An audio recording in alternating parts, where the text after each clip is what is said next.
All right, mofos. We are back on TSP, and we're back to have a little bit of fun. We are getting rid of all of the political stuff that's going on in the world, and we're going to talk some fights and hopefully some other fun stuff. So welcome.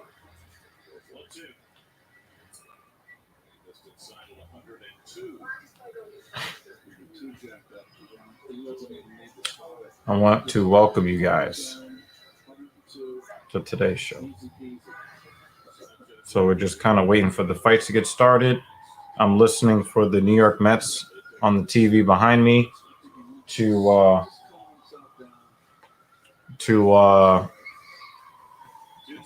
who is Jamie Dean? I was wondering. I got this over here on TSP, we pay attention to all the comments that come through. And I'm like, what is this? Like, who is Jamie Dean? But yeah.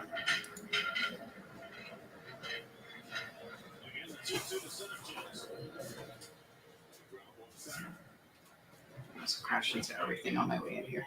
Just like the Roomba. Yes. I learned from the best. Don't roll away. Don't roll away. So you're not going to get your super comfy chair?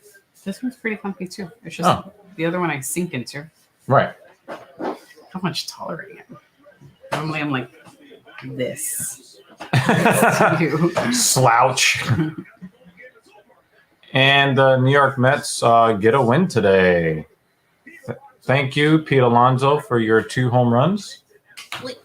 I appreciate you. Okay, I'm not used to being so roly, so I'm going to have... Can't you lock the wheels? 5 hours. You can't lock the wheels on that? Oh, no, I'm already up here. It's too late. I don't see any wheel locks, so... Figured. Oh. Cannot. Roll away. Well, people will be able to see it.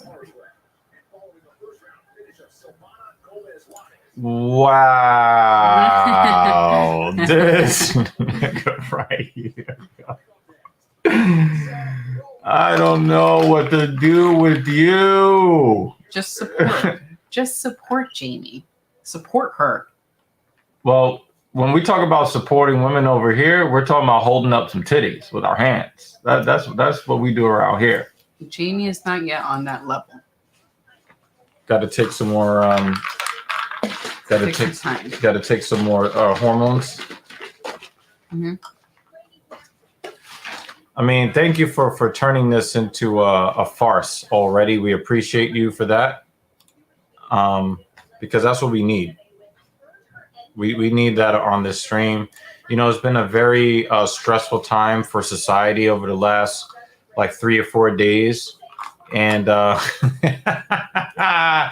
and so we want to keep it fun tonight. For those that know, we did a TSP episode 41 where we covered a lot of those. We covered the big subject that everybody's bothered by one way or another. So since we've already kind of handled that, we will not be talking about that during this stream. We're going to talk about fun stuff. We're going to talk about fights. If you want to talk about the other political stuff, feel free to go check out TSP number 41. I dropped a raisin.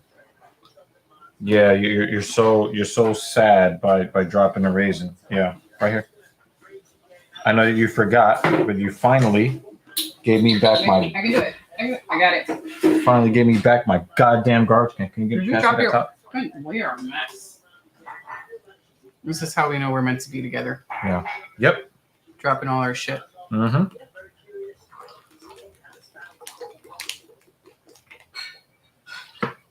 She's got some fucking guns. She looks like the muscles in her jaw are just as big as the muscles in her arms. That's a good question. The short answer is no. The long answer is I am committed to learning. So I have a very good instructor that I need to call and find out how he's doing. He is a silent supporter of the TSP family. I found out somewhat recently he's a silent supporter. He's one of our lurkers. Yeah, he's one of our lurkers. So shout out to him. We appreciate you. So we've got the stripper fighter, which is really funny. If Lutch was here, he would be commenting on the fact that she's not rocking the rainbow stuff, which is, I think, it's always pretty, especially when you're talking about a woman in today's day and age. She must have some very strong political beliefs to not be rocking that rainbow in cage attire. With the men, with the men, if they're wearing the rainbow stuff, it is a political statement, and if the women aren't wearing it, it's a political statement. So that's pretty interesting.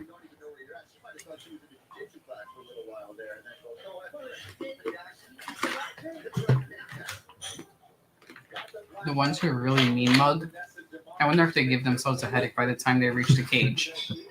How much does your head already hurt from frowning that much? Because it hurts me.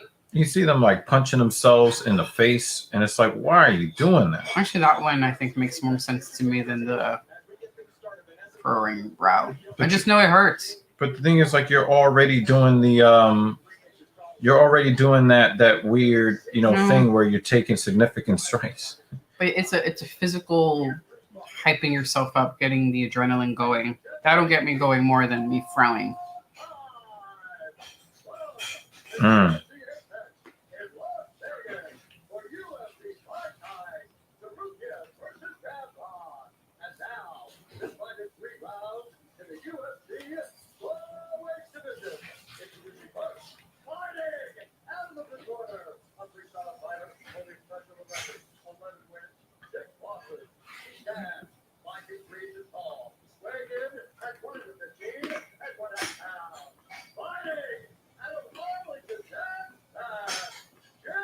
Oh, they put up a stat for her. First time as UFC fave. You said what? You know how they have the stats at the bottom? One of them was first time as UFC fave when they showed the odds. Oh, wow. Wow. Well, Demopoulos was demolished before she came back and got that. I think she got a submission victory. I just think it's interesting that they chose to highlight that piece of data. Like, I don't know if they... Oh, they've been doing that. They've been doing that for a while. Then I just have not been paying attention. Yeah, but they put in that little box over on the side,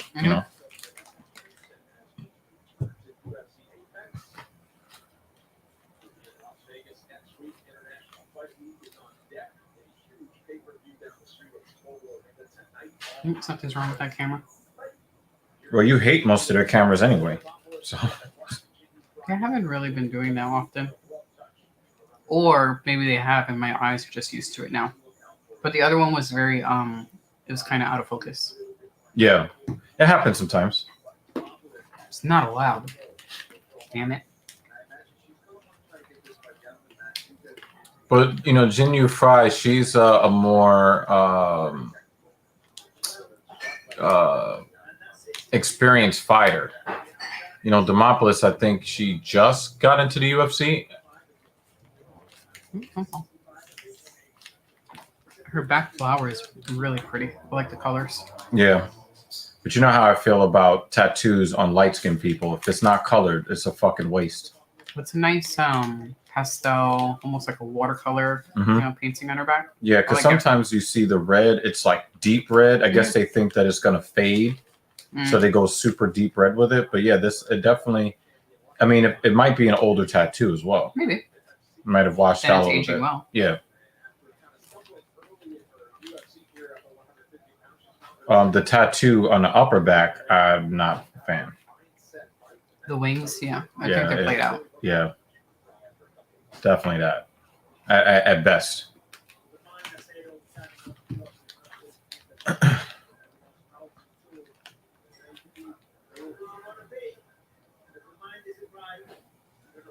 Again, we've seen Demopoulos get crunched before, but she was very resilient in a fight that the referee would have been, well within his rights to stop after a massive knockdown that looked very close to a TKO. Mm-hmm. And she ended up getting, I think, was it like a knee bar, an arm bar submission, something like that? Mm-hmm. And then she jumped up into Joe Rogan's arms because, Oh, yeah. There's some jokes in there, some stripper jokes in there.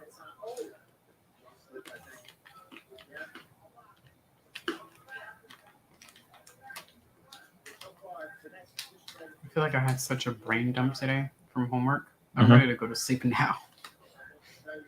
And I woke up late. Well, maybe some exciting fights. Hopefully. Ooh, she hooked off. Demopoulos with a big looping right hook.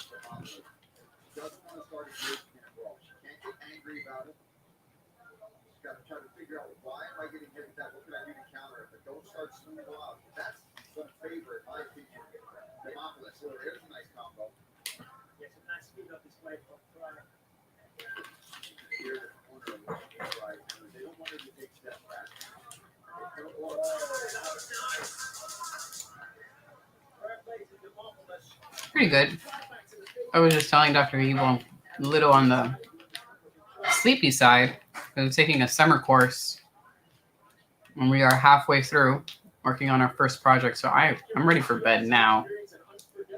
That's just from doing homework. But I'm good. How are you, Jamie? How's your summer going? Oh,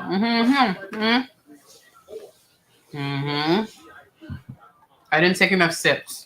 I have my my little bottle of stimulant she helped make for me today. You know me too well, Jamie. Too well.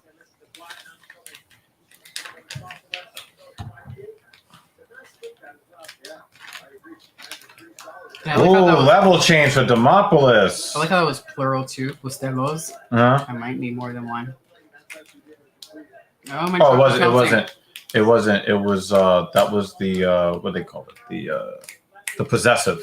Uh-huh. Not the plural. I'm taking it as the plural because now I'm thinking about more than one more than one latte. Hurdy-dur-dur. That's kind of how I feel right now. Want to watch some fights? You can pull up the chair. No, I dropped a piece of chocolate. Now that was a mistake.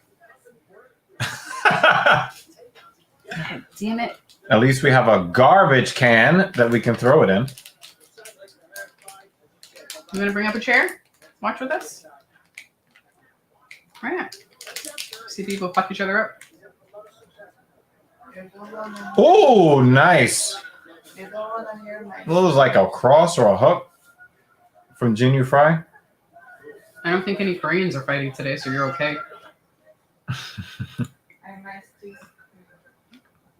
Actually, I think it'll just be like a tiny yelp the way you're feeling today. And I don't know if there are any Korean fighters. I mean, Fry might be part Korean. I don't know. Mm-hmm. I don't know. Is it humid out there too? It got pretty hot today. I only went out for a short walk and I was like, okay, I'm done. That's a lot of sun. I'm going to get sunburned already.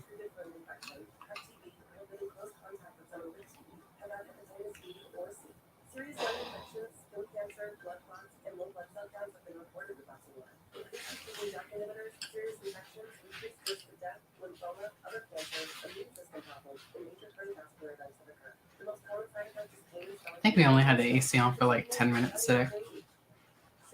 This apartment is really, really well with insulation. Yeah. International Fight Week has arrived. It culminates in a championship doubleheader next Saturday night. The last style bender, Israel Adesanya, looks to defend the middleweight crown against Jared Cannonier. Plus, the Yeah, I think we definitely lucked out with this apartment because we remember what 75-degree weather did on a sunny day over where we used to live. It is. Oh, let's compare, Janie. We got 84 over here. What you got down there? 90 and humid. I don't know what the humidity is. All right. 48% humidity. 84 and 48% humidity. Oh, it's just switched. How bad is yours?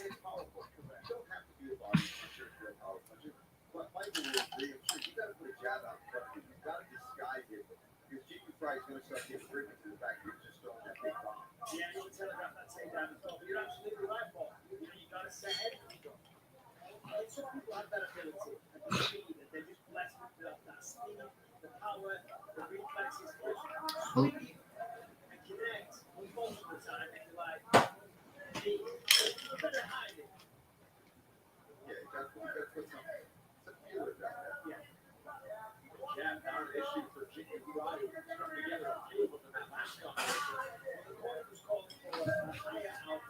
Yep, that is true. Especially in these United States. Demopolis is starting to wear it a little bit, y'all. Mm-hmm. I'm still inclined to give her the first round off the strength of the takedown. She's having trouble dodging those shots. Like when she's getting punched in the face, when she gets hit, she freezes, and then her face is like, okay, continue hitting me. Yeah, I think she's got a timing. You know what I mean? I think she has a timing or a range issue because she is trying to move her face off the center line. Right, but then like once some shots get in, yeah, it's like she freezes and is no longer able to dodge those shots. Well, I mean, that's what Mike Tyson used to say, right? Mm-hmm. You know, everybody has a plan until you get punched in the face. Mm-hmm. Yeah, she's starting to wear it. Oh, nice body kick from Fry. You know, Fry has been fighting a lot of ladies who are just so high a caliber, and she loses these. You know, hard luck fights, and then she gets this inexperienced fighter in here, and now she feels like she's the one that can dominate, and that's how she's moving around the cage. She's moving around the cage like she kind of owns it more. Mm-hmm. Ooh! That was good. That was a fast high kick. God damn. Big looping overhand right for Demopolis. Demopolis is probably going to start thinking about changing levels on her soon. Mm-hmm. See how tall Fry is? If Demopolis, times it properly, she's going to be able to, get one of those blast doubles. She should have done that already. She's starting to look out of it now. Like, yeah, her eyes are super wide open. Is active, but yes, her eyes and she just is not here. Yeah. Oh, Fry. Well, a lot of them do. Albie. A lot of them do. A lot of the fighters do. That was a weird hammer fist. Yeah. A weird place to do a hammer fist. Yeah, I mean, but sometimes you see when fighters are starting to like really wear it. Yeah. They start, all of the technique goes out the window.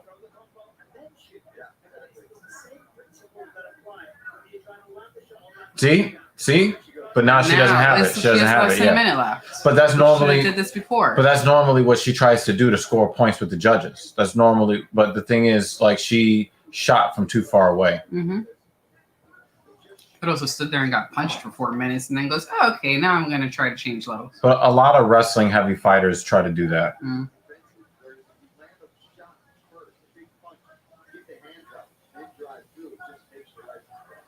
That's a good knee to the body. Couple knees to the body and an elbow on the break. Okay. That was good. I love to see the elbow on the break.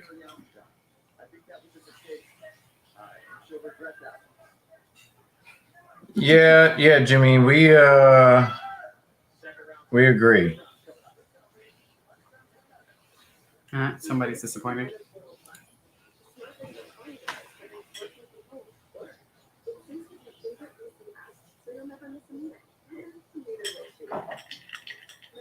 Do you really want Facebook to have cameras in your house?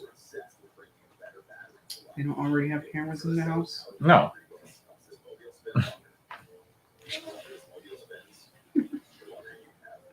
I'm texting with my dad's wife about gardening. Mm-hmm. So we've been giving each other updates. Oh my God. I'm giving her updates about my internal gardening, and she's giving me updates about Her external gardening. external gardening. Yeah, because she's got like a whole backyard for that shit. Yeah. She has a hummingbird feeder. So apparently there's one hummingbird who doesn't care for the hummingbird feeder that they have. So she ordered a new one so that the hummingbird that comes to visit will drink from it and be happy. Have you seen the wars online between squirrels and hummingbirds over hummingbird feeders? Oh, this is pretty. This is a nice hanging planter. She has. It looks like that tattoo on her back. No, I mean, yes, they can access your phone camera, but if your phone is sitting on the table like this, they ain't capturing shit but your fucking ceiling. But to have oh yeah, and I don't ever download the app too. Be like, because I know about this. I do not download the Facebook app. I use the website on my mobile phone on Chrome. So I tell people, do not message me, do not DM me on Facebook. I don't see it. I will not respond to it. I am not downloading spyware. But there's a big difference between them having access to your phone camera that's either, in a pocket or pointed up at the ceiling because it's laying on a table, and actually buying a screen that is pointed at large points in your home, and then expecting that that they're not going to sell the activities that are going on in your house.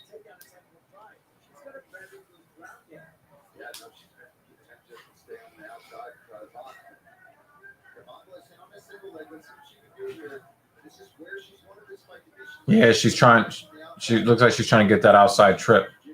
Oh! Nope.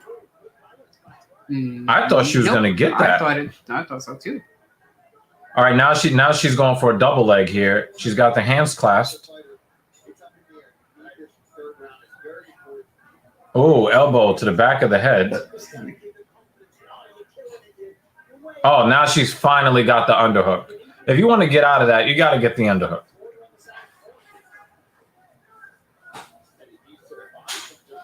Yeah, she's tired. And frustrated. Yeah. You saw how defeated she looks? Mm-hmm. Yep. That little wobble of, damn, I'd like to sit down and call a timeout or something.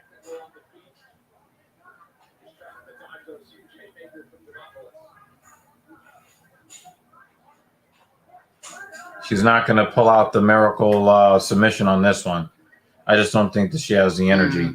I mean, when she caught the knockdown last time and the woman kind of jumped into her guard a little bit, it was early in the first round. Now you're here in the middle of the third. Eee. Now we're chatting about dragonflies. Yeah, what I try to do is I try to make sure that I don't give permission on my Android or my Apple devices. I don't give microphone permission.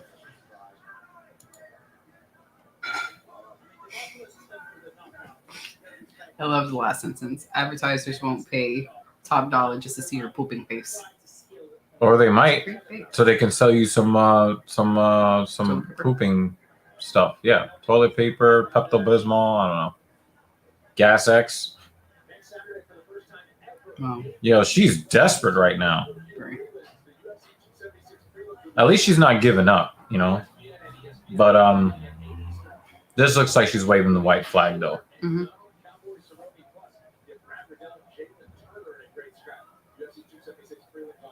It looks like Fry really did spend a lot of time with the grappling. in this fight camp. Mm-hmm.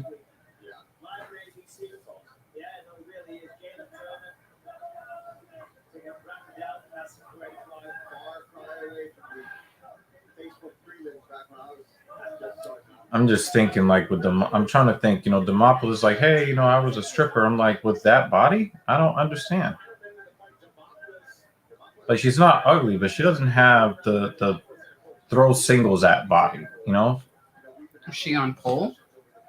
I don't know. Maybe if she was on pole, then she's probably strong enough to do all of those crazy loopy thingies. Yeah, but she doesn't have the booty or the titties that. No, I know, but she has the strength and the possible acrobatic skill to do all the other things and hang upside down. You know what I mean? Yeah.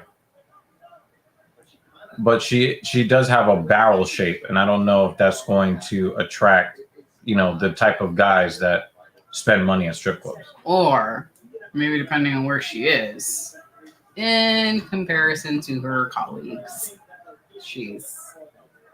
and her particular customer base. Mm-hmm. Oh wow! I thought it might be one of those flash knockouts, like right at the end of the fight. Almost. I think she's just happy to have finished. Yeah, you get some. What is it? What's that fiber fucking shit? I forget the name of that product. I think I know what you want to say, but I also forgot it. With the orange label. Fuck. Oh well. That fiber stuff. Fiber up your butt.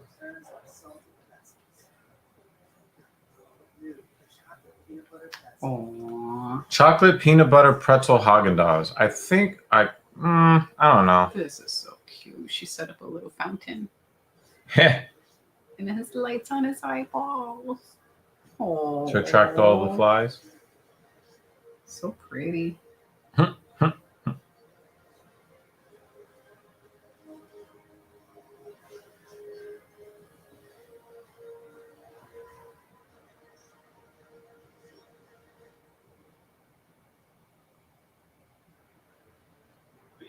Oh, and it's called, I'm sorry, the fountain is called Happy Little Fountain.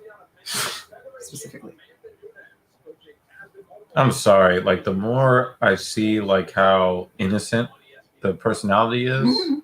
Happy Little Fountain.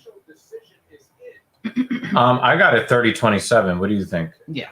30-27 or 29-28 because of the takedown in the first round.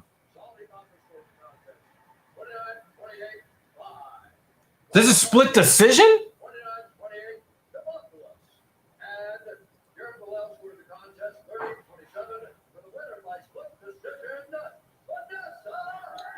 What the fuck? This is already how this night is going. She's surprised. She's fucking surprised. She knows she lost.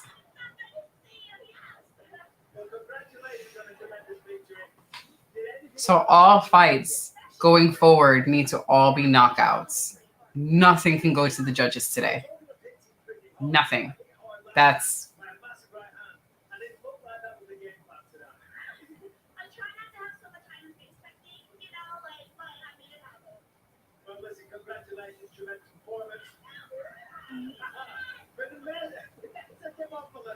Ladies and gentlemen.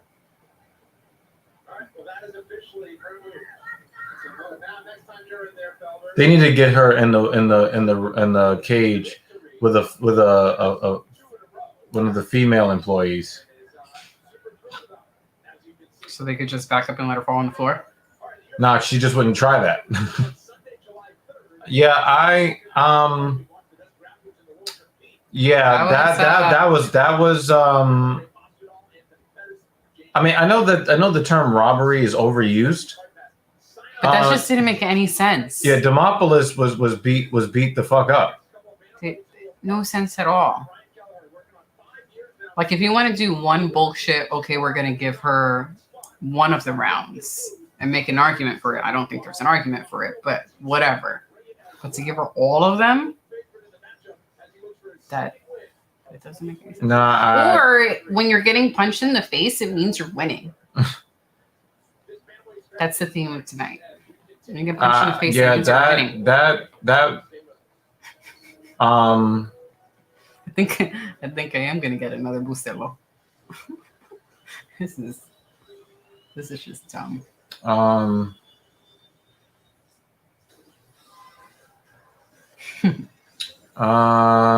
love this, Miss Dean.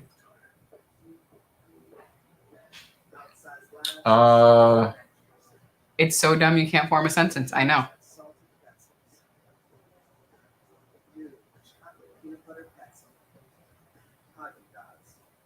Mm-hmm.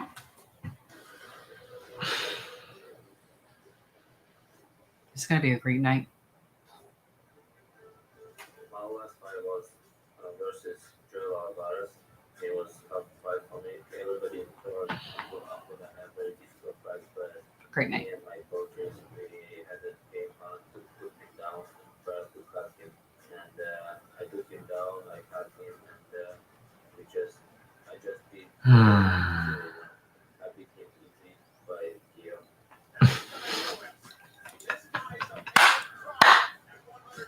Oh.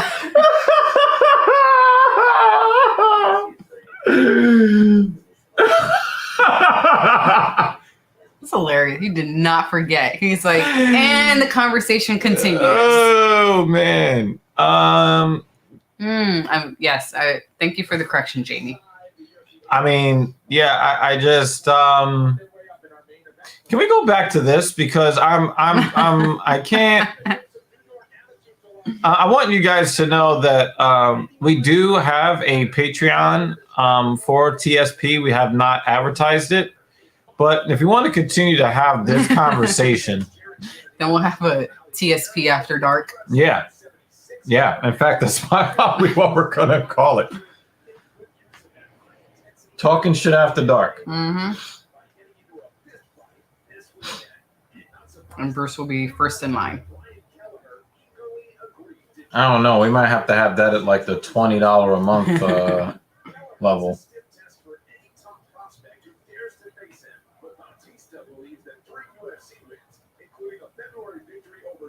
Would that put us in like the same like kind of will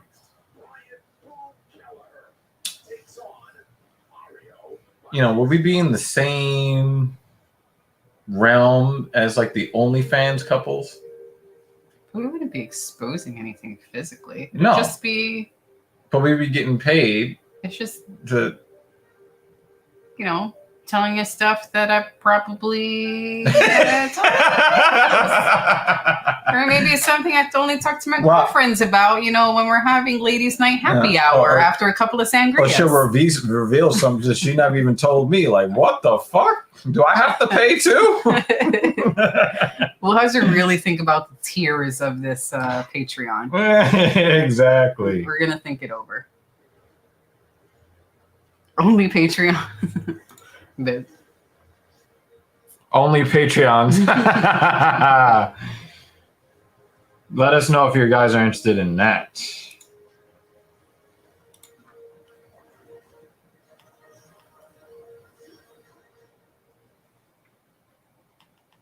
all right, if you keep this plate in front of me, I'm going to keep thinking that it's mine. His dinner is in front of me, and I keep looking at it like, ooh, food, and it's actually not mine, it's his. And I'm not even hungry. I just want to take a bite because it's in front of me. Yeah.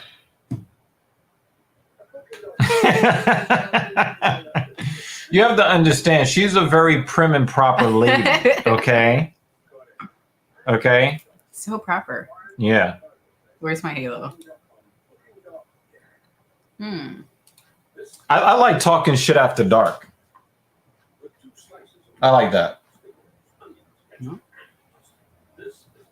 Although it'd probably be happening past my bedtime. Yo, do you want to tell someone that you watch a lot of hardcore porn without telling someone you watch a lot of hardcore porn?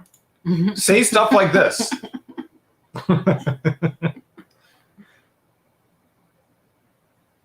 I like how you emphasize not even that weird. You see? Yeah. Mm-hmm. What the fuck? Yep. Yep. Yeah, there are. No, I don't want to know. I mean, I like, watching blood in the ring, but, anyway, so. Have you made your dinner?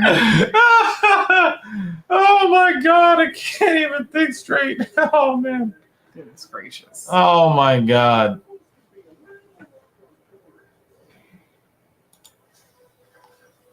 Yep, I'm pretty sure she is. I'm pretty sure she is. That's what you write on this part, but in the talking extra shit after dark. Yeah, then we start to be more honest. Then you really tell us about buns, or maybe she can come and chat with us. Yeah. Yeah. Yeah. That'd be good. Patreon exclusive. Mm-hmm.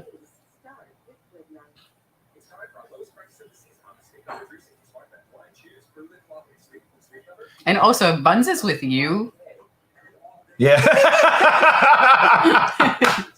Okay. If you say so, Jamie. Oh, man. Especially this one right here. So you're going to have to answer that one because I don't do horror movies. Huh? It depends on the horror movie for me. I don't know.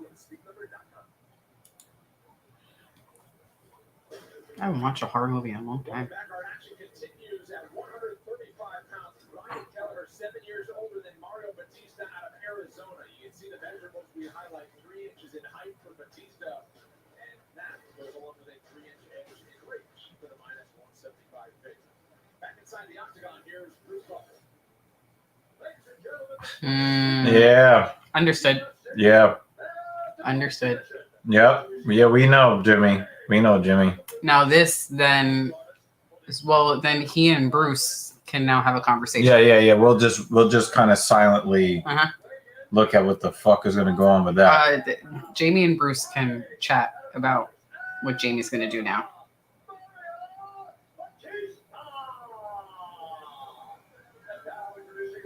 And now introducing his opponent.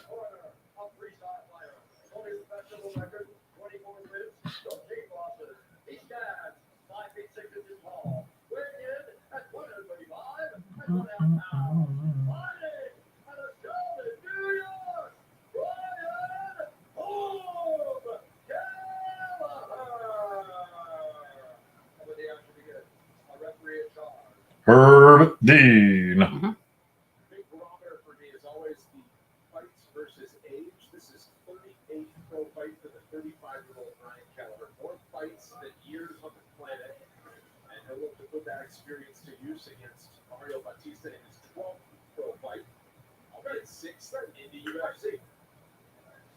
Batista's in the blue, Kelleher's in the white, underway at bantamweight.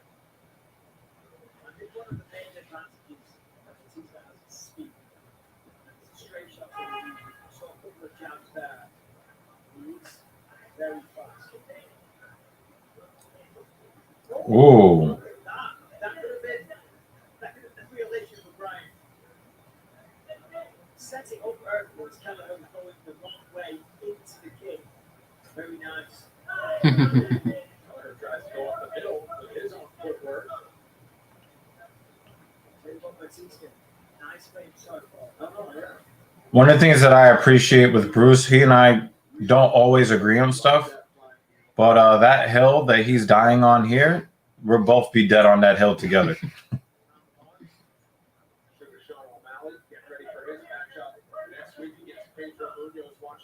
Oops, single leg, nice takedown, and kept them down. Bautista, nice work on the takedown. Gets right into side control too.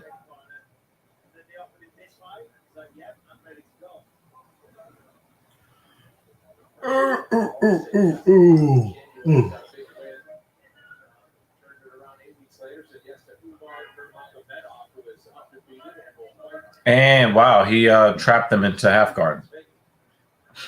That was a good move on defense by Kelleher.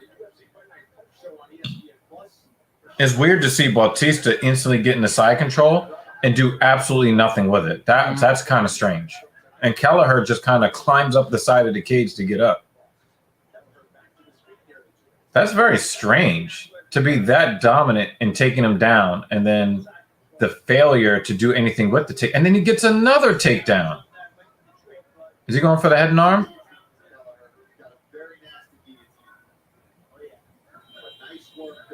Wow, look at that scramble. All right, is he going for some sort of crucifix action here? Oh, he getting the full mount. He got in the mount. Took his back. He's under the chin. He's going to tap right now. It's over. Oh, my God. That was strange. That was weird. I told you it cannot go to the judges. Yeah. But now we got to watch video packages. I know, unfortunately. That's how you want to go in, get a fight done, get the takedown, and immediately sink in that choke. He gets some space here. Look at this little trick. He finds the momentum with Kelleher, trips him off to the side. Look at this transition to mount. Kelleher tries to get over, throws that leg over straight to mount. He turns, immediately starts locking up the rear naked choke. Before he can even get both hooks in, he's already got it fully locked. Yeah, he was already under the chin. That was over. Yeah, that escalated super quick. That's just solid work there from Batista.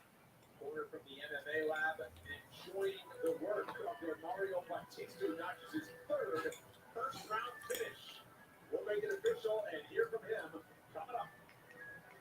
I mean, he did absolutely nothing with the first takedown. Learned his lesson. And then just he adjusted, which is good. But that's a really, really quick adjustment. No, but it's good that he knew to make an adjustment and did it, because some are like, we came in with this plan and I do nothing but that plan. Right. But I mean, it was the same plan. He just executed it way better. Good. Like, he did nothing with that takedown. Oh, he ended the fight with that one. There's just leftovers. You know, pasta, meat. Yeah. Pasta sauce. Pasta, ground beef. Peppers, all mixed together in a pot.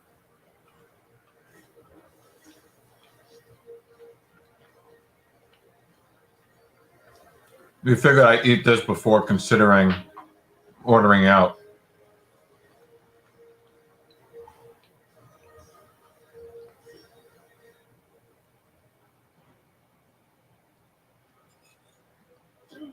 Disney is trying to make some real money.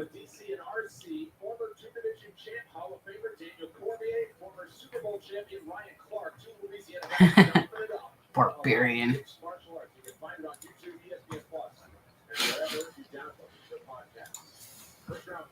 It's not even room temperature now. It's still cold. He's weird. I just want to know how he knew it was cold.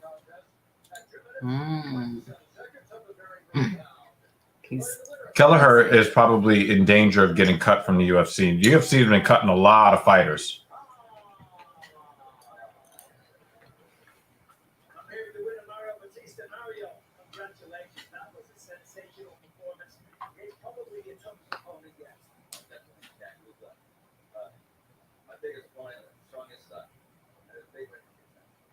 Yeah, absolutely. I mean, the way you took Mount,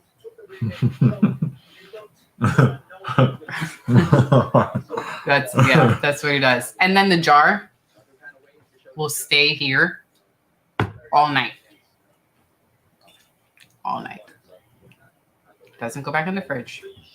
It'll just stay on the desk all night. We'll see if there's 2 more fights tonight at bantamweight. So maybe with the winners of one of those 2 fights. All right, well, we can't wait to see you back in. I would say death before what? Dishonor. Oh. All right, so in a couple of fights, Halion Paiva, Sergey Morozov will square off. It's a really ugly tattoo. That's a bad tattoo.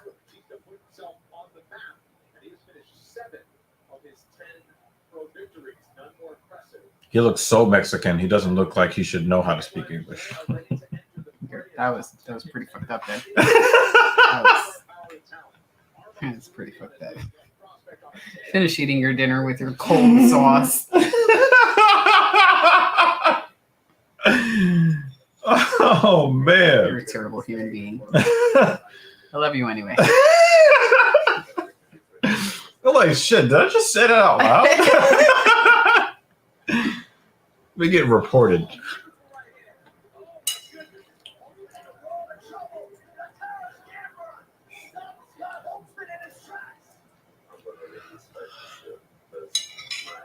He's a tough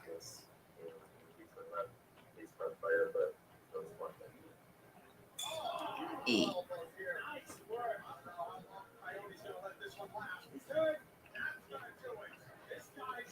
It hasn't gotten that bad, thankfully. I rescue it in the morning before that happens. Micro ecosystem. But then usually after that, the jar is his permanently. So if I want any, I'll take some when I first open it. But that's She usually doesn't want any. You're not a pasta sauce fan. But I already put like other stuff on the pasta. I don't think it needed sauce. But I also haven't been putting a ridiculous amount of salt, so that's why it was kind of bland. Yeah, Especially since I'm not running. Don't want too much salt. Tsarukyan, known for his wrestling as well, but look at the takedown defense from the Polish fighter at 100%. So technical, so talented. Both of these fighters on their way up. Only one gets the win in the main event of the Octagon. Brendan Fitzgerald, Paul Felder, and Michael the Count Bisping. For Arman Tsarukyan to circle back to his fight against Islam Makhachev when he was just 23 years old. He stood out in a fight of the night performance then. I think I just get bored of pasta. Yeah, Like the noodle and the sauce. That's why I put I half the enjoy jar. it. I just get bored of it. that's why I put half the jar because I get bored of pasta. Yeah. You don't like rice. I don't like rice. I don't love pasta either, but if I have to choose between one or the other, Pasta. I But do like vegetables though. I like vegetables and I like meat. meat. But if there's a bunch Pause. of cheese in it, Oh yeah, hell yeah. then Hell I yeah. suddenly love pasta. Because Yeah. I just love the cheese. And you know, like I don't like eating the processed garbage that they have in the world, but some Velveeta mac and cheese, I could probably go for that once a year. Oh, I made butternut squash mac and cheese. Not very cheesy. I don't think it was too bad. It didn't taste like a mac and cheese. It was just a butternut squash. It was pasta. something. Yeah, it was just It something. was its else. own thing. Yeah. I mean, I think the reason why it was a disappointing dish is because it was called mac and cheese, and then I looked at And it you were and like, then I "What ate the it. fuck? Where's the cheese?" If you would have just said, "Hey, it's some butternut squash and pasta," I probably would have liked it more, just simply because I knew what to expect. I'm just gonna add more cheese next time. Right. I mean, when you gave it to me for the leftovers, you then put cheese on it. Or I put extra cheese Right. on it. Yeah. So just I like, said okay. I yeah. hadn't put enough cheese the first time. Yeah.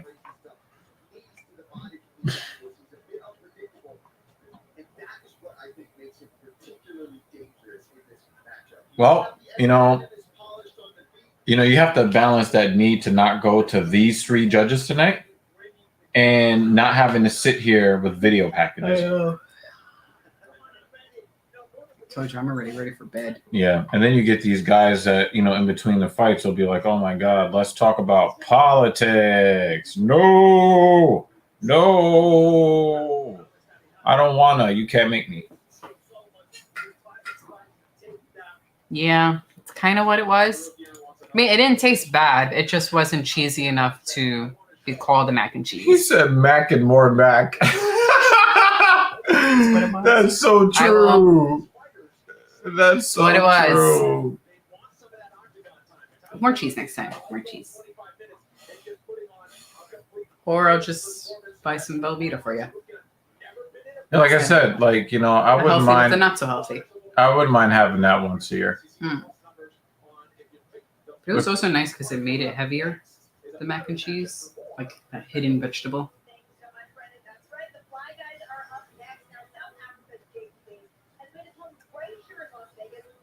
It is kind of sad that Cheyenne's not with him anymore, but she was cheating on him. So I don't remember who that is. Cheyenne Bays is another UFC fighter, and they fought on the same card before. At least Probably one if I time. watched that again, I'd remember who you're talking about. Yeah, at least one time they fought on the same card together, and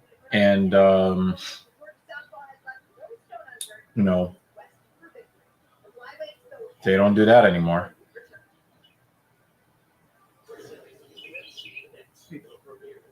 She sent me a video. Try and watch this video.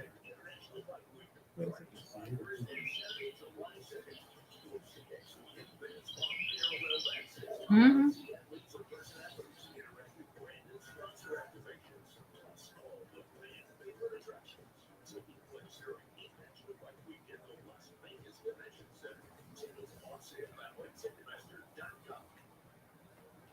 Yeah, one of the things that I hope that we're able to do to like a fight fan bucket list is maybe go to an event or like, you know, they're hyping up, you know, fight week. Mm-hmm. I think that would be kind of cool. Because the thing is, I know that people go to Vegas for Vegas stuff, and I'm not really like excited by going to Las Vegas. Like that's not my kind of scene, right? It's something I'd like to do at least once, just to go and experience it. Yeah. But I'm saying, like, if it's fight international fight week, mm-hmm. you know, I think that's you know, I'd go there for that, mm-hmm. you know. But I'm not a gamble guy. I'm not a prostitute guy. Mm-hmm. So what else is there? mm-hmm. I just want to check it out. Yeah. But it's not on my anywhere close to the top of my list of places to visit. Like if we just hopped on a plane tomorrow. Right. Vegas wouldn't be it, but I'd like to do it sometime during my lifetime. Right. Well, if you guys subscribe to the Patreon for talking more shit. Yeah, we can talking extra shit after dark. Yeah. We can maybe do some streaming from Vegas.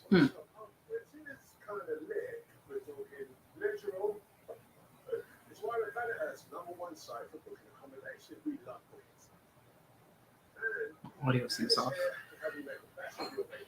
No. Now it's okay. Yeah. And then it might have been like their thing. Weird. Isn't it? I would love to be the one black man on the planet that you could just walk into a white person's home and they're not pulling guns on you. You know, being Idris Elba. You know. Mm-hmm. I don't know. That's. So the bird sound that you heard, that's the bird that goes off at around 4 or 5 a.m. and wakes them up. Oh, like the Every ones day. that we used to have? Yep.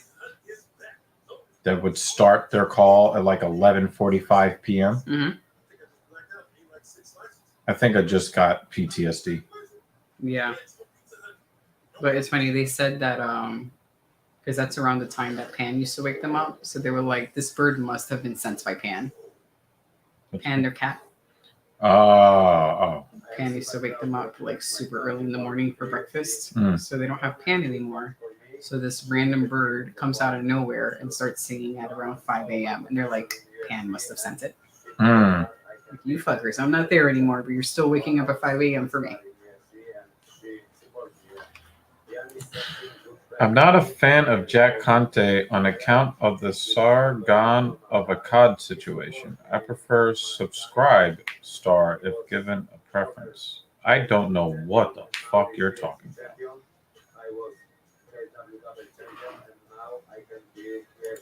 Maybe that was like a comment meant for a different stream that he's watching. What you talking about, Jamie? What you talking about, Willis? 10 years ago, 2012, Gamrot turned pro. Quite a different story to come from Poland back then, but of course, the list of champions getting longer. All right, let's continue at flyweight. Returning to 125 pounds with a title run on his mind, JP Bays has the talent and determination. Tyler Durden. To get to the top, being the best in the world is the key. Tonight's test is Cody Durden. Putting rugby aside to succeed on his own terms in wrestling and then MMA in his native South Africa, JP Bays obviously made the right call as he made it to the elite level of the sport in 2020 after a win on Dana White's Contender Series. Tonight, Bays is back in the flyweight division. What's happening? I think that was his Contender Series fight where he got a submission victory, a guillotine. But I guess the fighter was like, I wasn't out. Well, you just lay there and don't do shit. Yeah. Yep. You leave yourself open to that. Because it looked like he was out. Young Savage beats Cody Durden. You should change his name to Tyler. Hmm. Because then you could be a UFC fighter associated with Fight Club. Hmm. You ever seen Fight Club? Yeah. Okay. I thought it was weird. Because it is.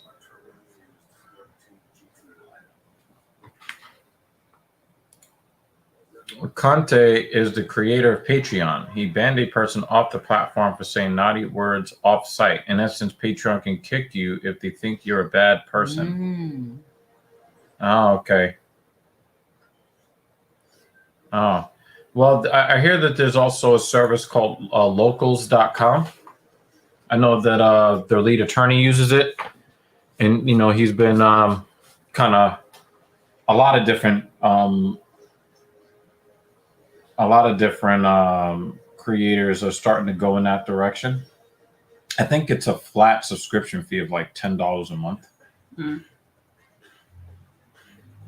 Locals.com sounds like a dating website.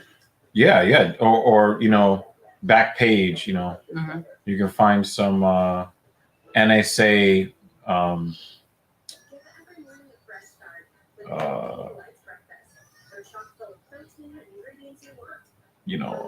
anonymous, sex on a Friday night or something. Mm. Oh shit. Yeah. Jamie Dean was just on our TV. For commercial. Yeah. I don't know why. I was so slow to catch that. Oh, there was a Jimmy Dean. There was a Jimmy Dean commercial, and I was like, wait, what? Hold on a second. Oh, man. My brain is not. Yeah, we're gonna look into it. Yeah, I'll talk to Captain about doing the locals thing. Would you get flagged if you showed the stream while a commercial was playing? I don't think so. Okay. Because the next time that comes out, we need to show Jamie Dean, the Jimmy Dean commercial, which she has made. Oh, yeah. Oh. Because it's local. They may not see it. That would just be hilarious.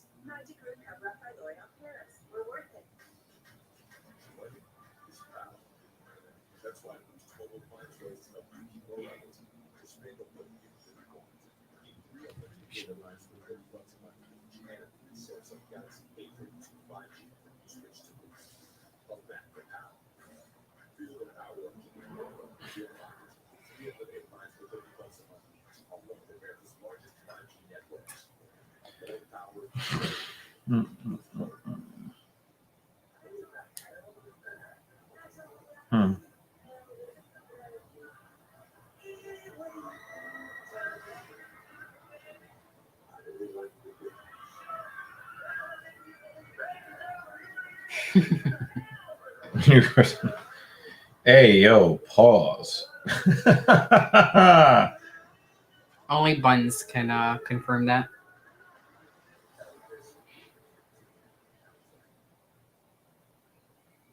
Well, I don't know. When you go from Jimmy to Jamie, there might be some mutilation involved there. Mm-hmm. Ouch.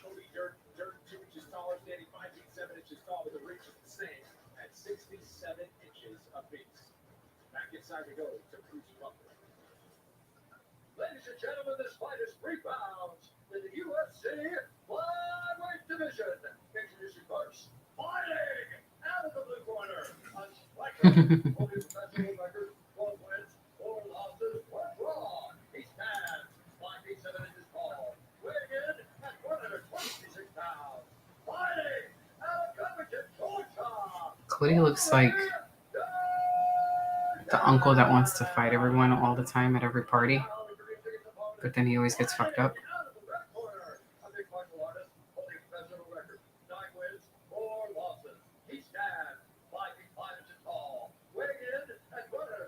I really love how everybody's doing this this fat acceptance thing. Like, and then when you look at the dating apps, Mm-hmm. you'll see, and we were talking about monogamous people, right? Okay. Mark Smith. You see that, and it's like if you go back like 2 to 3 years ago, you would probably see the entire like range of attractiveness from 1 out of 10s to 10 out of 10s. Well, not 10 out of 10s, but let's say 8s. But pretty high. Pretty high. And it seems like on most of the platforms now, you might get a sprinkle of a couple of 7s, a couple of 8s, but the vast majority are below 5 and all of them overweight, all of them. So it's like, if you're telling me that, you know, this is such a good thing that you are overweight, right? And you feel like you're sexy and you feel like you're attractive, but you're not attracting anybody. Because like you could just press left swipe or the X button depending on the app, and it's just like overweight, transformer, overweight. Yeah. And it's like, what happened to all of this, you know? Oh, Bays is about to buy the farm. Gotta do something. He's trying to get up. Gotta do something. Marcus gonna stop it. Yeah, he just couldn't. You gave him a chance. But his opponent did not give him a chance at all. Capta! Wow! Wow! This is so strange. I just got chills. I streamed Call of Duty Infinite Warfare on my regular channel 2 nights in a row, right? And 10 p.m. Eastern. I didn't see you on either one of those, and I wasn't expecting because I have not really been streaming Call of Duty. And then you show up on Filthy Casual. Welcome, Capta. Welcome. Welcome. You just made their head big. Well, the thing is, the fight's already started. We're in the prelims. The main card is 10 p.m. Eastern. The 10 p.m. is 10. The 10 p.m. is the 10 p.m. The 10 p.m. is the 10 p.m. The main card is 10 p.m. Yeah, night. Yeah, sucks. Prelims are on now. Au contraire. Large people are definitely more attractive. It's just physics.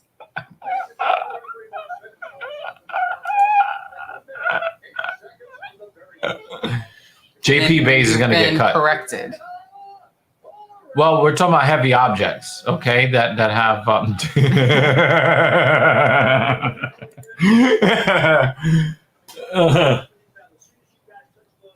Yo, he looks like he still wants to fight.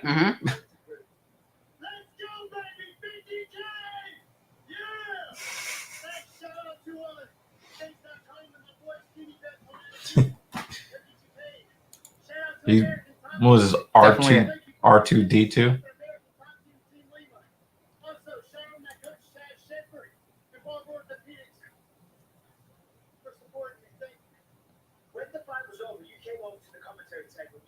JP is going to get cut from the UFC now after that loss.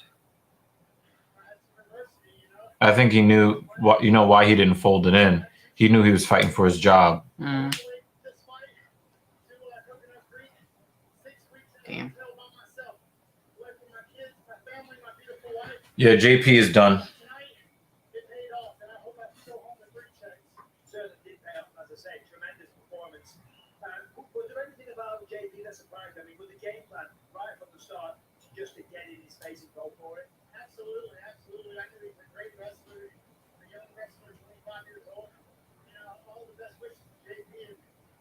And the new promotion he's going to have to fight in.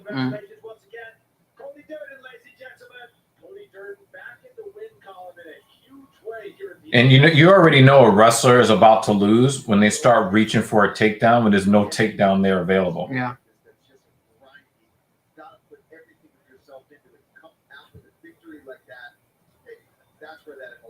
He looked like he was knuckle drumming on the side of his head. He was like, Worked. yep, get him up out of there today.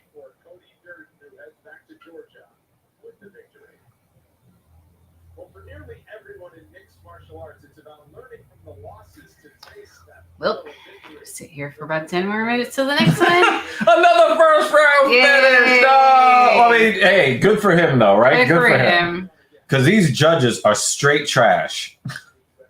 Yeah.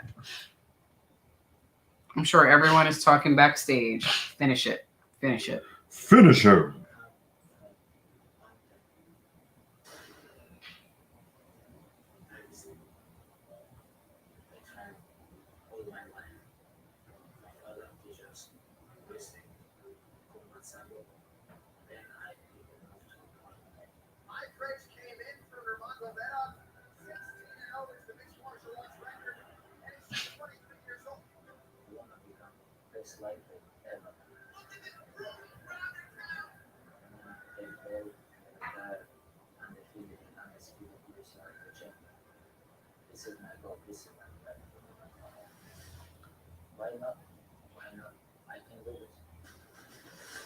Is it Hall of Fame time? Yeah, it's usually that time of the year we start getting towards International Fight Week. Why are they having Michael Chandler talk about him? He never even got the opportunity to fight him.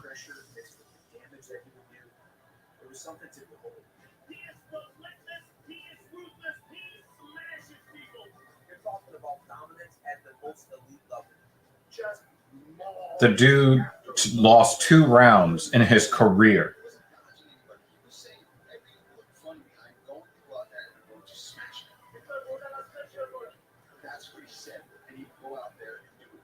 Ouch.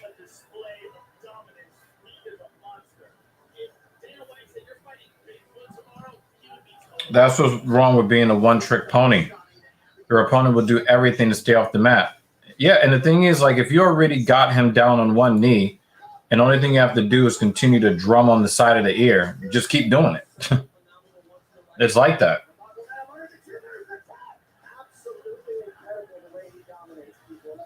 Oh, I wanted to show you this earlier. Oh.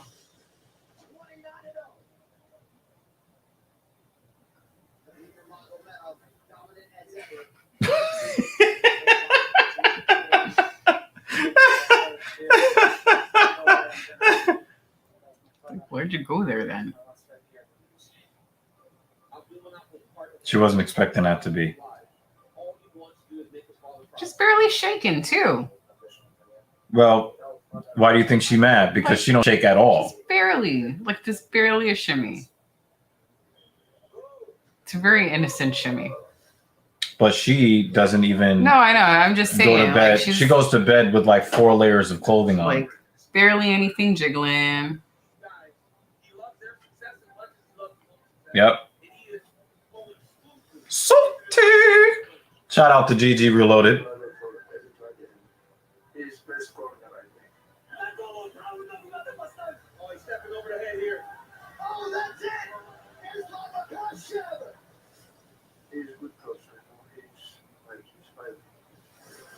Standard upon which all lightweights will be judged.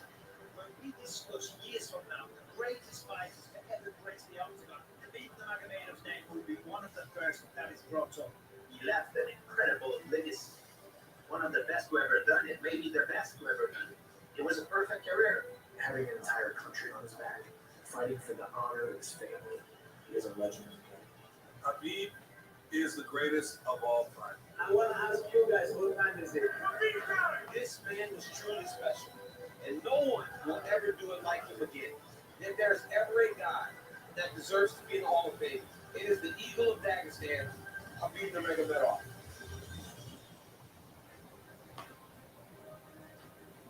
Khabib Nurmagomedov set the ultimate standard that any future UFC and MMA fighter will look to live up to. Next week, location T-Mobile Arena, where he beat Conor McGregor, he beat Edson Barboza.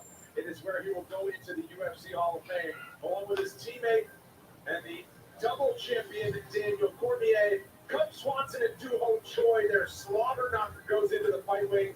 Deacon Chikadze gets the Forrest Griffin Community Award for 2022 for all he does to combat cancer. Max Holloway supports the west side of his native Oahu in so many ways. He goes in from 2021.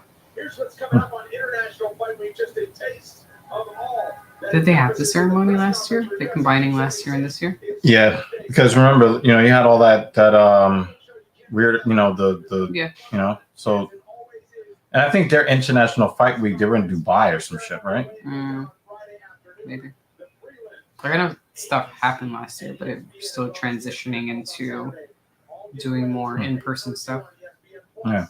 UFC 276 with 2 title fights next Saturday night. More bantamweight action coming up next. Julian Paiva has been in there with some of the best at 125 and 135. He's proven to be dangerous no matter the weight class. Let's square off with the first of 2 Kazakhstani fighters tonight. Sergey Morozov won fight of the night for his battle against Douglas Silva de Andrade earlier this year. He's ready for an encore in an action-packed bout. Coming up next, as we expect plenty of action tonight between our headliners later on. The UFC Fight Night prelims continue after this. Yay, more commercials. All right, hopefully the next one starts in 9 minutes.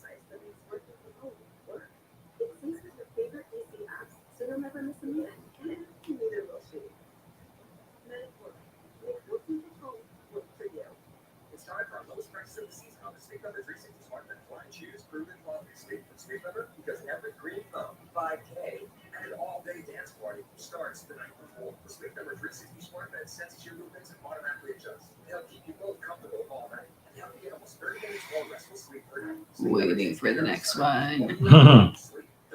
Killing me. Sleep Number 360 C2 smart bed is only $8.99 plus 0% interest for 36 months. And smart bed to learn more go to sleepnumber.com. I'm going to put this in the sink before the next one starts. And this in the fridge. So, Captain, you're not working tonight? Hopefully you get a chance to just kind of chill.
I don't know. Indian Jesus hasn't shown up yet. It's strange that we haven't seen him show up. Perhaps he will later. We might need the second the second coming of common sense or some shit.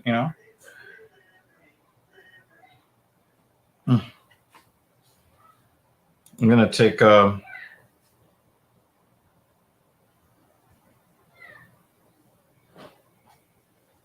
so hold on.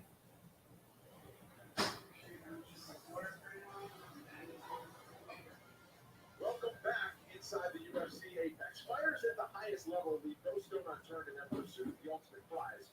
Tsarukyan finds himself at the edge of the lightweight division. And for all the globe-trotting these days, 5 minutes up the street from the UFC's headquarters, training for when he hopes gets into the next level.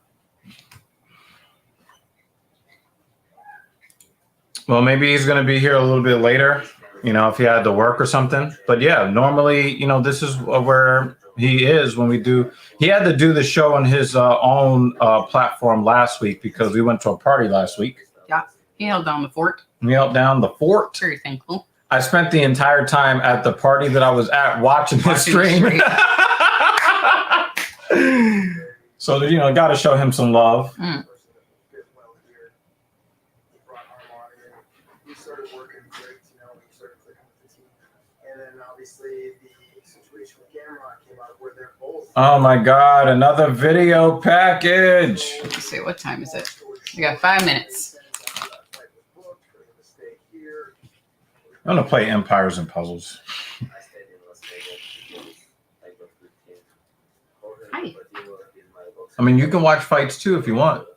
Told you, pull up a chair. Might as well. The fights keep ending early. Pull up a chair. Oh, Wait. okay. Okay. And it makes me happy to have a fighter that's disciplined and ready to work. Nah. It wasn't that much partying. It was my cousin's sweet 16. So he joined, which I was happy about, and then watched UFC, which I did watch some with him until I had to get up and take photos with the family.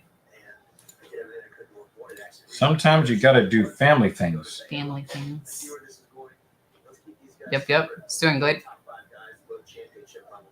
Give him props to Lich. Hopefully he makes a cameo along with Dougie. That's the only reason why. That's the only reason why you tolerate him, right? Is the dog? Is that what it is? I mean, I'm not going to tell him not to bring the dog. I mean, even if he comes to visit us in person, Yeah, the dog should come with him. yeah. Lutch has been doing his thing, you know, Mhm. and I'm happy that he's doing his thing. The rebranding is hilarious. Hell yeah! Love it.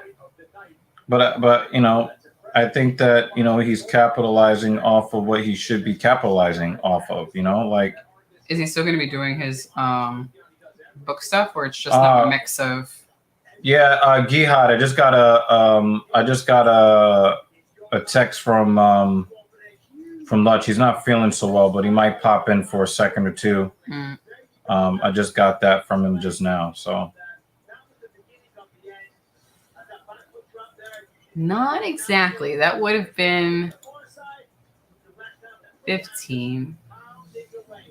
I don't know why my uncle didn't do that. It's a very Spanish thing to do. They didn't do that. They just did the sweet 16.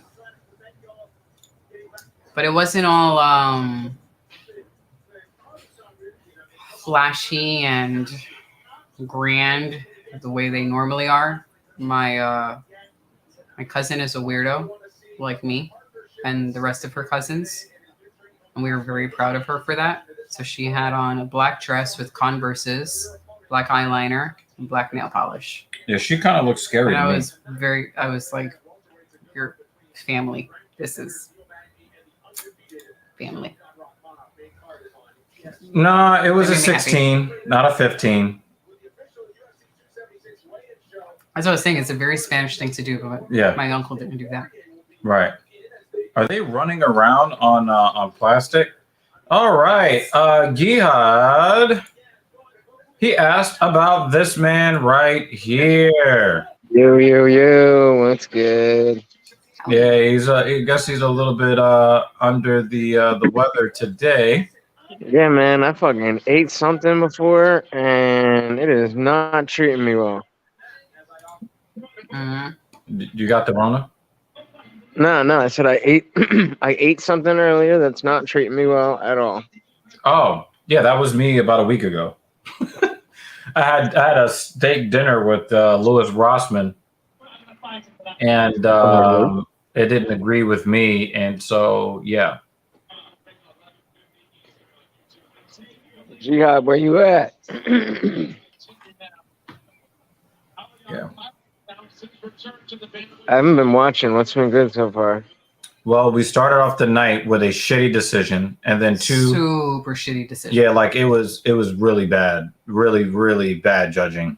Wow, like I was left speechless. Jinyu Fry dominated the stripper chick, Demopolis. She dominated the fight, bell to bell, and lost the fight. One of the judges said 30-27. Damn. Yeah, wow. They're on some super bullshit. So since then, Really quick not gotten finishes. to the judges. Like first round finishes, like the rest, like I think the other 3 fights, I think were first round finishes. No, 3? No. No, the other 2. None the other have 2 gone to were the first judges. round. Like, and so it's been like video package on video package on video package. The Lightning are getting eliminated tomorrow. I expect that as well. But if they don't and they get to game 7, they might turn into like a mythical sports entity in this country. I'm sorry that, to hear that you're not really feeling that well, sir. Thanks, bro. What did you eat? Some pussy. Too bad that don't make me feel any better, but I appreciate it.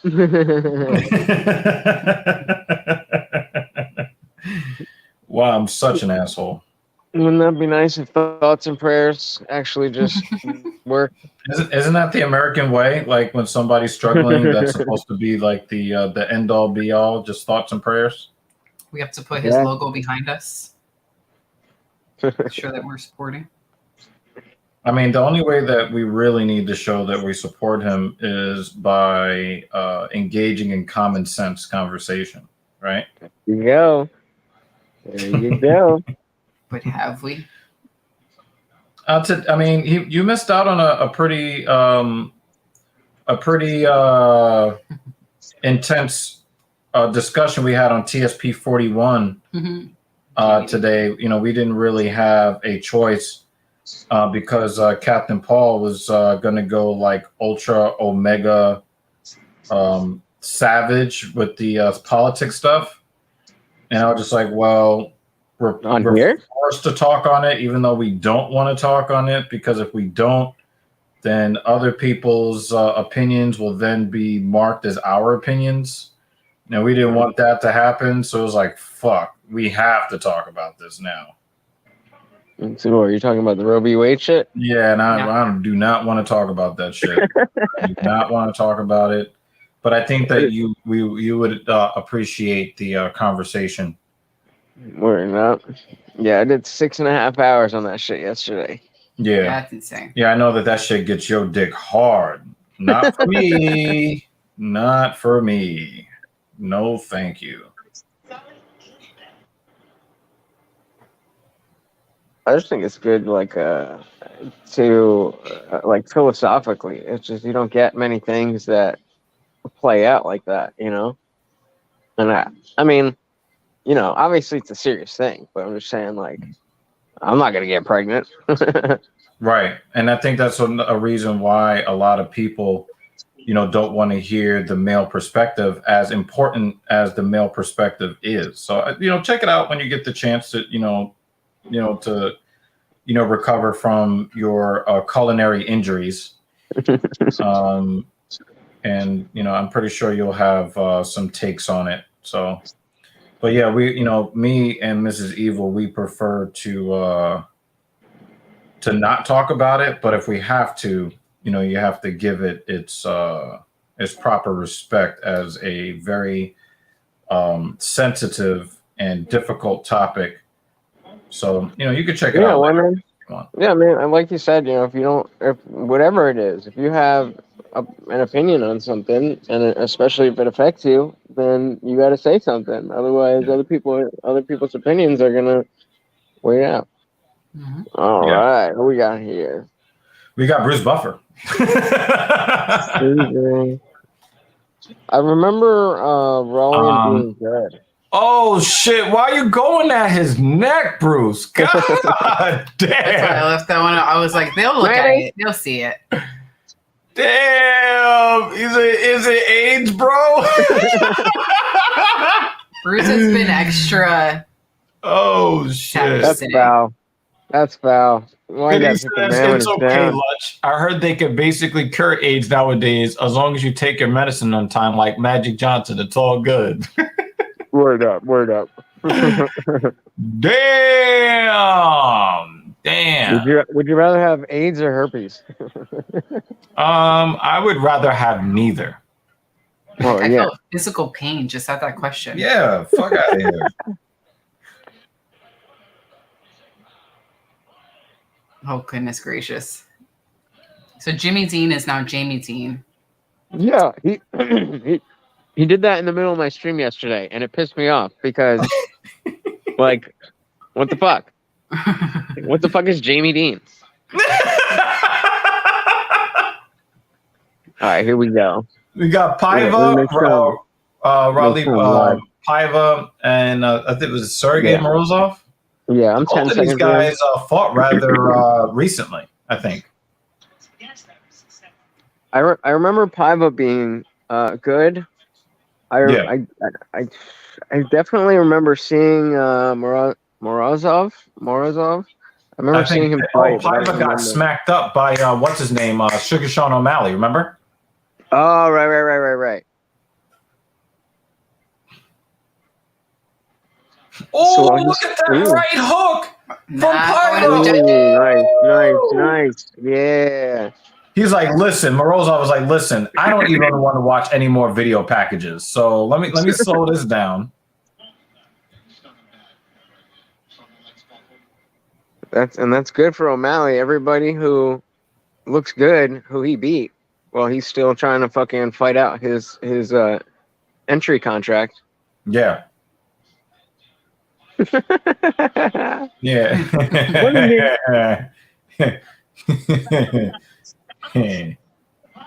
Morozov he's in a little bit of trouble. Normally, you don't see him on his bicycle like that. All right. How about you get knocked out in round 3, not round 1? Just for me. Like selfishly, to get knocked out later. I mean, do you see how these modern women today are just entitled? Yo, Fucking knocked out in round 1, get knocked out in round 3. Be strong the first 2 rounds. Yeah, speaking of which, ooh, nice little combo. Speaking of which, nice, I was just nice flipping through. I was just flipping through Netflix to just like throw something on while I was in bed, and I come across this this Netflix original reality show, Snowflake Mountain. I'm like, oh, what is this? And, I think you mentioned it before. We'll definitely try to cover that. I just found it today. It's some reality show where they took a bunch of spoiled kids out in the woods and like make them do, survival shit. But Yeah. like, it's all about like responsibility and accountability and teamwork. And I was like, yeah, teach these fucking, these Zoomers how to actually do something. Yeah. I found it. Wait, it's taking a while to load. Is that word ruined forever? What? Load. Load.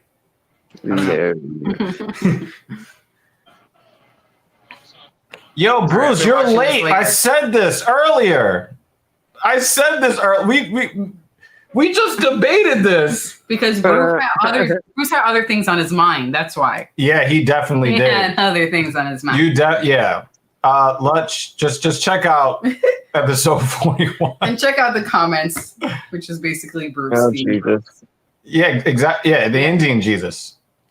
Paiva is trying to take this man's head off.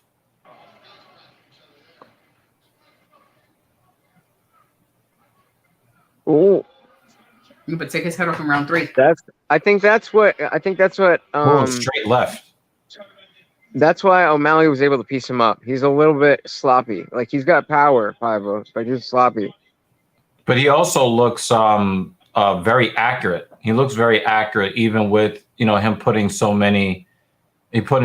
Oh, here comes Morozov. All right, no one getting knocked out in round 1. I screenshotted the chat where I'm gonna laugh so hard. I screenshotted the chat where Jihad was. He came up on on the panel yesterday. We were arguing about the same Roe v. Wade shit. So if he comes back and says, "Yo, you weren't there," I'll be like, "Nah, I was there. I didn't say I'd be there the whole time. Actually, I did say I'd be there the whole time, but But it seemed like he logged off as soon as you got on. He yeah, was just commenting. what a bitch."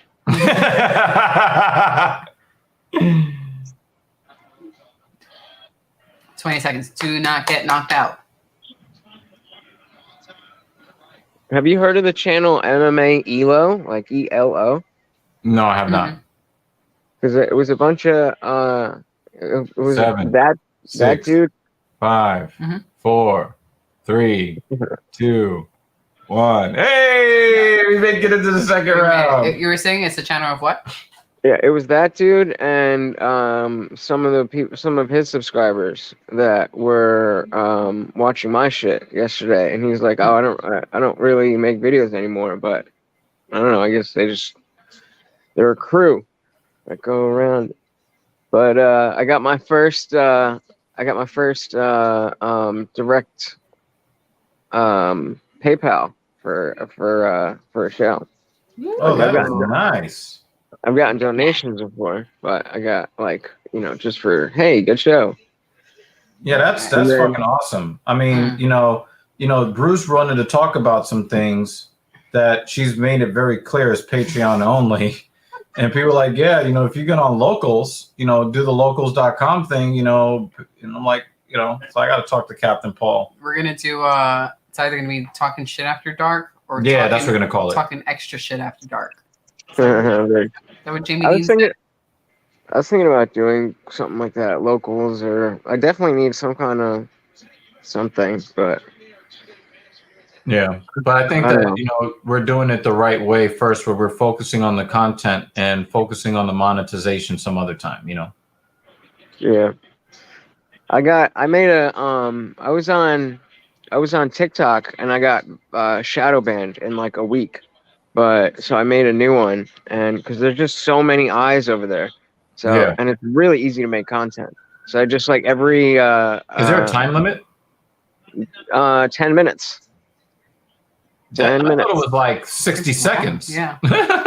No, you can do up to I think you have to upload the longer ones, but yeah, I don't know. You just get a lot of you get so many views. I mean, like my last thing from yesterday, from this morning.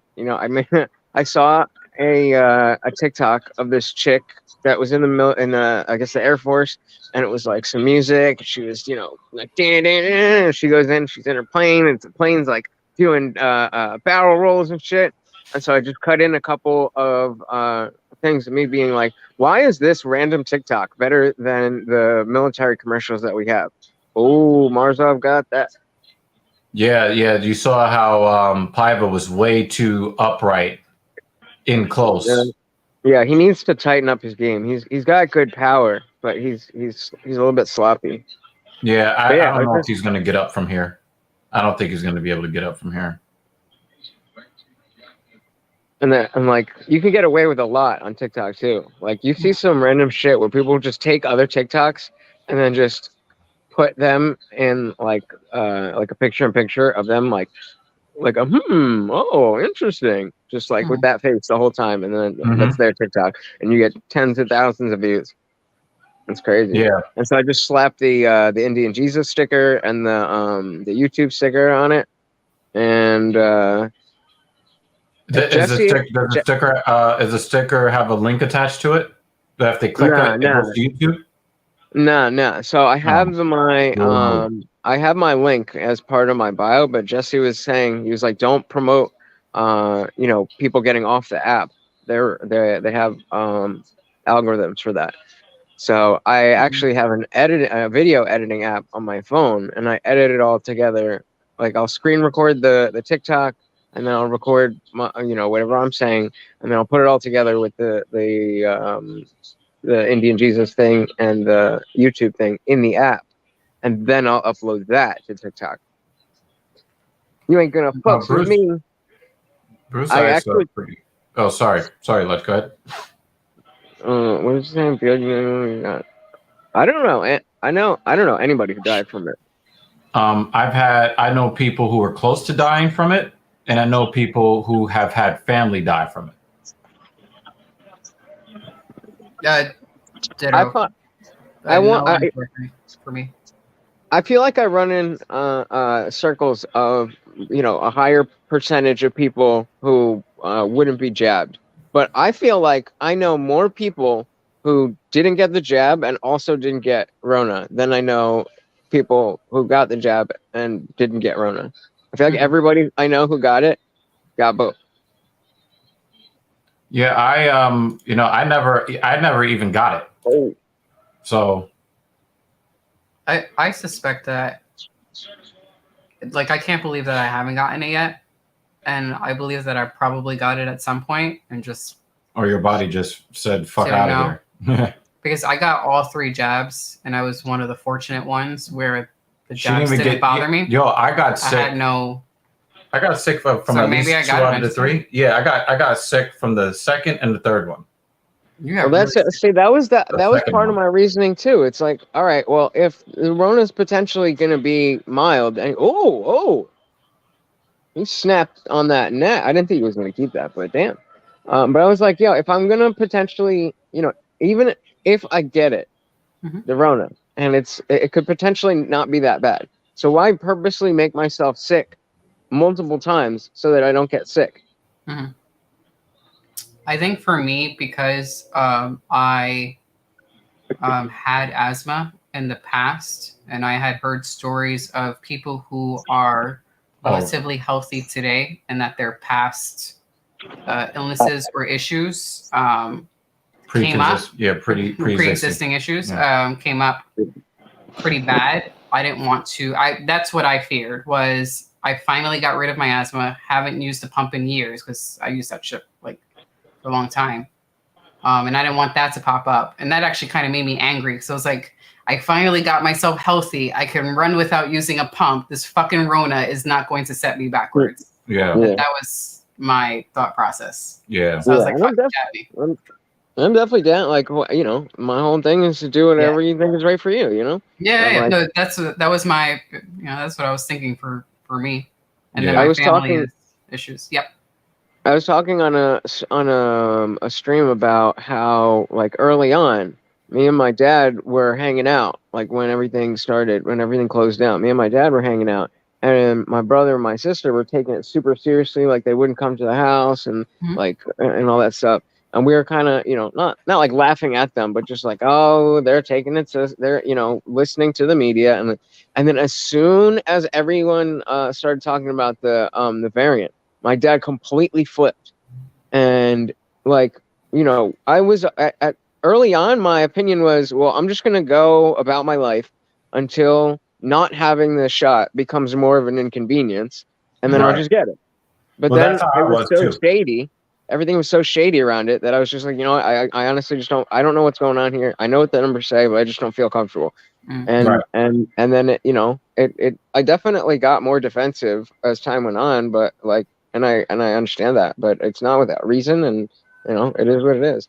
Yeah. But he got mad that I was saying, acting as if he shouldn't have got it. I'm like, yo, you're 70. Like that was not the point. The point was that you flipped you at first it was silly for them to be scared of this.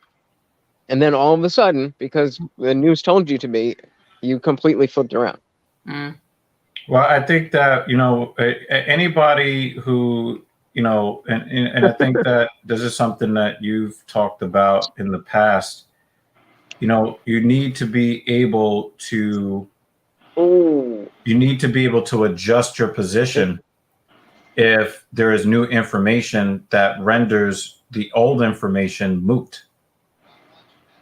Yep. Right? You need to be able to be malleable enough to put your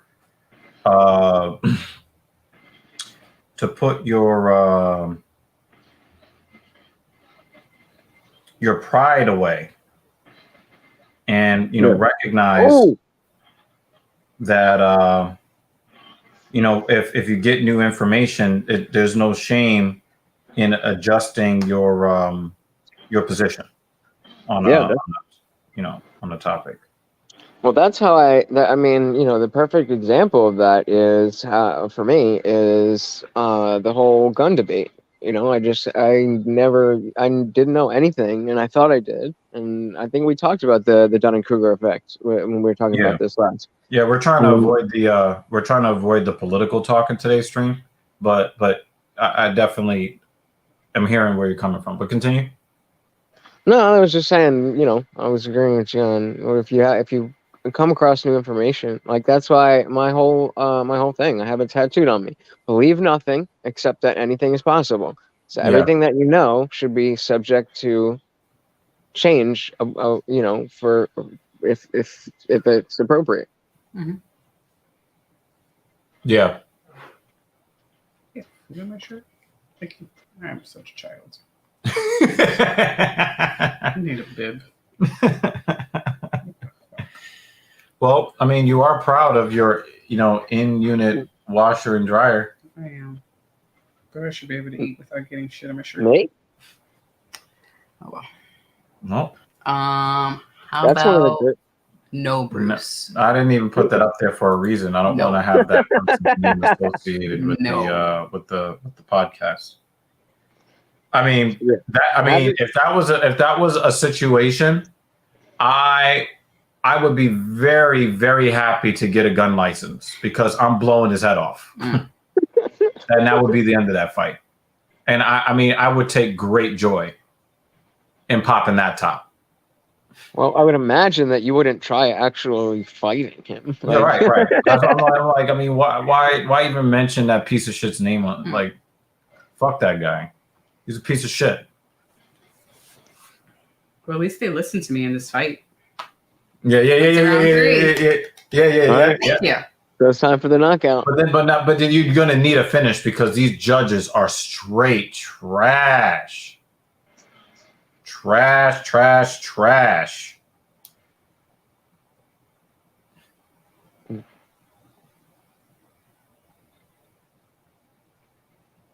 Oh.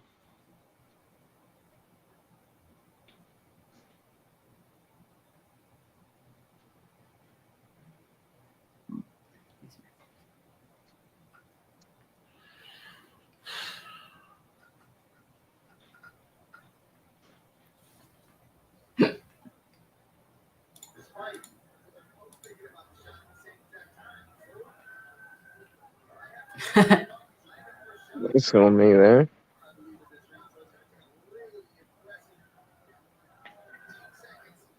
He almost punched him in the dick. Hit dick punch. The old dick twist. Dick punch for the win. Well, I feel bad for these guys. I actually didn't pay enough attention to it. But we already know opinion. that the fighter that's supposed to win is not going to win. Mm-hmm. So I would think that Piper won that. then that means he's not going to win. That's what the fuck I just said.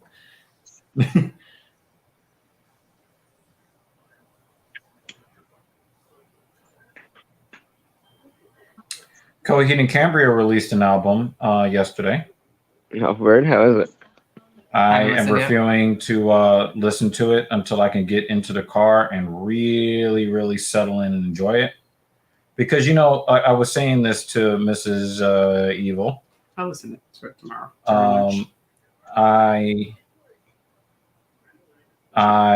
You know how like that first listen, you never get that same excitement back? Yeah. So I'm just kind of, holding off on it. I'm just kind of holding off. Like I want to really immerse myself in it. I'll do it tomorrow during lunch. I like to sit down in the park. I'll listen to it. That actually does sound pretty cool. A little screaming in my ear. That'd be great. Can't wait for that fight. It's gonna be nuts. Oh my god. I can't even imagine how the Volkanovski Holly fight is going to go. I kind of feel like it's going to be it has the potential to be a boring fight.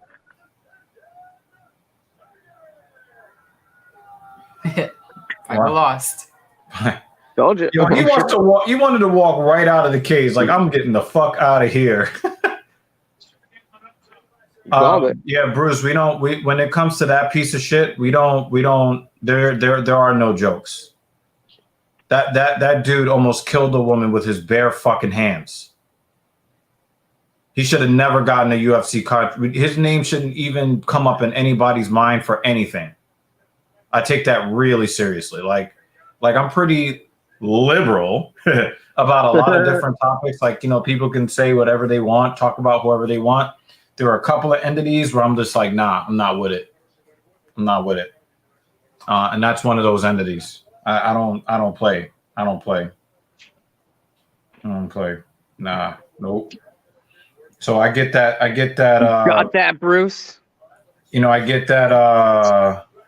That thought in my head about him possibly trying to fight my lady. No, I'm taking you off this earth with extreme pride. Like, my dick would be hard as his life is being drained from his fucking flesh. I'm dead fucking serious about it too.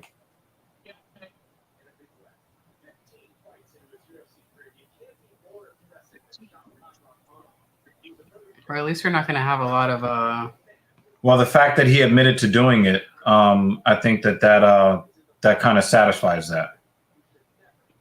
And the pictures of the assault are really, really fucked up. Like, really fucked up. So you don't, this is in that way you can probably say me and Jesse on Fire are probably going to be a little more aligned, especially when you're talking about what happened with Cain Velasquez. Yeah, he actually popped up on my stream yesterday for a while too. That was pretty cool.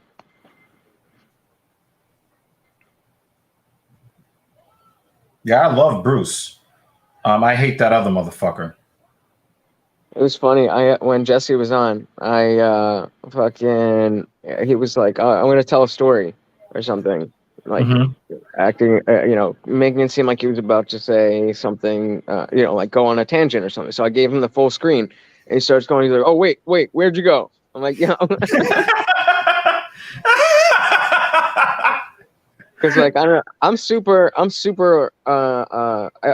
the changing of the different views and the different banners and stuff, like I'm really big on that, because I feel like that could be the difference in whether people watch or not. Like, there's this one Better Call Saul talk show that I watch, and they use the news view, where it's usually 2 or 3 people talking, and they just get a picture, and they use the most of the screen with the picture, and then it's the 3 small boxes on the side. And it's like, yo, that's not like, unless you're going to be changing the pictures and like have like a slideshow going, then you want what you're talking about. Like, there's this guy E-Man who does. Have you heard of? You say E-Man or He-Man? E-Man. Oh. Have you heard of the online campaign about Black Panther recast T'Challa? No. I haven't. Are you talking about trying to turn the character female?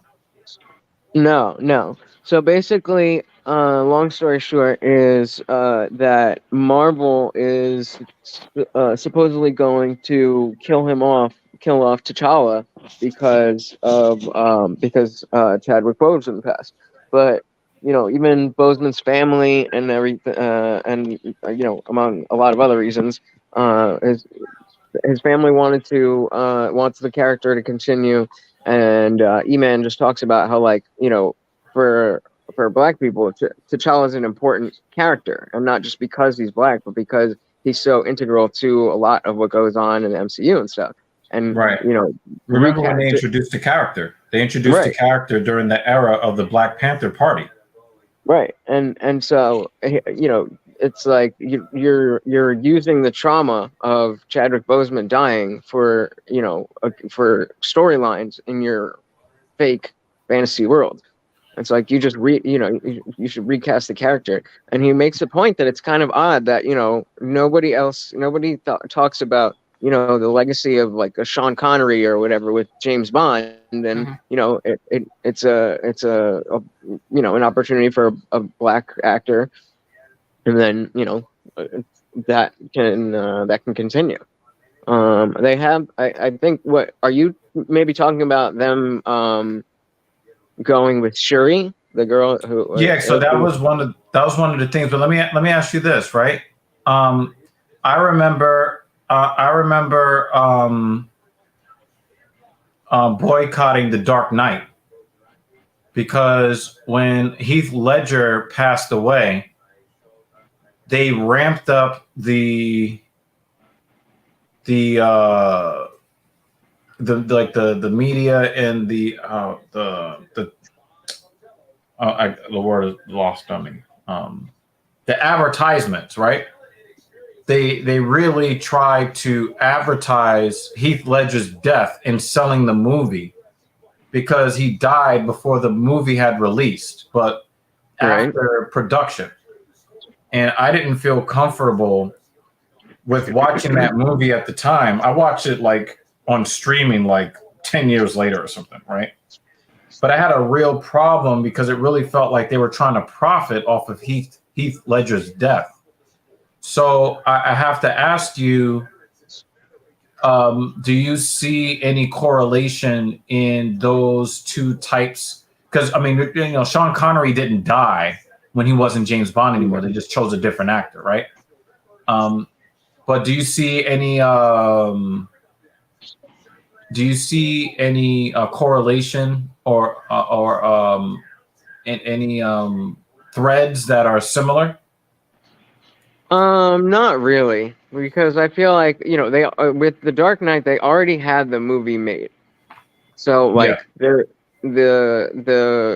all the people that worked on that movie had already put all the work and money into it, and so like maybe it's questionable to bring up the fact that Heath Ledger died, but I mean, as far as I knew, they weren't like pushing it as like I think it was more of just that since he died, they were talking about like, okay, well, he put his all into this this role and into this film. I don't think that that's something that they manufactured. Whereas in the MCU, like, yes, Boseman died, but that's no reason to use that to change the story. And have now you have a T'Challa dying story where you didn't have that before. And when you could just let the character, you know, you recast T'Challa and the story goes on because the actor died. The character. They were talking about Michael B. Jordan stepping in. What do you think of that? I mean, no, some people are saying that, but he was so good. Yeah, because he's already dead. Yeah. Right, but that's what people were saying. Yeah, you know, he was so good as Killmonger that like I want that character to. I would love to see like a variant of Killmonger come back because he did so good. Like he's one of the best villains of the MCU. Great villain. Yeah. Yeah, I think it was a great villain because it wasn't really truly apparent that he actually was a villain. Yeah. Yeah, like the antagonist. Yeah. But like that's what people. I think a lot of people are just like Michael B. Jordan and they like Killmonger, so they're like, oh yeah, throw him in there. But he was also trying to be Black Panther in the film, and he did attain that status. So I think that that's part of why people were into that. Part of the storyline potentially playing out. Oh, weird. Yeah, I mean, I definitely understood why like the natural reaction would be to retire the character in honor of Boseman, but the more he talked about it, and you know me, I don't like, you know, racialized talking, and you Yeah. know, I don't like people thinking that way. But Right. you know, he made a good point about like it's you know, just if it, you know, the same thing I was saying about Bond, but like they've had different you know, they have different characters, and like the character is the character, and different people could play it. I understand he didn't die, but I mean, I'm pretty sure he gave an example where it was a white person and they died and they just recast it. But like, you know, I mean, it was a good point. And it's just like, this is a huge opportunity for a legit ass role for a black person, and immediately they just want to retire. Yeah, I didn't think of it that way. I Yeah. thought of it as them wanting to honor him, but I think that you make a good point, because I mean, the thing is, in canon, Black Panther isn't dead. So Exactly. to kill him in the MCU would throw a lot of shit off. Yeah. Right. And I mean, I'm not saying that I think the people at Marvel are specifically trying to profit off Boseman's death. Yeah, I think they're trying to do the opposite, or at least the appearance of the opposite. Right, and I think that they just happen to be wrong. But I think you would you would like E-Man does live streams too, and he's pretty good with, like, he'll do like I go to him for my Marvel recap. So like Miss Marvel is on now, so he gets a bunch of screenshots and he uses the overlays. So you know, a lot of you know, VOD video breakdowns or whatever, or movie breakdowns. It's not just, you know, the person talking to Cam the whole time. It'll cut back to scenes from the show or the movie, and with the overlay, it works out really well. So that when I was doing What Is a Woman, that was what I was planning to do. And I was like, fuck it, I'm gonna just do it live. And then I was like, fuck it, I'm gonna just let it play. Fuck the screenshots. And that was one of my best streams until yesterday. Yeah, like, you know, I'm really enjoying the fact that people are starting to feel you and what you're bringing. And one of the things, I think I talked to, you know, this is off air. I kind of mentioned in passing, you know, I'm very much impressed by your ability to take what people have given you and then take that and run with it. Like, I mean, when you went up on TLA and people were roasting you, I was like, damn, let your boy live. And he's like, no, I'm going to take that and I'm going to use this for a rebrand. I thought that and the thing is, you know, people are going to ask you, oh, how did you come up with this? And it's going to be like a very easy story to tell. I think it's fucking awesome, personally. Well, thank you, but honestly, it's actually completely independent of that, because Jesse is the one who's like, yo, I'll pay for the new logo and whatever. Jesse's like, yo, you should rebrand yourself as the Indian Jesus. He just like kind of said it randomly, and I think I may have been talking about how, actually, yeah, I may have been talking about what you were just talking about, how people were always, but people always say that, and like I always get a podcast Jesus, brown Jesus, this Jesus. Yeah, Muslim Jesus. But that I was flirting with the idea, because there was another part at the beginning of not my last stream, but the one I did before that. Darshan is the thumbnail. If you want to go, and he's right at the beginning. He's like, I wanted to talk to you about this whole rebrand, and you know, I'm a little concerned and whatever. And I was like, I remember that. I watched the end of that. Yeah, I was like, is this like a private conversation? He's like, I don't care, you know, whatever. I was like, word up. So let's make some content out of it. And yeah, he was just like, are you sure about this? Because, you know, if it's a gimmick, then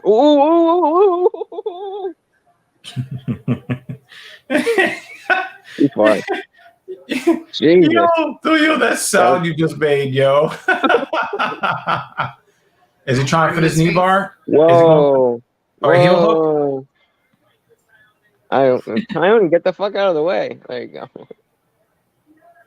I don't think he's. I don't know. No, I don't know what's going on. I'm trying to be like, I think if his weight is over there or over there, I don't know.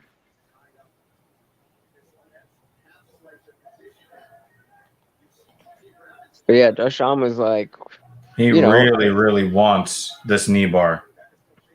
Oh, he let it go. He let it go. Yeah, man. At first, I was pretty. I wasn't sure about the whole Indian Jesus thing, but once I decided to lean into it, I was thinking maybe I'll just lean even further into the conservative thing too. It'll be Indian Jesus, the conservative atheist.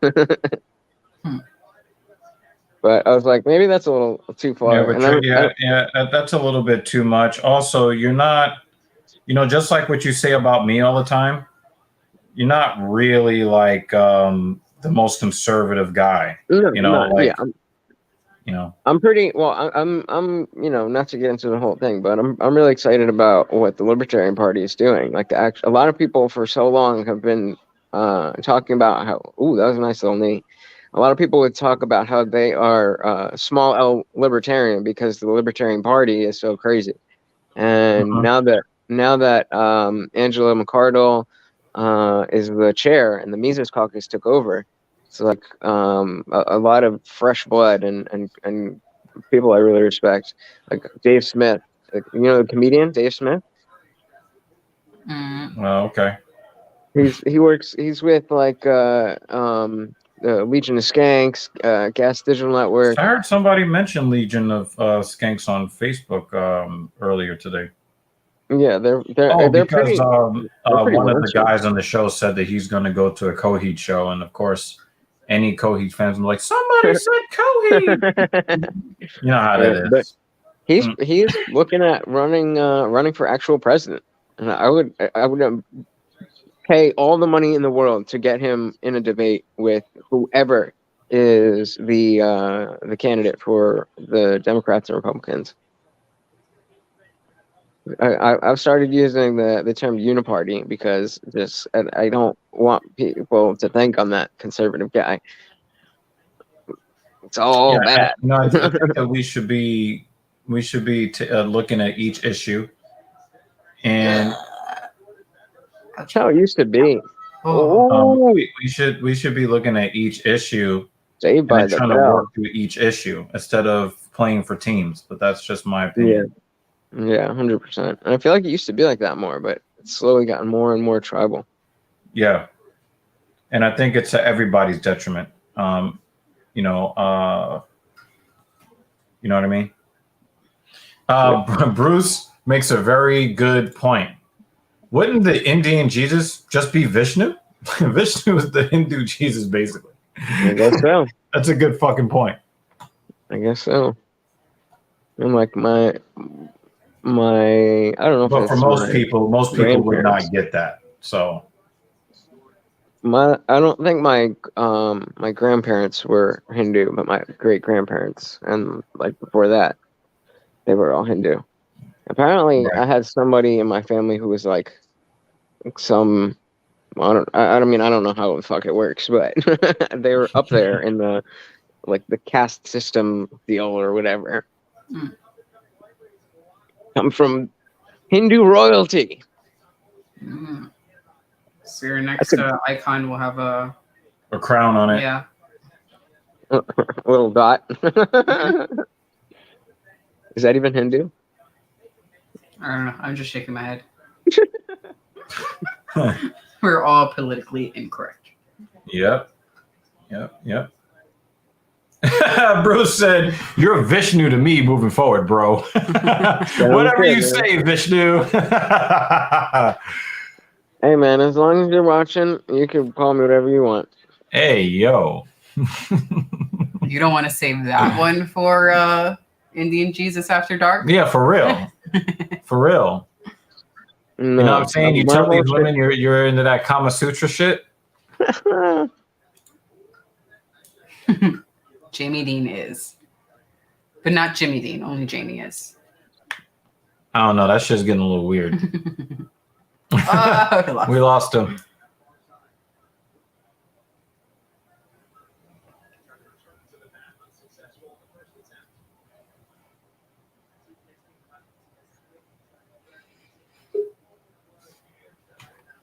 And then he pops up once Whoops. again. Press the I wrong was in button. I was in the chat thing, and then I hit back, but you gotta hit the, and Press the the wrong X. button. Good job. And that's that. Yo, it's way too easy to fucking do that because last Saturday, that's exactly what happened. Got a little defensive. Yeah. Jamie was there when I was on for like 10 straight hours, so I had to take Morty out. And I just popped into that same stream on my phone, and then just was took the phone outside like I do with you guys sometimes. But I came back inside and I went to hit it. It says leave on the bottom row when you're on your phone. It says leave, but I guess because it was under the same email, the button was to end the stream. So even though I was still on there and I had everything going, and I had a decent number of people there too. Damn. And it just ended the stream. And so like I started another one, but and I got a decent amount of people back. But I was so pissed because I just wanted. I also just wanted that feather in my cap, that 10-hour stream. Goodness gracious. Jamie was there. I was there when you didn't wash your hands. Yeah, this motherfucker. You're never gonna let me live that down. Nope. I remember before the Rona started, right? Every time I was in the gym, I would make sure that I would wash my hands thoroughly, even after taking a piss. And people would look at me like I was fucking crazy. And then the Rona came and everybody started washing their hands after that. I'm like, Fuckers. I rarely wash my hands after taking a piss. Like, my dick's clean from the shower. I'm not like peeing on my hands. Plus, I keep the seat down and at my house, so I'm literally just fucking touching my pants.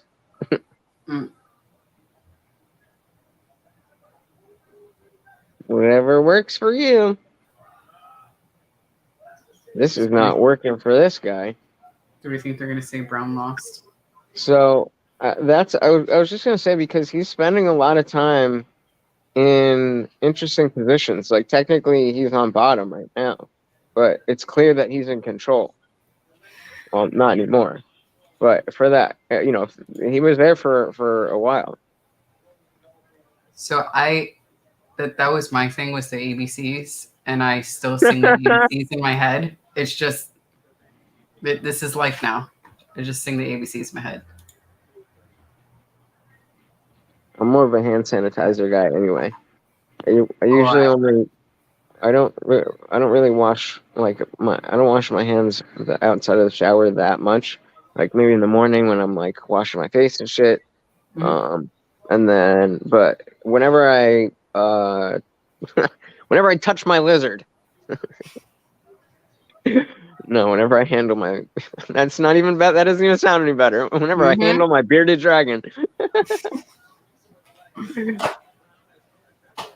Yeah, I can't even do, so I was definitely in the beginning one of those people who was super worried about what I touched because I was still working in person.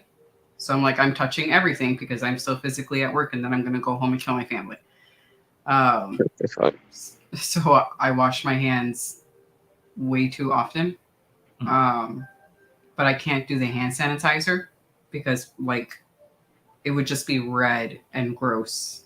Oh, that's why I always get the one with the aloe in it. Yeah, I just cannot.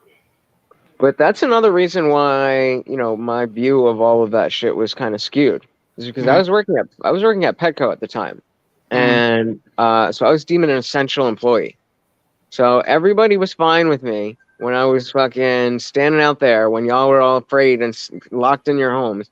I was standing out there, handling consumer goods that had been shipped all over and have animal people, animal people could be, and like, open cat food and shit. And like, and nobody fucking batted an eye. But then, you know, things change. Things change. What does that mean? Something about interesting positions earlier. You know Jamie's going to catch that. Dumbass. Ooh, nice stiff jab. Or was that a cross or whatever? Whatever it was.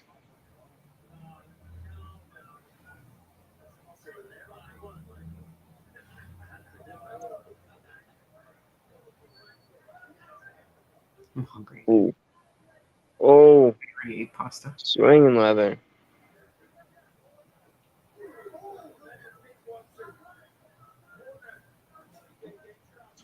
Yo, Jamie, you're an asshole. I just saw it. You're an asshole. You're late. Yeah. Yep. Now, I was just informing somebody who did not know that underage boys raped by women can be held liable for child support. So there's a whole bunch of people who are upset by the decision, and they're like, yeah, we should, have this system where we make guys pay. And it's like, yeah, it's called child support. Like, that it already exists. Wait, who's the nurse? He's so excited right now. Who's a nurse? What? No nurse is here. What the fuck? Yeah, I don't know. Yeah, I don't know what the fuck. He's so excited. Are you talking about I because don't even know what he looks like, and I could just imagine. Yeah, hell He's yeah. like, He was like, I got a type. I feel like he caught the end of what I was saying about being an essential worker. And so he's like, oh, you're a nurse? Like, nah, motherfucker, I was a fucking dog trainer. Nurse. And then, of course, the dog training shit was actually closed. So I was just a cashier for months. Oh, my God. It was fucking miserable. It was and then finally, the decision. Who works at a hospital? Anybody claim to work at a hospital? Mm-mm. Nope. Yeah, that's just you, Bruce. Whatever. But finally, the decision came down. Like, it was maybe because I think the whole 14 days to slow the spread was like March 15th or something like that. And then they were like, yeah, but if you're an essential worker, then, whatever. If you die, you die. So basically, if you're an essential worker, you don't have to wash your hands? Exactly. Yeah, but like 2 weeks later, you're an essential worker, you die, you die. That's how I. If he dies, he dies. That's how I felt going to work. Like, thank you, fuckers. It was 2 weeks later when the decision came down from corporate that the dog trainers were being put on leave, and then that's when I got the new job. Gotcha. Well, I have a part-time job in a grocery store, so that's why I was Uber. Oh, it sounded like a car crash. Are you an essential worker? Paranoid. Essential YouTuber? Yeah. Yeah, we didn't stop. It sounded like a yell or something. It sounded like brakes, and then like someone got Like hit. a crunch. Almost car accident. We're being nosy and seeing if someone got in an accident. Tell us what happened.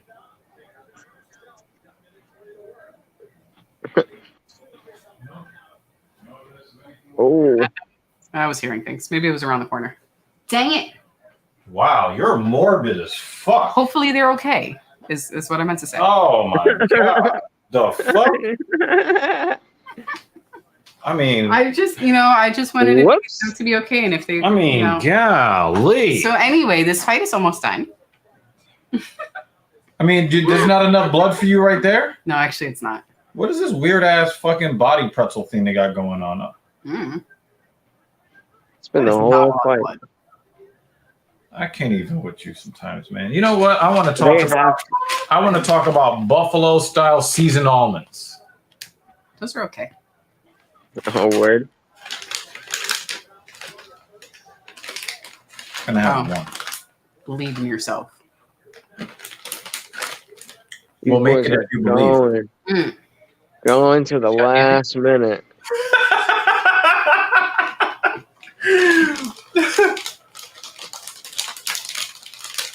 Now, and we got footage of Lutz screaming that. You know how he throws the microphone off to the side?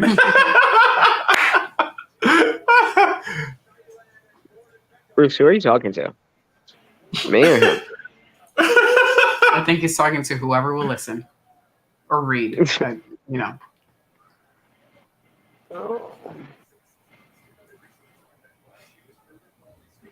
What would you think about them cutting down the number of cards that they do per year? If they did that, or are they planning to do that? No, I'm asking what do you think if they would do that, or if they did do that? I mean, we would probably just do more fun stuff on Saturdays. Yeah, I feel like I have mixed feelings about that. Yeah. I'd like to get some of my Saturdays back, but I enjoy watching this. Yeah. Well, the main thing is that, if you have less events, then you can put more good fights on the same card. I mean, this is a good card, though. But how long would those events be? Like if we had less cards? I mean, same amount. There would just be less fights.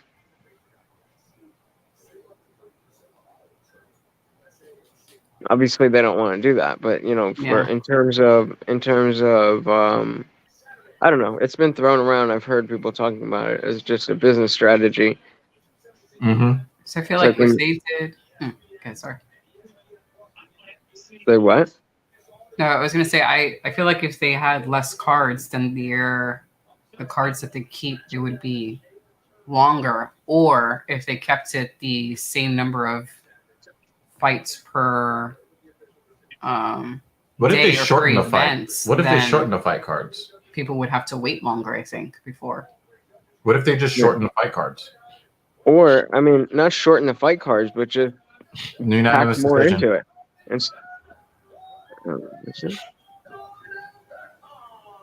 Are you kidding? Holy shit!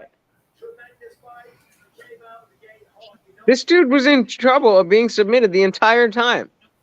Yeah. Am I racist? Was it the other Asian looking dude? Oh shit! Holy shit! You see what we meant? Yeah, the judging was started off bad. That's why you don't want to go. You are essential to us, Jamie. No, Jimmy is essential to us. Jamie. Yeah, I agree. Did you see that? Did you see that? A dude thought Bisping was going to shake his hand, and he was just kind of like moving his hand as he was talking. That's fucking hilarious. Oh, no, I missed it.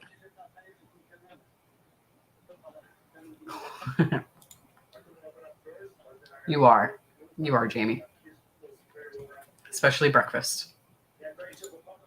Wow. See, no, that's the point. That's the point. Jamie Dean has nothing to do with breakfast. Jimmy Dean is an essential part of breakfast, sure. What is Jamie Dean? Jamie Dean is the version that's been mutilated, where the breakfast part has been removed surgically by. The vegan version. I don't like it. Oh, come on! You made it even worse than what I was trying to make it. I miss the sausage jokes. I miss the sausage jokes.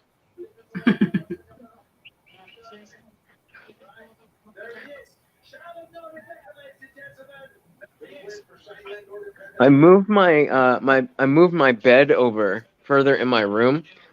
Sometimes I'll do videos up here, and I found an old tripod that holds my phone really well. And the problem is with a lot of things that hold your phone, they don't account for the pop socket. So I bought a $70 gimbal on Amazon. You know, the thing that like stabilizes it if you're just doing like a handheld video. It kind of like even if you move, the camera stays stable. Mm. But it doesn't fit because I have a pop socket on my phone, and it's super tight. So even just that fucking centimeter or whatever, it's too much. And sometimes if I fiddle with it, I can get it to just clamp on the very edges. But then I wouldn't even feel comfortable walking around with it because it would just slip out at any time. But I don't really, Can we return it, or it's too late? I mean, I can. and I meant to like I was looking for like the easiest way to do it, and they said they would send a well, what I thought it was is that they would send a box, and then I would just have to, and you know, I would just put the shit in the box and give it to the dude right there. Mm. But he's like, oh no, I give you the label, and then you gotta put it in a box and go to what do you call it, like an Amazon whatever center. I was like, what? I don't want to do that. Really? You couldn't just that's weird. It's like we've returned some stuff and we just give it to like FedEx or UPS. Here's my dick in a box. Next time I get something, ooh, isn't he I think Olberg is He's one of Izzy's guys. yeah. CKB. This dude's fucked. And Stefan Chukwi is Chukwi. a very powerful striker. I'm going with Olberg. But I think he gasses out.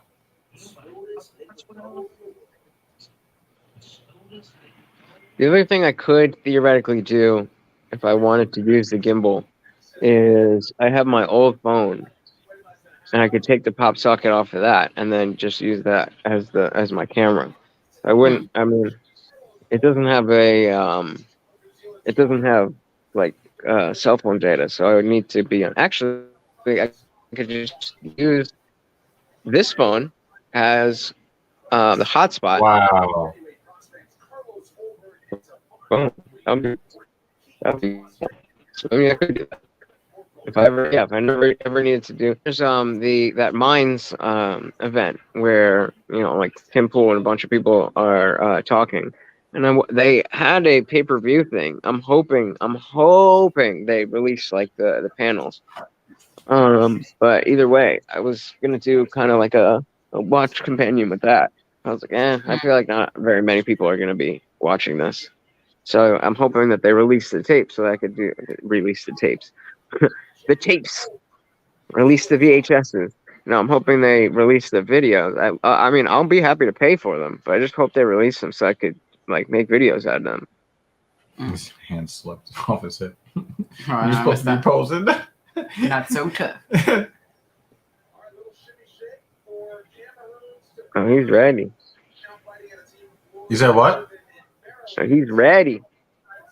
He's ready. Yeah, I don't think that he's afraid of Olberg, which is probably going to make for a good fight. All right, this ends early. I'm going. I really wish that he would stop shuffling and actually make it to the goddamn cage. No, I mean, this is good because we need it to go to 10 o'clock because we don't want this to end in 7 minutes. It might, though. No. So he could take his time going to the cage. This is the only time where she complains about stamina.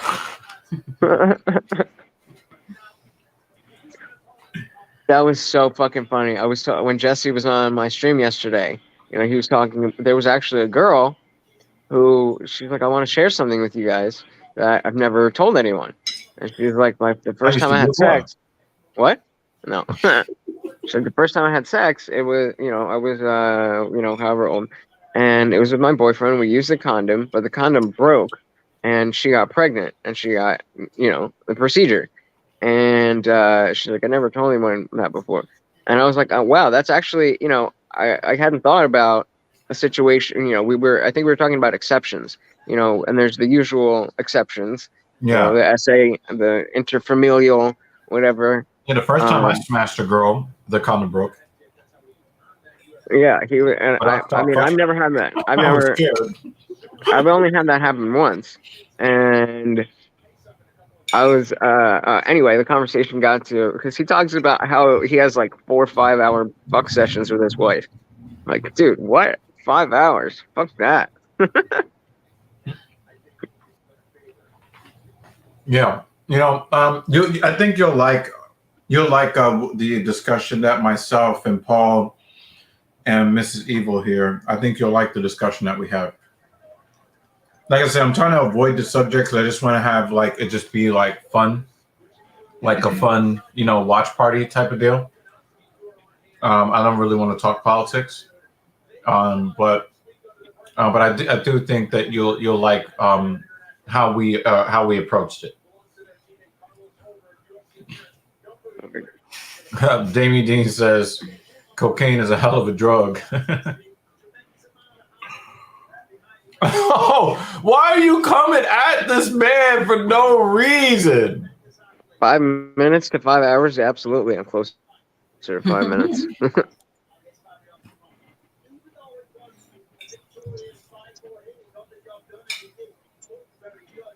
Some women don't have 20 stamina. minutes out of me. You get 20 minutes out of me. 40 on a good day. Hour if I'm feeling frisky. Hour if you're like just coming out of a prison term of 6 months or longer. No, I mean, like in college, I remember my college girlfriend, we had a session that was like, I don't know, like 3 hours or something. I'm like, it was cool. It was fun. But, like, that's a long time. I'm like, I'm out of shape. Up for 5 hours twice in my life. It gets like, it gets old. The skin gets raw. Oh. Well, here's the other thing is that I'm not, I don't really do casual sex that much, and so like I'm usually with somebody if I'm having sex with them, and that like if you're passionate with somebody, that passion's not going to last for hours on end. Like the heat of the moment is the heat of the moment, and then it's done. Well, the first couple of times you smash, it could be like that. Which is probably why guys are always looking for new pussy, right? They always, it's tough to get excited the same way the 5th and the 6th and the 11th and the 117th. Well, not even. I mean, that too, but like beyond that, then if you're with somebody for a long time, then, there's different types of passion there. But, that doesn't happen all the time. That's not every day. Well, Olberg is the underdog. A slight one, but still an underdog nonetheless. Interesting. They both have the same reach, and Olberg is 4 inches taller. Fucking Bruce. Do you want to save this for your locals or Patreon, or do you want to answer that? I mean, when a girl is on birth control and you've been with her for a while, yep, you splashing off, buddy. You can nut inside her, and with decent. I mean, you don't ever know for sure, but like I'm good here. She's on birth control. Are you a collapsible tent like afterwards? Kind of, yeah. I definitely need a regroup period. You notice how she just left that alone, right? I told Bruce that this is a conversation for Patreon. This is where the talking shit after dark came from, which is when you watch the video later and you'll just see all of Bruce's comments. That's for there they are. Patreon. There they are. Yeah. Well, that's why, and that was another thing that I was doing last week when I was doing the fight companion. I was doing it less during the fights, obviously. Like when the fights were on, we were watching the fights, but in between. He was just like asking for video clips and stuff. I thought that was pretty clever. Yeah, we were watching different videos and we were doing stuff. And hey, yo. Yay, yo. Patreon versation.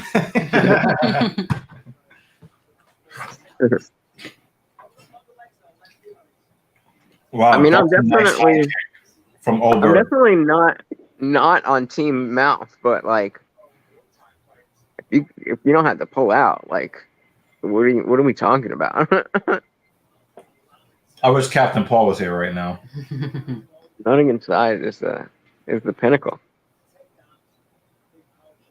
Well, if you're talking about mouth, technically that's also nutting inside. Yeah, but I'd rather fuck than get a blowjob. So, but like obviously, if I'm getting one of like this, like for every one of you, there's like 17,000 men. But that's like saying like that I don't like chocolate ice cream because I I chose chocolate ice cream with sprinkles on top. Oh, he's in trouble. Oh, Oh, nice. oh, he's dead. Patient. Damn. Yo. Got him. Got him. Yo. CKB all day. And now you have to watch video packages. My ass is getting a snack. I told you. From here to main card. That's what I'm saying. Yo. Pull up some videos. Let's do some reactions. But Bruce, I know that there are. Did he accidentally close yeah, again? he did. Bruce, I know that there are other ways to not, make somebody. Damn, I hit back again. Good job. But Good. yeah, let's pull up some videos. Let's do some reactions, and then you can clip those and put them for our videos tomorrow. Wait, what are we reacting to? I don't I don't know, whatever. I don't know. Post some shit up. I would rather do like animal videos or some shit. Like I don't, like there's like so much going on with like I don't want to talk politics or that kind of stuff. I'm just not with it today. Well, I'm not about to wait 20 minutes for this next fight. I mean, the thing is, we're going to watch videos one way or the other. It's going to be about Matus Gamrot, or it's going to be about someone else. Well, whatever. That's what I'm saying. If you pull something up. Yo, that Alberg guy is a problem. Can we talk about that for a second? He's a fucking problem. Hold on, guy.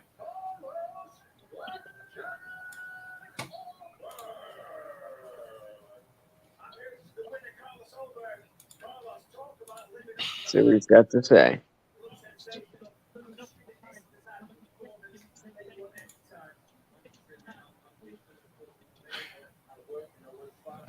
Let's see. All right. BRB. I really am getting a snack. It won't take me 20 minutes, but I'm getting a snack.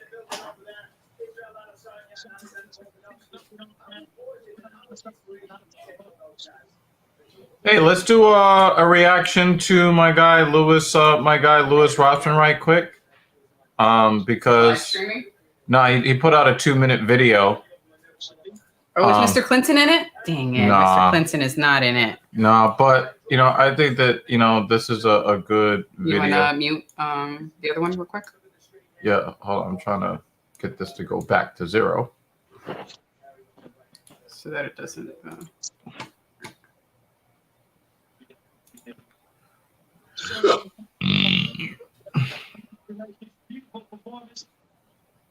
Ladies and gentlemen. I keep wanting to call him Charles for some reason. Probably because he sounds like somebody he knows or something. All right. Let me do this right quick. Let's listen to Lewis Rothman right quick. Talking about the real reason employers can't find workers in 2022. Okay. Let's see what Lewis has to say. Hey, everybody. How's it going? Hope you're having a lovely day. So I just left getting ribs from my favorite ribs place in all of America. And I saw this really looks like he bought a gimbal too. I had to stop to show you all. Now, it's weird to me because, again, I grew up in the city, so I'm used to being around scams. I'm used to being scammed. And I don't know, it's just this bias that I have where I just kind of expect that when I leave New York City that the scams end. Can anybody explain to me what this means? So this is a McDonald's, and there's a sign in front of the McDonald's. And it says, now hiring up to $15 an hour. When did it become normal or okay for this cable throttled internet speed up to bullshit language to be utilized for when you're hiring somebody? Like, again, I have a business, and when I post a job ad, usually I'll say, like, this pays between 20 to 25, depending on experience. This pays 25 to 35, depending on experience and how good you are, and we'll figure that out when you show up. This pays 18 to 24, and we'll figure out how good you are when you show up. This pays 30 to 45, and we'll figure out when you show up. You realize that up to means anything between 0 up to 15 is essentially a range from slavery to 15 an hour. Like Well, that doesn't mean there's the anything. minimum Up wage. to $15. In order to have a range, you need to have a lower end of the range in addition to the higher end of the range. Without the lower end of the range, That's it's implied. not really that enticing. So when I read a lot of these articles saying that fast food places can't find anybody willing to work and they're willing to pay people up to $15 an hour, you realize that means zero is in there. It just seems like a really silly way to advertise. Let me know what you think in the comments down below. Are you excited to get paid up to $15 an hour to work as a fry cooker to clean the toilets at McDonald's? Because personally, I don't know. And give me a range. Give me a range. And again, a range is okay. You can say, like, if you suck at your job, it's going to be 10 an hour. If you're really good, it'll be 20. But give a range. Am I overreacting there? Let me know in the comments down below. I'd say a little bit. What did you think? I think that New York City changed their laws on purpose to combat exactly what he's talking about. You are trying to lure somebody in with the big number, knowing that you don't intend to pay that out to anybody. And so if you give a range on the lower end, it's more truth in advertising. I mean, I guess, but I mean, especially with McDonald's, that's a terrible example for what if that's the point that he's trying to make, because we have a minimum wage. So the range that he's talking about is implied. It's between minimum wage and $15. That's specifically what that sign said. $15? No, not where he was walking, not where he was, right? But here's the thing, right? Like, the thing is that if you're honest and you write minimum wage on the sign, nobody's going to show up. Right. And I think they know this, right? So it's like up to $15 an hour. I think that, it's being disingenuous, which is why that's illegal in New York City now. It's not being disingenuous if they do intend on having a certain criteria where you can actually make $15 an hour. Yeah, and I think that a lot of times that is just simply not true. Like, they'll throw that number out there to get you to walk in the door, knowing that they don't intend to offer that to anybody. That's business, baby. No, that's dishonesty, which is why it's illegal to do here in New York City. What is it? Jamie. Jam Session also says rate is only half of the equation. Most companies are happy to pay 17 plus an hour, but you work 20 hours a week. I have a client who works on a contract, and basically his contract says that his pay rate goes up every so many hours he works. So let's say, for example, 0 to 10 hours, he makes this amount. And then the rate goes up when he goes between 11 and 20 hours. And then that rate goes up again. And then at the very top, if he works above a certain amount, the highest rate then kicks in. And I think that's supposed to encourage the employer to keep the amount of work to a reasonable level, so that, people aren't at home, working, because it's almost like a luxury tax penalty for professional sports teams. Like, if you want to spend the top amount, you can, but there's a heavier penalty to pay for doing so. And I kind of like that model, but I think that you should be more straight up. If I went into a clothing store and they say, this product is up to $50, I'm going to be less likely. Every sale you've ever seen says that up to 50% off, up to 30% off. That's why I'm confused. That's why I'm confused. I tend to not go to those places. If they just say 30 to 50% off, no, that's what I'm saying. Okay. That's what it's not certain places. I'm saying when you see a clearance section of anywhere, it will say up to 50% or whatever. And my confusion is the fact that this isn't a new concept, a new phrasing. It's not a new concept. No, but I don't think that's his point. I think that he understands that a range is implied. Is that the language used to advertise the salary is used in the same way it is in retail, like this item is up to 50% clearance, that using that language for salary, that should not have been used in that way or advertised in that way. Yeah, I think especially when that's you're talking about I'm worker definitely a buyer compensation. beware guy. Like I definitely am not in favor of openly just like unfair practices. But Oh, 1 second. I got to ask you this question because some just popped up on the screen to change the subject. Arman Tsarukyan is ranked 11th at lightweight, and Gamrot is ranked 12th. Do you think that the 11th and the 12th ranked guys should be getting a main event status even on a fight night? I mean, yeah, why not? I think it's a little bit far down in the rankings. Neither one of them are even top 10. Well, when you've got 70 events a year, not 70. I think they do 40. I think it's 45. I think they do 45 like that, events a week.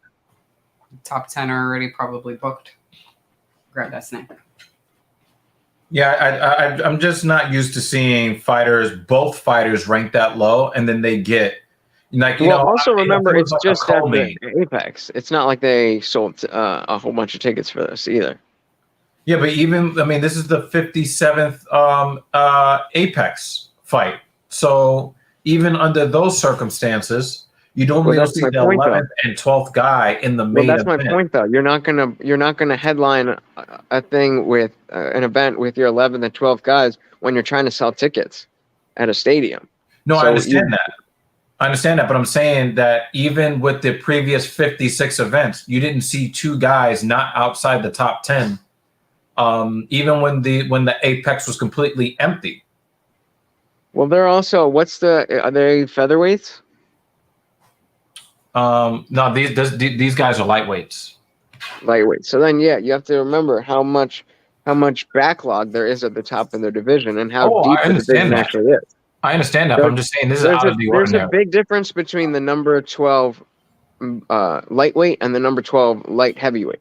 I agree. I totally agree. But I think even under these circumstances, I'm not used to seeing two guys. Well, that's why everybody says rankings don't mean shit. Rankings aren't like a real thing. No, I don't inherently disagree with you. But what I am saying is that I've never seen this before, which is why I'm pointing it out. This is still out of the ordinary, regardless of how we look at any of these divisions or anything like that. I've never seen anything like this before. That's why I asked you about it.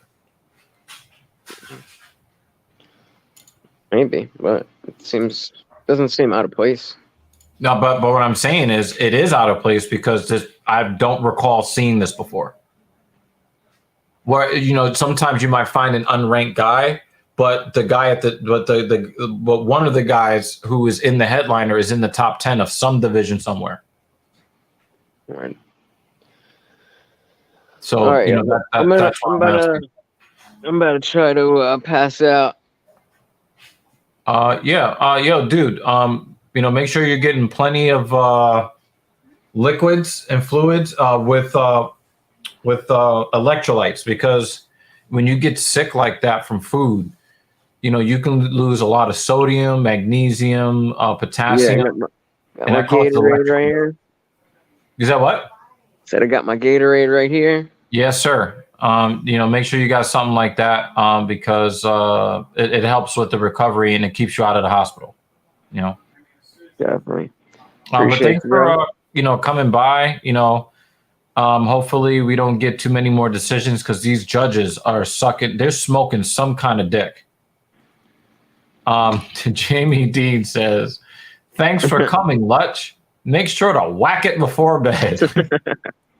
Thank you, Jamie. All right, peace out. Thank you for coming by, man. Again, definitely feel better sooner than later, man. Thank you. All right, peace out. Salute. Now he actually pressed that button on purpose.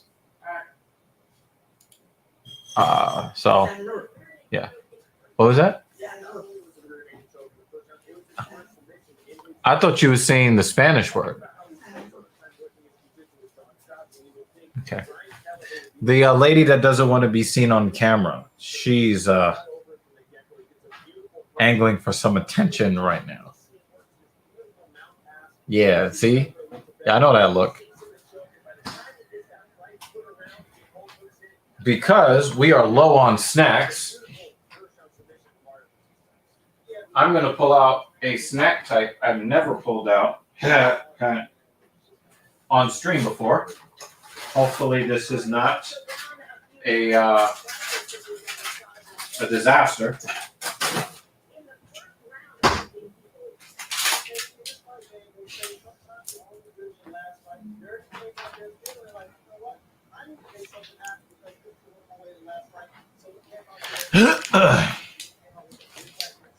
Oh yeah, that one's really good. I had one. It is good. I don't know if you guys can see the condensation coming off of it. Oh yeah, you guys can see that. It is cold as fuck.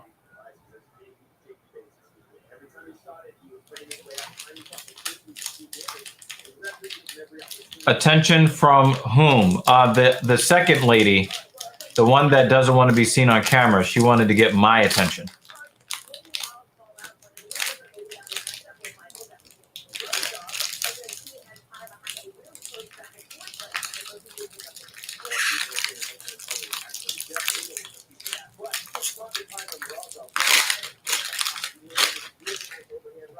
This is cold as fuck. I'm afraid to put my teeth in this shit.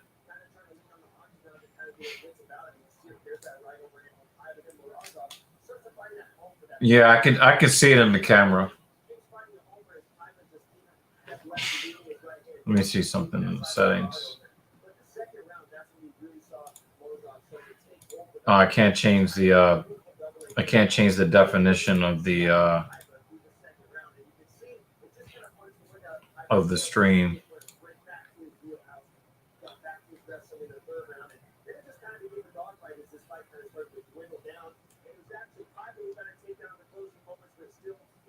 Yeah, I can see it falling off on the side, like right here.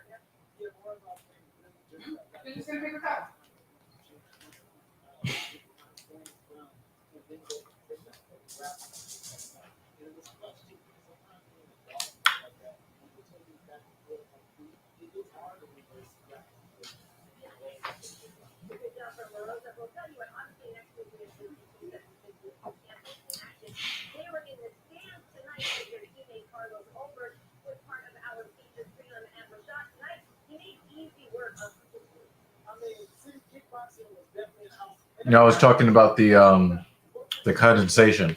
Oh, okay. They have the stuff set up as if there's a show tonight and there's nobody outside. Maybe I think it might be one of those nightclub type of deals. Because the thing is, like, you look and it doesn't really look like much, but you see people like super dressed up, and you know you should not be going to a concert super dressed up. Yeah.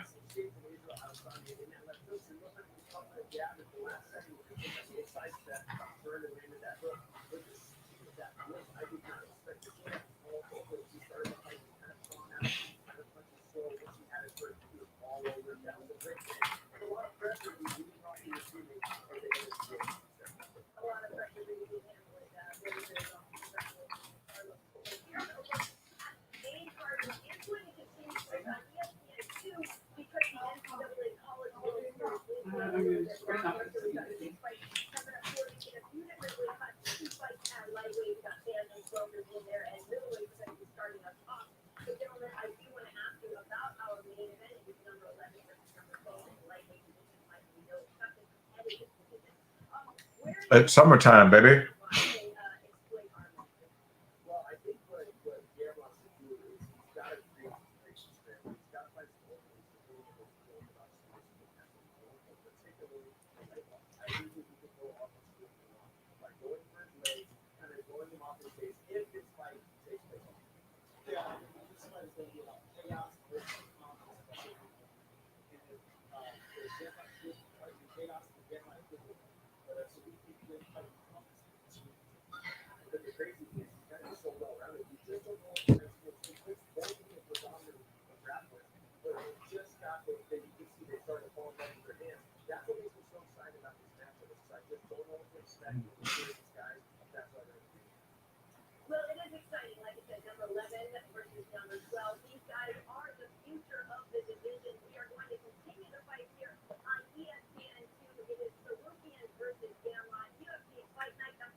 Evil lady, check your phone.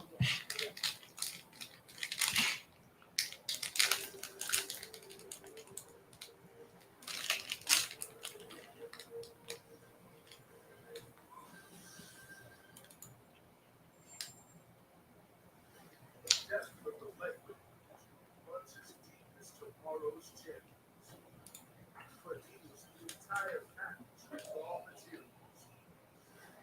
Just 25 years old, overpowering, supremely skilled, dominant in every aspect of the fight.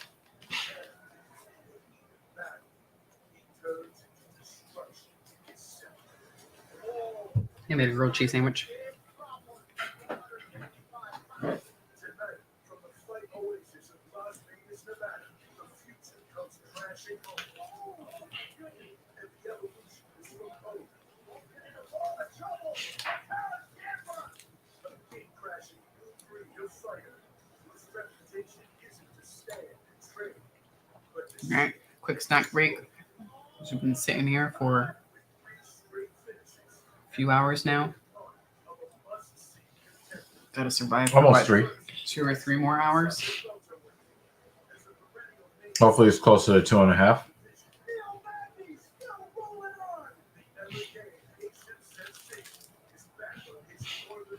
Oh, he dropped that dude on his neck. Late night grilled cheese sandwiches are the best.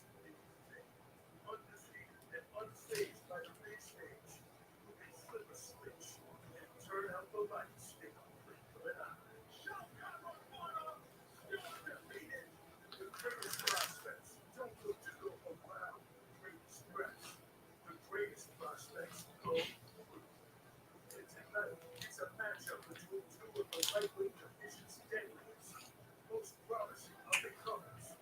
The game from Poland and the A very dramatic intro. Goodness gracious. tomorrow. It's time to find out. Live from the UFC Apex in Las Vegas, Nevada. It's UFC Fight Night. Tsarukyan versus Gamrot. And it starts right now.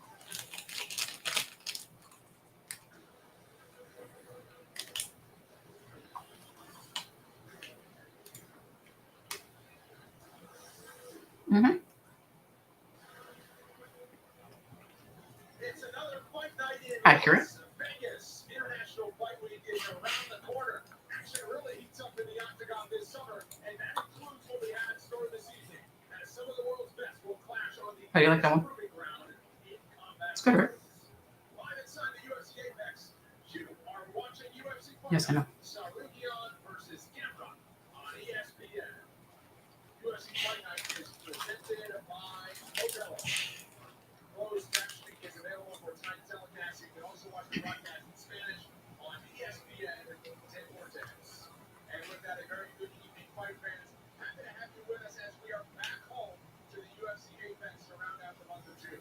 I'm Brendan Fitzgerald, happy to be with my friends Paul Felder, the UFC Hall of Famer, former champion Michael McCown Bisping. There are great contenders on the rise, prospects as well to keep our eye on tonight. But after what we saw in Singapore and what we saw in Austin, they have their work cut out for them to keep up here at the Apex. Their work cut out for them, but these prelims, my goodness, they delivered. And I imagine this main card is going to be watching. Oh, okay.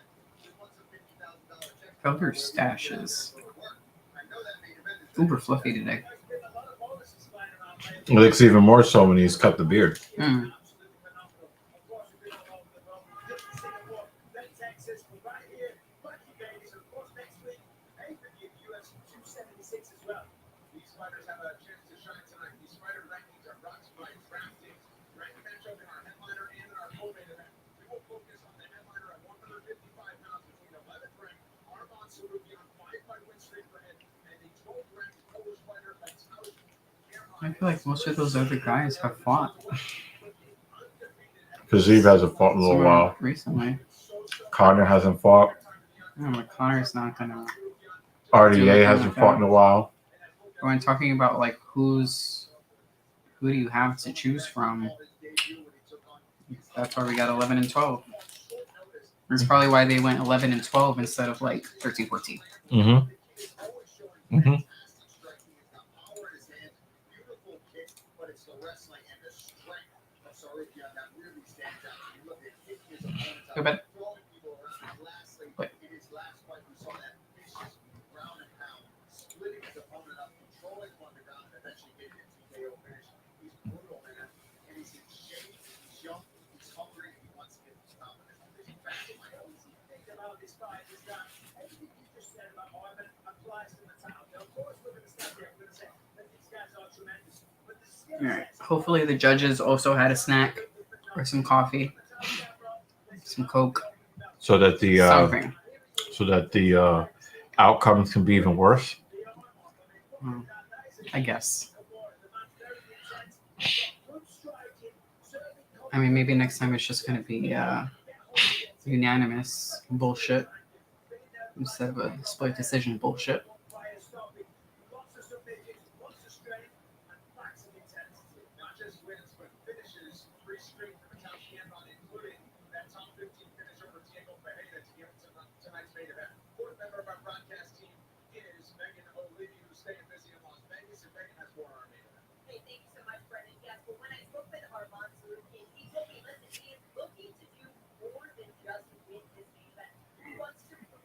Excuse me.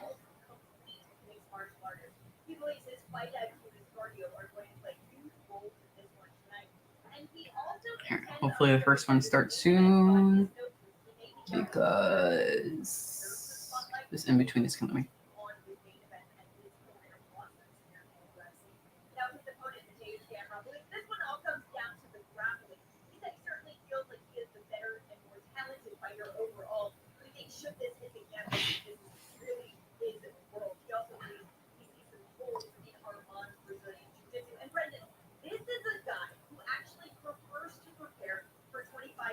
Has she had a nose job?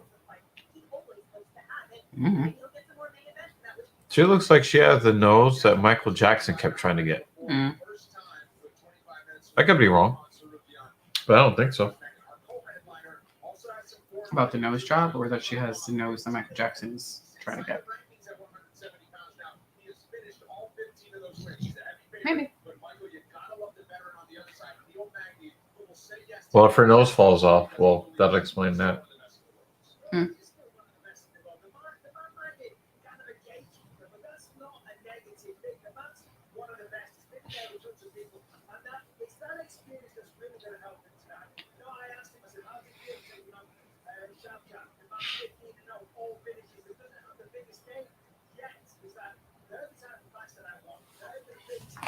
Excuse me. Oh, thanks, babe. I don't know what call. My phone. Oh, shit. Thanks a lot.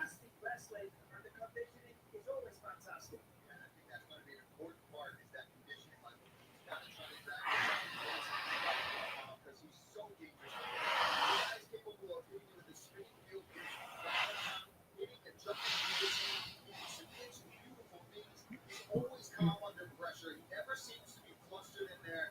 He's like an assassin when he gets inside.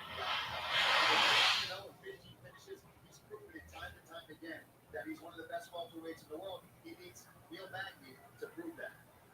And his finishes are well balanced as Rachmanov boasts 8 wins by knockout, 7 by submission. There are seemingly no weak areas. Neil Magny will try to find one tonight. Now time for our United States Marine Corps featured matchup of the night. As we get started on our 6-fight main card from the home of the UFC, it comes in the middleweight division. Owner of the feel-good story of 2021, Chris Curtis smashed his way into the consciousness of UFC fans with a pair of spectacular finishes. And now it's time for a 2022 encore as he takes on Adolfo Vieira, one of the most decorated jiu-jitsu players in all of mixed martial arts. Brazil's Adolfo Vieira has not let any of his 8 pro victories go to the judges' scorecard. He's setting up for a bout man Theo has the potential to steal Fight of the Night honors when he takes on our country veteran, Chris Curtis. A cult favorite among diehard fight fans for years, Curtis finally got his call to the big show last year, and with a pair of blistering knockouts of Phil Moss and Brendan Allen that extended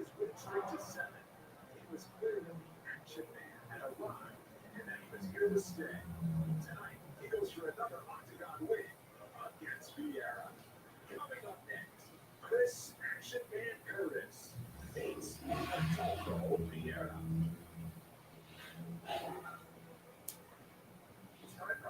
Oh my god, it's a fucking commercial. Killing me.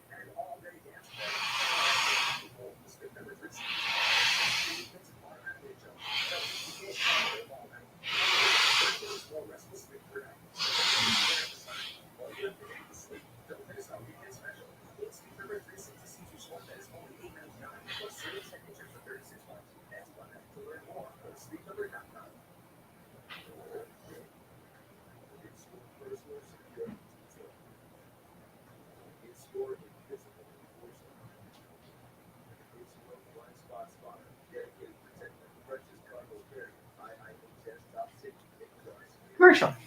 Yep. It never ends.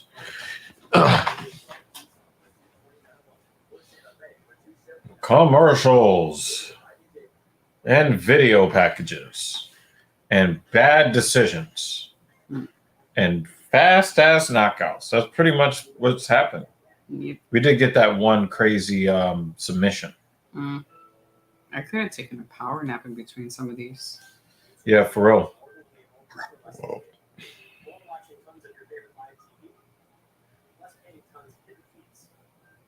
In other words, more show for less stuff. This is 100% fresh meat with 2 slices of good cheese with honey extra apples. This is a burger that strongly suggests they receive it not since terror. Feel the honey grade with napkins. And then won't be contained by local sesame seed. This is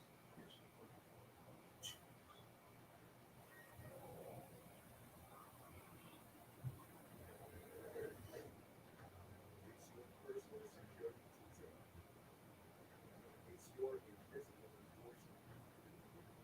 It's your blind spot spotter, dedicated protector, precious cargo bearing, IIHS top safety big plus. You got our big Tucson, Allison, and Santa Fe. It's your journey forward.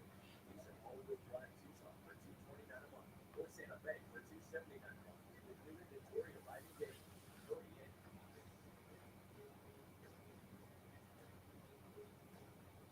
Discovery is accepted at 99% of places in the U.S.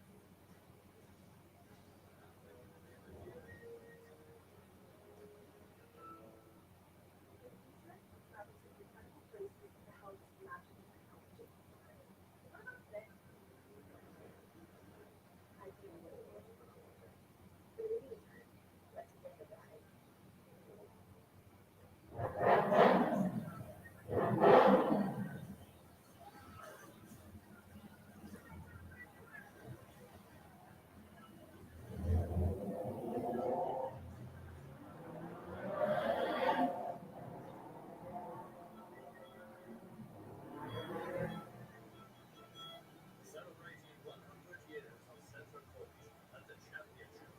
Wimbledon on ESPN and ESPN Plus. Yeah, finally. Welcome back. All right. Start of our main Sliding ship. call. The tape is brought to you by the United Maybe. States Marine Corps. Chris Curtis His pecs look funny. Adolfo Vieira. Vieira Chris Curtis. a 6-week event, but the 2.5-inch edge and reach lies with the American and -130 favorite Chris Curtis. Setting the table tonight at the Apex is Bruce Buffer. Ladies and gentlemen, we are live from the UFC Apex in Las Vegas for UFC Fight Night. Tsarukyan versus Gamrot. And now, this fight is 3 rounds in the UFC middleweight division. Introduce me first.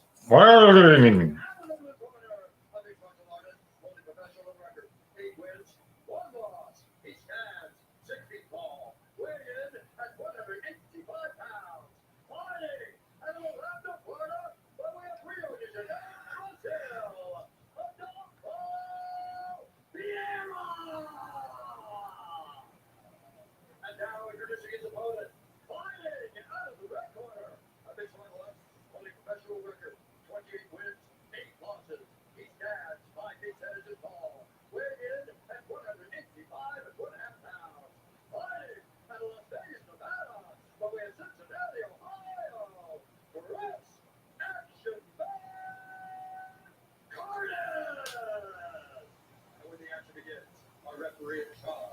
Mark Smith.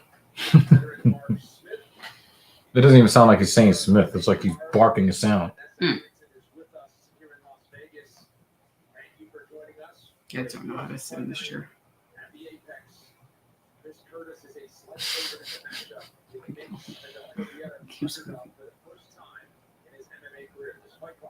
All right, yay! People fucking each other up. Finally.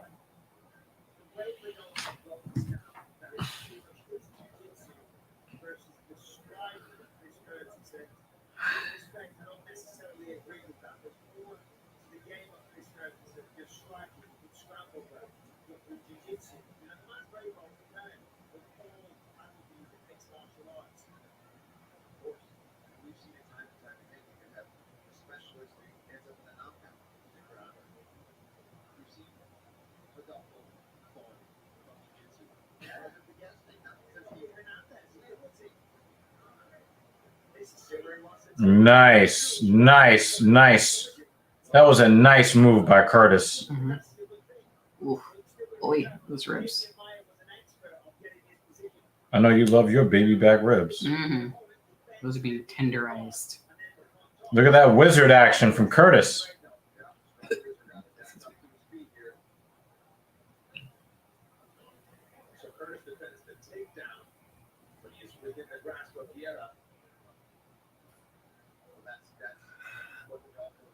Don't punch him in the dick.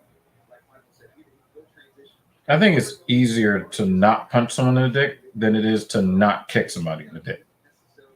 I think it's harder to avoid kicking somebody in the dick. One of the earlier matches today, I forgot who the fighters were. Oh, and there's the low blow. Oh. Not my fault.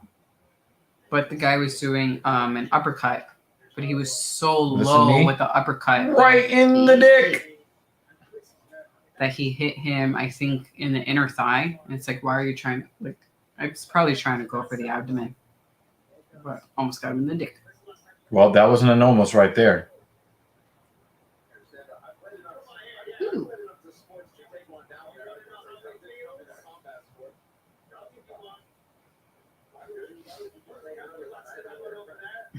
Is he actually fine, or is he telling himself he's fine?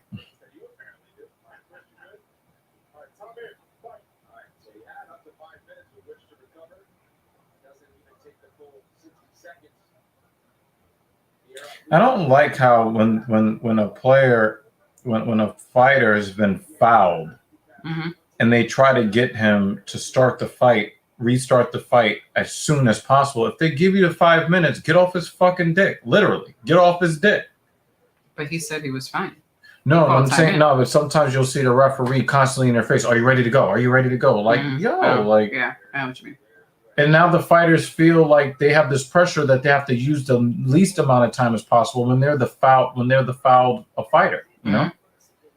So even though he said he was ready to go, it's kind of like, is he afraid that the referee is going to start, rushing him? Yeah, he's going to spin him down. Yeah.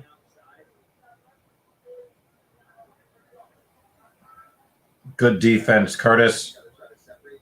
I think the only time they don't do that is when the fence is like so egregious. Good defense, Curtis. Like it looked like they put their entire finger in their eye. Yeah. You know what I mean? Like if if it's something really, really bad, they're more likely to say, take your time. Yeah. So I've also seen that. Yeah, but the thing is, if I'm fouled, the onus shouldn't be on me. Yeah. I agree. Especially like, let's say I get fouled and I'm this close to being knocked out. Nigga, I'm gonna take the whole 5 minutes. You shouldn't have poked me in the eye or kicked me in the dick.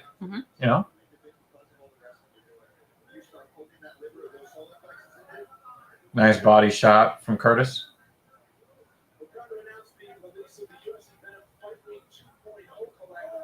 Oh, nice stick from Vieira.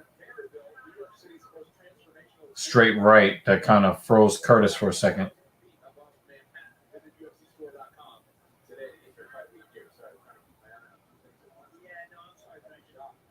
He did it again. I had it in my mind. What if he does it again?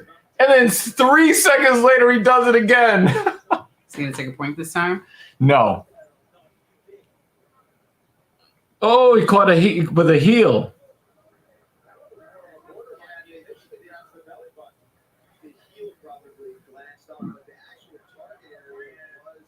But he's already tender. That's the thing. I agree that that's not worth taking that point there. It may have still affected the cup area of Curtis, but the target that Especially when he's already been kneed there. Yep. Probably doesn't take as much force. Yep. Just a cup adjustment, even Mhm. even if it's not a full on heel or balls. The ball of the foot to the dick. they said was clean. That's why the immediate restart. And no warning. Another takedown attempt for No, they claiming that it wasn't. Mm. They claiming it was clean. Good defense from Curtis. Nice straight left from Curtis. Very nice. Nice stick to the body. It doesn't look like Vietta's seeing the left hand. Mm. Oh, and another left to the body. It's probably going to end up collapsing on one of those. Oh, he delivered a right to the body. Yo, they're both going to the body. They're both going to the body hard. All right, corner. Let him know. No more dick shots. Well, they said that the second one was a clean hit to the abdomen. Still be careful. Yeah.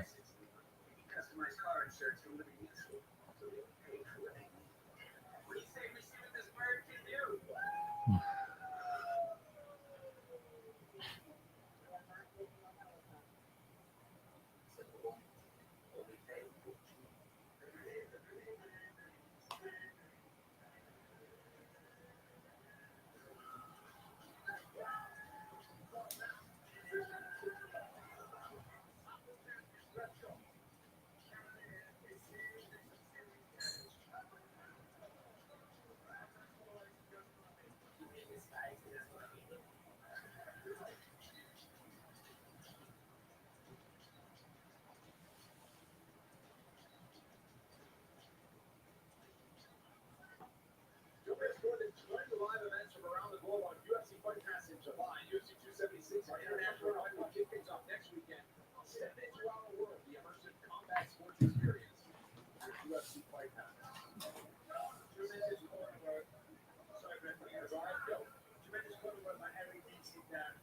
Oh, big calf kick from Vieira. The thing is, when you have a conventional versus southpaw, it's hard for him to target that lead calf the way he just did. He'd have to switch stances to do it. Mm. But Curtis doesn't look like he's prepared to take leg kicks. Mm. But he is prepared he's prepared with that defensive wrestling. He's noticed something with Vieira because he keeps going with that left to the body. Yeah. He's going, and normally you don't see fighters going to the body like that consistently, like Curtis is. I mean, maybe he's trying to drop his guard. Mm.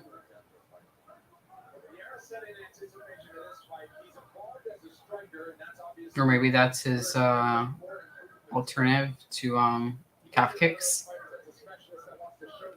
Calf kicks can't really do right now, so instead I'm just going to go with the body shot. No, but I don't think that it's Vieira that wants to go with the calf kick, but it's Curtis that keeps going with that left hook to the body. I also think that if it's something that he sees is working and is not being defended, right? Then you keep doing it. And the thing is, we get annoyed because fighters refuse to keep doing what works. It's like, why don't you go back to that? Especially when you see somebody wincing in pain from the calf kick. Vieira, the takedown's not there for you, buddy. Because I feel like he's probably one of those guys that he's going to hide the pain really well until it gets to the point that he can't take it anymore. Like it's go from 0 to 100 really fast. Yo, this single leg action's not working, guy. It's not working. Oh, another left to the body. Mm-hmm.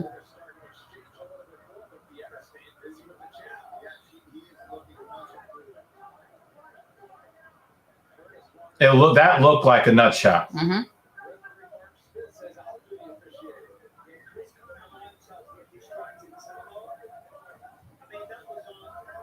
That was a stiff right from Vieira right there.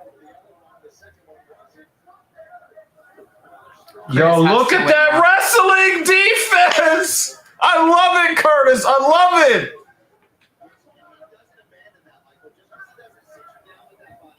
Mm.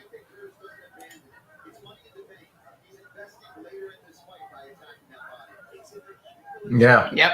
Yep. Just said it. Yep.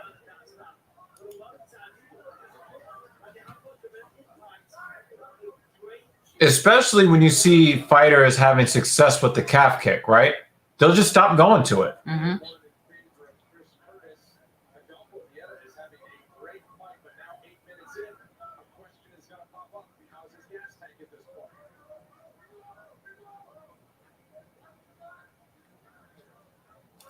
And this is why these fighters are at the pinnacle of the sport, because they are a little bit better at this than most of the rest of us. Or they should be. Because if they're not, they're going to lose. I wonder if at the end of this they're going to show all the almost and landed cup shots. Yeah, for real. I mean, remember that Paul Felder used to count nut shots, remember? Yeah. I wish he would go back to that. You might tonight. Oh, Curtis with the high kick. He was like, hey, I've got the hip mobility, baby.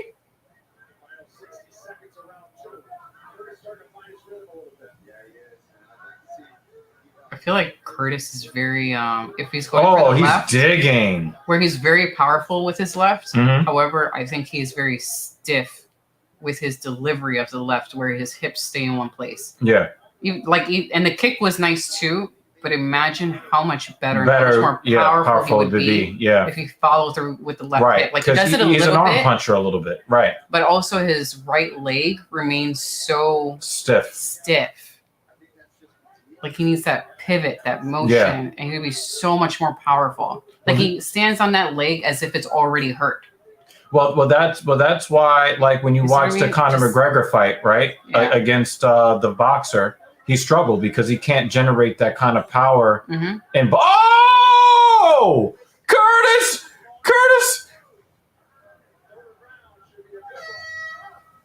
Whoa, that was a power shot there from Curtis. Do you see what I mean? How it just stays there? He's still great with it staying there, but imagine if he could just bring it forward, get that twist in.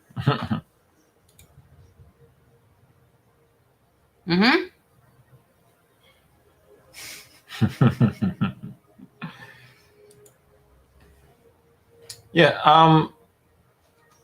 Yeah, I mean, again, like it's the same thing in baseball when you are trying to generate bat speed. Yeah. It's not going to be at with the biceps or the shoulders. It's going to be at the hips and the wrist. Mm-hmm. So, but it's difficult for, fighters that have to be adequate at a bunch of different disciplines to really like get that concept and make it work. And that's why you saw Conor McGregor really struggling against Mayweather, because even though he was able to him, they were never going to be effective as they needed to be in that arena. Mm-hmm.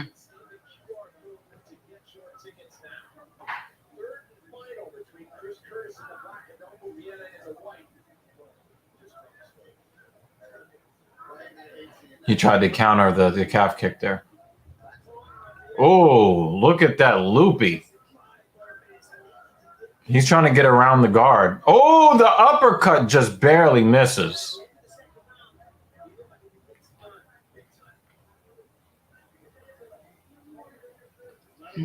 I think it's 2018 Curtis. I think he won the first 2 rounds, personally.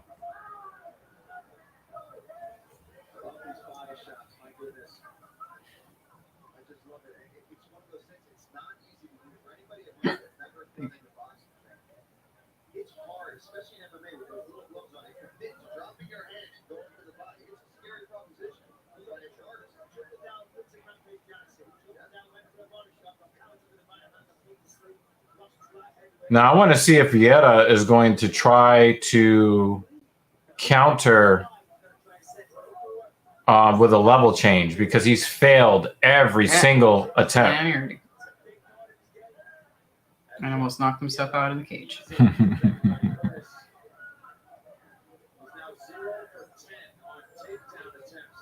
Damn.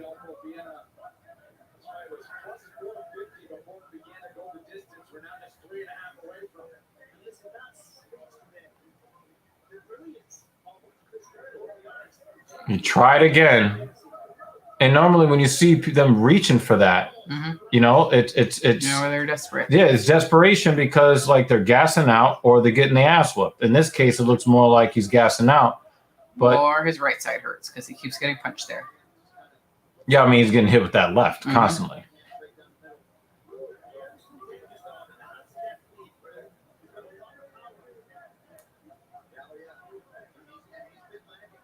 And Curtis is rolling with the punches. So even though the strikes from Vieira are very, you know, they're good strikes, Curtis is not really absorbing them the way, you know, the fighters we see get knocked out often. Oh, he's digging to the body. Wait, now with the rate. Ugh. Move that body.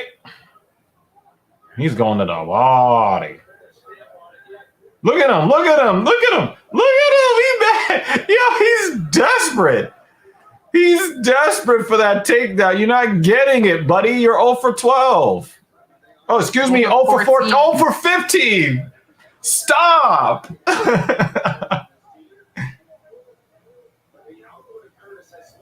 So do we get a 10-8 if you have so many? No, unfortunately. Because that would be hilarious. Like once you reach 10, once you go past 10, this is now a 10-8. Stop it. Oh, 2 pot shots. So oh, that right eye is starting to close up. Starting to lump up. Mm.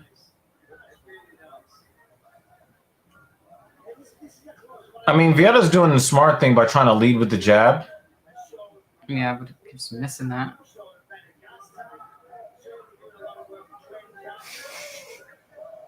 Aw. Poor Buns.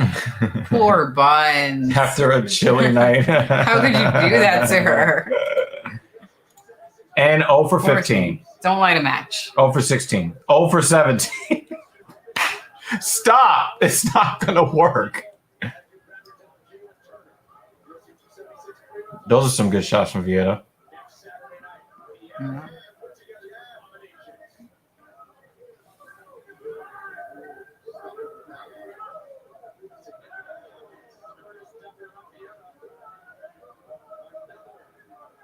That's all for 18.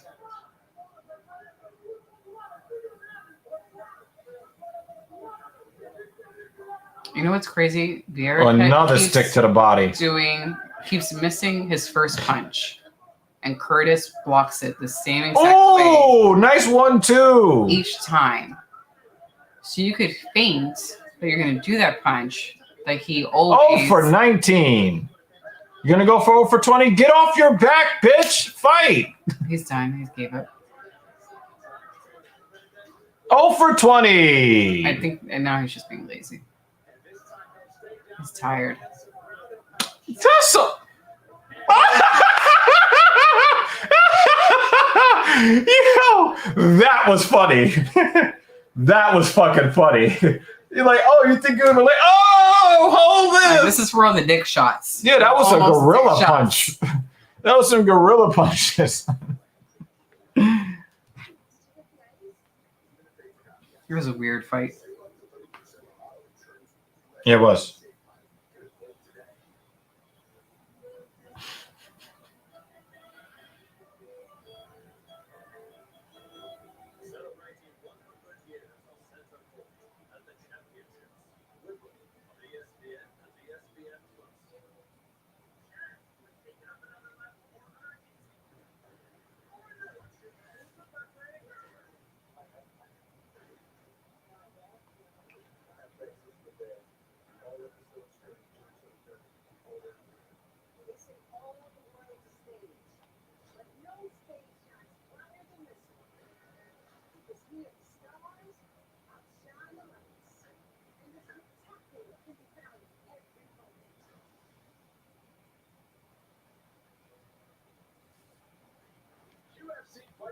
presented by Modelo, brewed for those with a fighting spirit.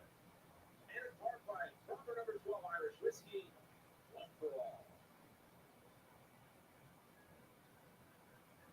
Back inside the UFC Apex, this fight decision is brought to you by the United States Marine Corps. And for the official decision, here's Bruce Butler. Ladies and gentlemen, after 3 rounds, we go to the judges' scorecards for decision. All 3 judges for this contest, 29-28 for the winner by unanimous decision. Press action. You know, I was expecting them to say the other. Yeah, I know. I wonder what happened to his pectoral. So I was saying his pecs look fine. No, it looked like he may have had a tear or something like that, or Something tells me that part of the game was the rip to the body. Rip to the body that way. Man, seriously, I don't care about it. Everybody's this week. I think he has blood in his hair. Yeah.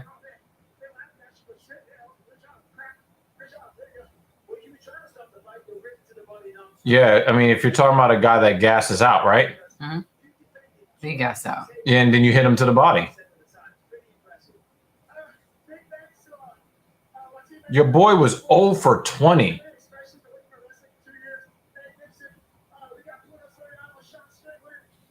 No, I actually like the card. I don't like the judging. I like that last fight. Card's been okay. I like the, you know, even though I like Vieira a little bit because I like his submission game, I do like it when the strikers are able to be like, nah, you're not taking me down. You're 0 for 20 tonight, buddy. My legs. Oh.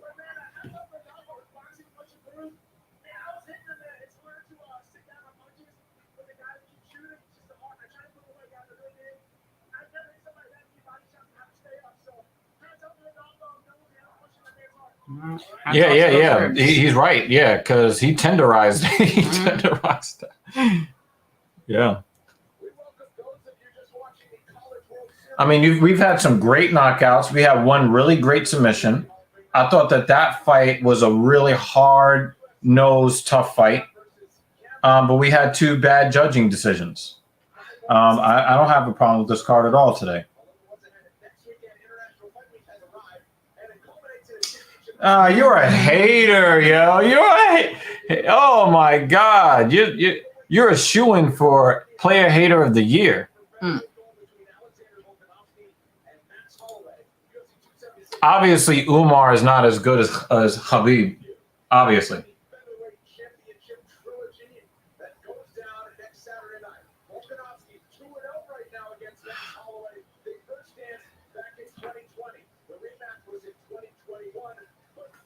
I don't mind it. I don't mind it. He's a little floofy on top, but it's not too bad. Yeah, I just haven't been able to make it out to my barber. It's an hour drive. I don't mind the silver fur. You're flat out wrong, and it's okay that you're wrong because I can see your bias. Okay, I see your bias, and I can see it from a mile away. Ain't nobody comparing to a fighter who's lost 2 rounds their entire career. You get guys who have 1 fight that have lost 2 rounds in the 1 fight. This guy's lost 2 rounds in his career.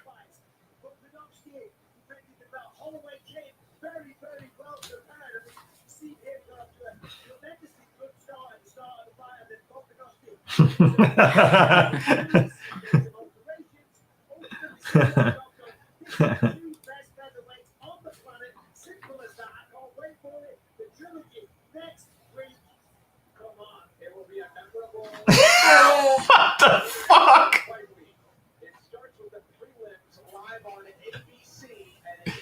The fuck is wrong with you? Oh. Did we ever think we were gonna get, like, we have Jamie Dean, very ridiculous. But did we ever think we were gonna get like tag team ridiculous with Bruce and Jamie? It's a bit much. What if we get a third? I don't know if I can handle that. Bruce, you don't understand how rare it is for fighters to cross divisions. like when Conor did it, I think he was the first to do it. You know, and he's still fighting, kind of, sort of. You had DC that did it. Izzy tried. It is not as common as you would want to believe. Also, the lady, but there really isn't a real 145. There's not a real featherweight division for the women, right? But the thing is, like, dude, like, it's rarer than you're trying to make it out to be. You value it more when a fighter comes back from losses rather than a fighter that just whoops everybody's ass and makes everybody look bad. Hey, you're a better fighter if you lose. He likes the underdog. Yeah, I don't mind liking the underdog. I love Charlie Olives too. I like him too. But he's not Khabib. And, you know, Khabib would school him. And he knows it too.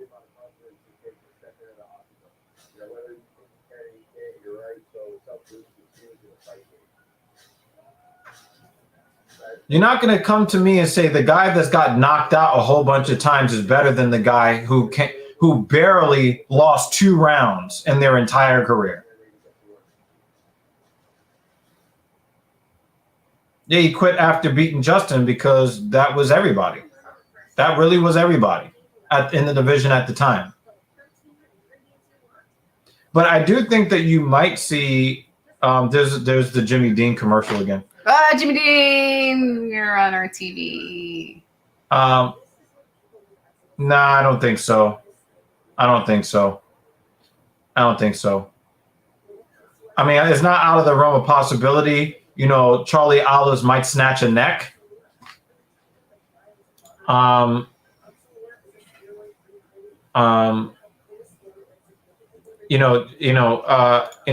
got Ali's got some really nice submissions. Like I said, I really do like him. However, nobody's ever been more dominant. Nobody. Oh, God. Don't do it. I just think that it's cool to hate Khabib because he's Muslim, because he's Russian, and all of that. Like, I've seen so much Khabib hate over the last 5 or 6 years. I'm just like, whatever, bro. Whatever. Bro.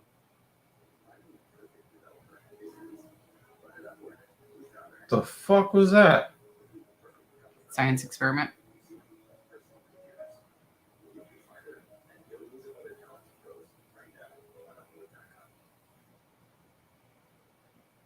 DraftKings is the official sports betting partner of UFC, and UFC fans can make a $1 bet on any UFC fight with $100 in free bets, no matter the outcome. Sign up with the promo code. Hey, Bruce, have your father die of the Rona. You know, your head coach and your father. You know, have the most important person in the world die. The most important person in the world in your life die. And have your mother beg you to stop fighting. And see like how you deal with that. MMA is the most egalitarian sport on the planet. Agree or not? I say no. And I only need to say Conor McGregor. He's still having people call him out for championship opportunities when he loses fight after fight after fight after fight after fight. Yeah, and he did fight, and he did fight the one more. He fought the fight against Justin. That was the one more. Now he did want, but the thing is, he did want the 30-0. I think that's what he means. He means the 30-0. But the thing is, he just, he made a promise to his mother. He didn't like the experience of going to the cage without his father. He's a family man. So I don't have a problem with it. I would have loved to see him fight Charlie Olives.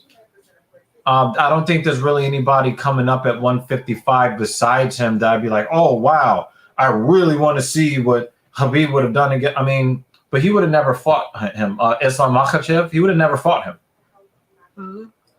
Because I think that's what Khabib wanted to do. He didn't want to fight Islam. And we all know Islam is not as good as he is. So it's not like he's afraid of Makhachev. He's not. You just step to the side to give him the opportunity. Yeah.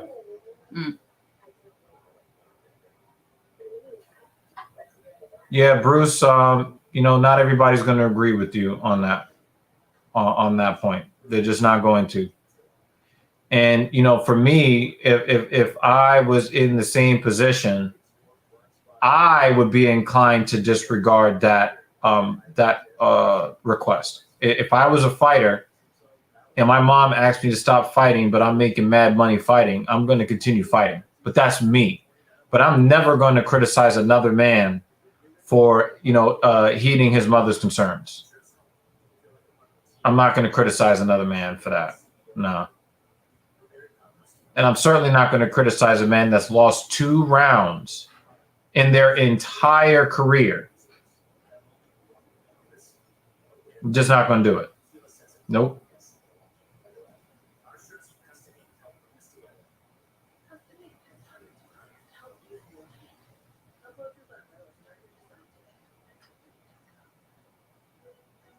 Also, I think that fighters should stop fighting when they no longer have the drive to fight. If you lost the drive, get out of there. Because you don't want to be in a situation where you're ready to stop fighting, you lose your concentration, and you end up dying in the cage. I don't believe so, because Charlie Olives have gotten knocked out and submitted multiple times. I mean, just no. It's not about being undefeated, but you can't lose 10 times either and be considered the best and can be considered better. No. If you want to talk to me about GSP and his 2 losses, we can have a discussion about that. But you can't come to me with a guy that's lost 10 times already and talk about a better resume. No. And you're not even talking about, if we were talking about Khabib, right? And, Khabib was 10-0 and retired, that would be one thing. The dude's 29-0. Come on.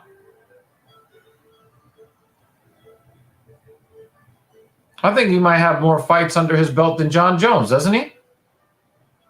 Come on, man. I just think that what really bugs you is that you're like a lot of these WWE fans that are like, you should all, every wrestler needs to put the next guys over and the next stars over. There were people that didn't want The Undertaker to finish undefeated at WrestleMania and all of that. You got to pass it on. You got to put the next guy over. No, you don't have to. Yeah, for most of us. But some of us are just better than the rest of us. Khabib is better than the rest of us. And he doesn't need to go through all of that. He came in and proved he was the best from day one, continued to keep proving it, and he proved it on his last day, and he's done. That's it. We can be mad about it, but it doesn't change reality. I feel like Bruce looks a little too spiffy for today. Because of the Apex? Yeah. Everybody thought that he was going to get knocked out by Justin. And Justin almost did. He was really killing his calf. But he submitted him in the way he wanted to submit him. And he was basically hopping up and down on one leg by the time he went for that takedown in the middle of round 2. And the thing is, we love Charlie Olives for all of this, but that's not a better resume than Khabib, because Khabib was dominant in every fight. Dominant in every fight.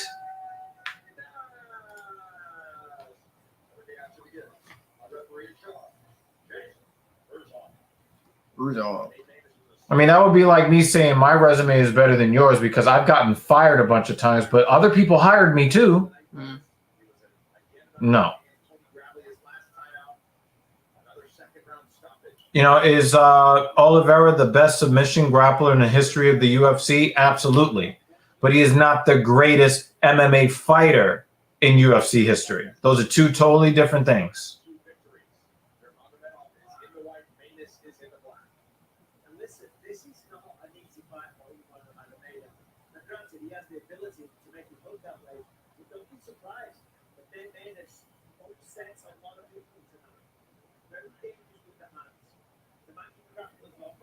Yeah, and Gleison Tebow lost the fight, and Khabib won the rounds.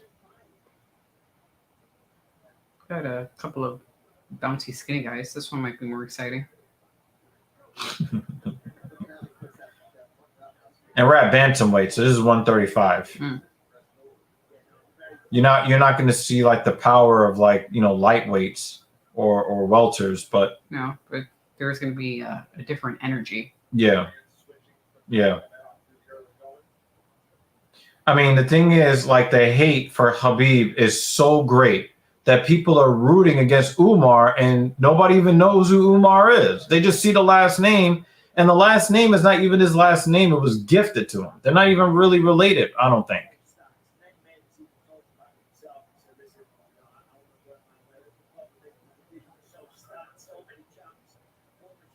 Everybody sees the name and the undefeated record, and they're afraid that, he's never going to lose.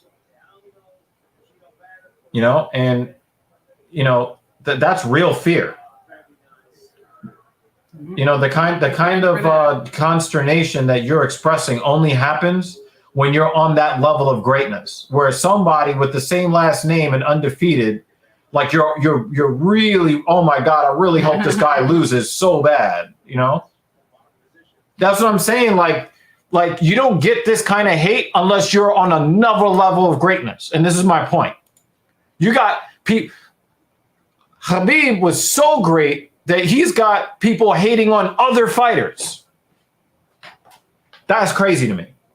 Oh, this is dude with the red tattoos? Weird as fuck. Yeah, it looks I like almost thought it was blood. blood. Yeah. I was like, who's bleeding already? Like in a And right, and then stream. it's fucking serratus.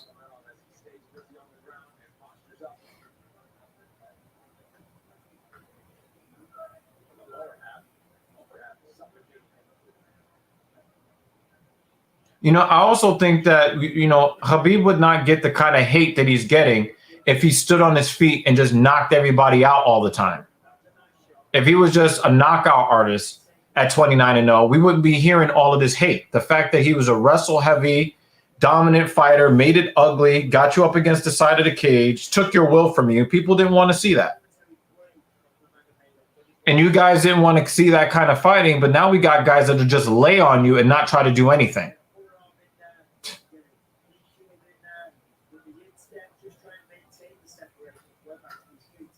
Chris Pratt, the terminal list.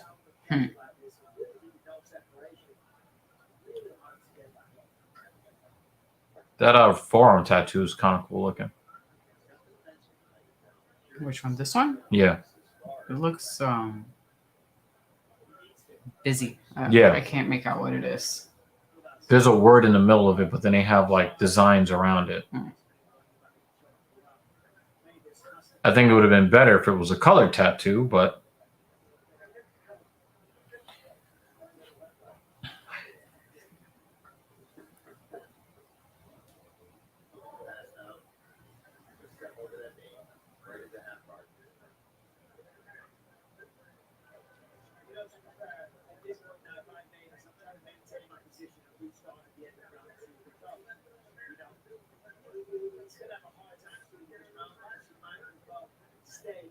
he's trying to get that head and arm.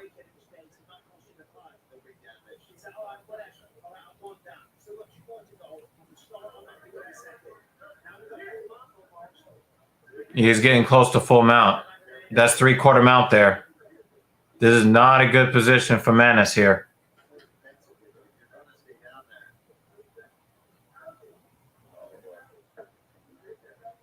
Still 3/4 mount. Still 3/4 mount here.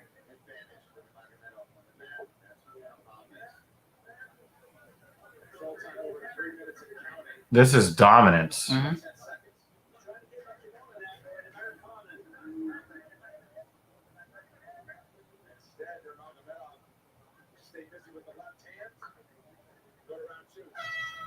Yeah, that was pretty dominant, but I still think it's a 10-9 round.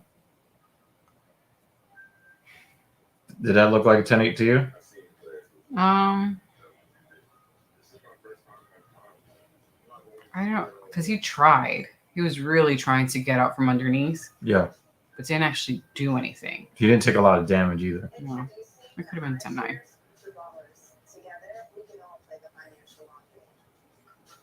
I like how these NBA rookies coming in are already cashing checks. Get your money.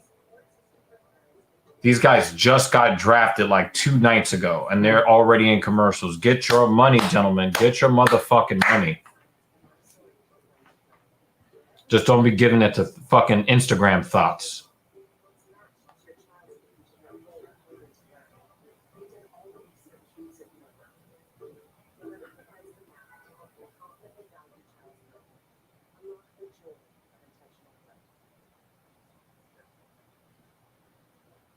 UFC Fight Night is presented by Modelo.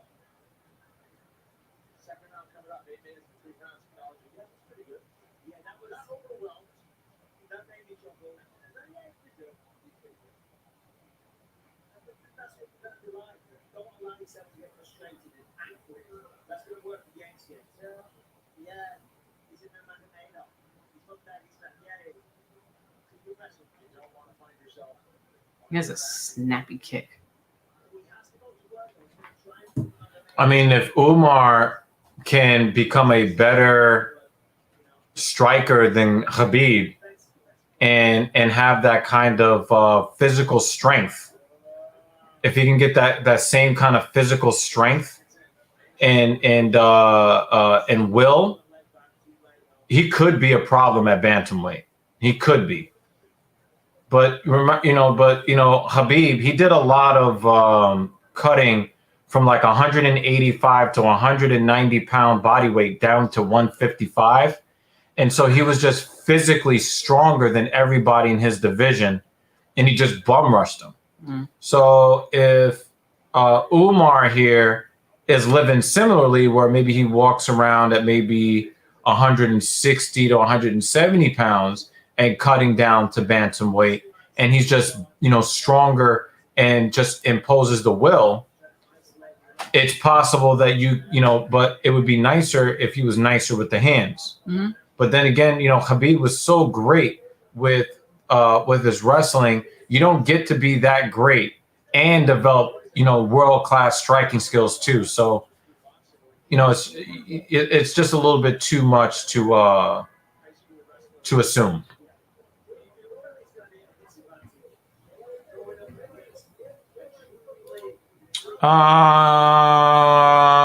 Yes. Yeah, but there was a time where, Khabib was finishing guys, and then he would intentionally draw out fights so that because people would say, you got to test his gas tank. He can't keep going. So in the Edson Barboza fight, he lengthened that fight out the full 25 minutes to prove to everybody he could have submitted him a lot sooner, and he said as much. And believe me, Edson wanted out. He wanted out. And this is when Edson was the monster. That bludgeoning that he suffered at the hands of Khabib really started his downturn at 155. Because he took a lot of bad damage in that fight. That was actually the first time I think I'd ever seen Khabib fight, was that Edson Barboza fight. So,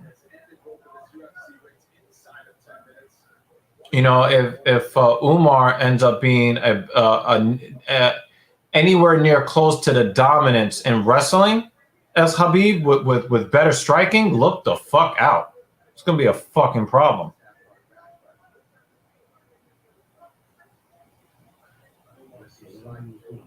I mean, you have to be great if you have people afraid of a different fighter going undefeated throughout their career. Yeah, like.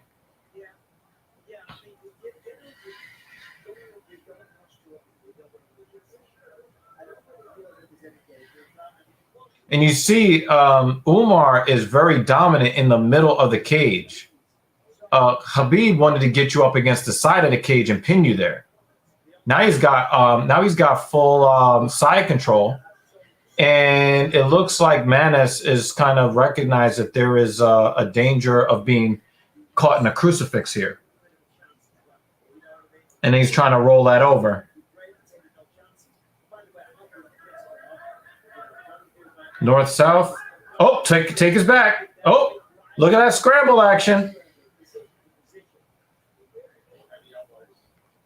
But, while, you can make the case that Charlie Olives is the better and more consistent finisher, he was also better and more consistent at getting finished. Goodness gracious. Look at that control time. Yeah. It's a whole match. Yeah.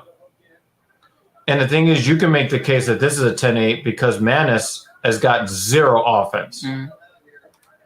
But if all these Dagestani guys take over the sport and become champs everywhere, then basically we just watch wrestling, grappling, not striking. Do you want to see MMA go in that direction? See, I was waiting for you to be honest about your real issue with these fighters, because this is the real issue, right? This is the real issue. And if this is what you want to avoid, I don't have a problem with this. I don't have a problem with this argument. But if you're asking me, I will only accept going in this direction if these fighters hunt for finishes. I don't give a fuck where you finish the fight. I just want to see you go to finish the fight. When you see that fucking asshole with the blonde hair laying on top of Kevin Holland and intentionally trying not to fight, we've seen several fighters over the last 2 years lay on people and then try to wait out the rest of the fight. We saw Jan Blachowicz do that to Izzy Adesanya in rounds 4 and 5. He never tried to win the fight. Finish it. Yeah. He's trying to finish it. The Dagestani fighters are trying to cause you a lot of pain. They're not just trying to win on points. They're not.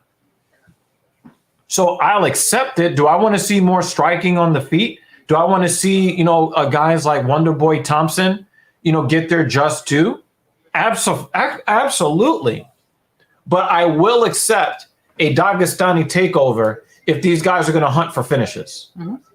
And it looks like he's hunting for a finish. It doesn't look like he's just laying there for the sake of laying there. Yeah, he's just trying to make sure that his position is proper before he goes for a submission. And props to Manis for, not letting him, do whatever he wants to do and end the fight early. But at this point, I've got it 20-17. I got it 20-17. I got 10-9 round 1, 10-8 round 2. Simply because Manis had zero shit happening in his favor. He was taken down super early. Oh, head kick! Snappy little legs are.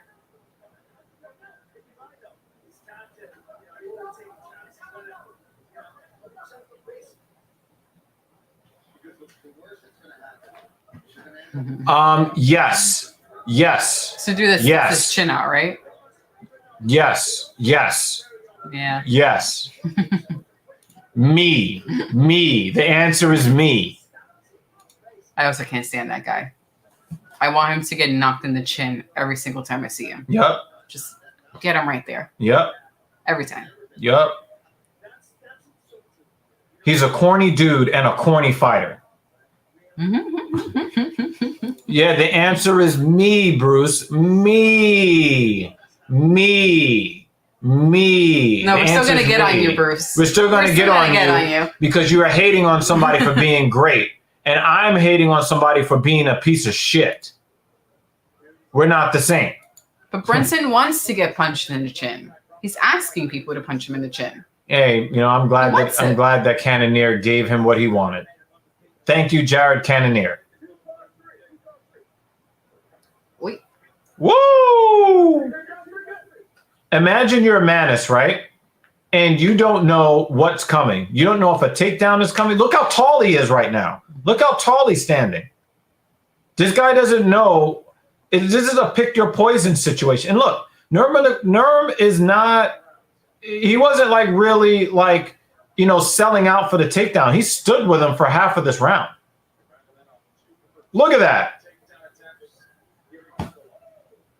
Manis didn't know what to defend against. If Nurmagomedov could really, really become a world-class striker in oh my God, Bruce might never watch UFC ever again. Look at that lump. Oh, it's shit. getting bigger. I think it's about to bleed. It's going to explode.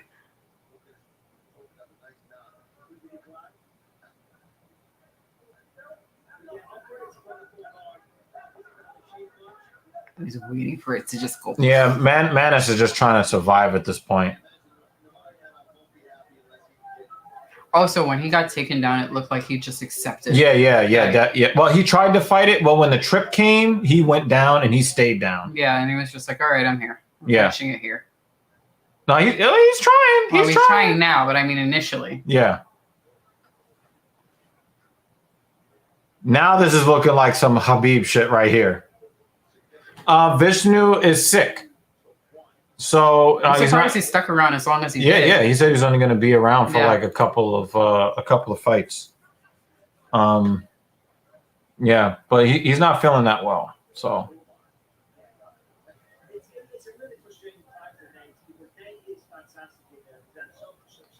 he's going to end up getting 2 knots. To be or not to be? No. No. Just no. Almost zero offense from Manis. Almost zero offense. God damn. He just rubbed his elbow on his face.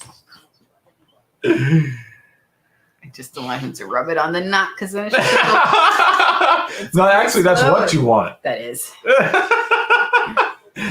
You're a bad person. This is a ridiculous amount. When I was a kid. It's worth doing at least once. Yeah. But I would say go on, if you decide to do it, go on a weekday when everyone's at work. Something like a Monday, Tuesday, Wednesday. I challenge you to walk up to the top floor using the stairs. There's actually a... people do that, right? There's an event that happens every February, I think it is. And there's a race to the top of the Empire State Building. But it's worth going. Do it at least once. But do it during the weekday, like I said, not a Thursday or Friday because tourists come in and they're probably going to do it on Friday or Saturday or Sunday. But a Monday, Tuesday, people are at work or people are not really coming in. It's probably better then, but it's worth it. That was like a black belt sparring with a blue belt or whatever is just above a white. Yeah, whatever is just above white. That's what that looked like.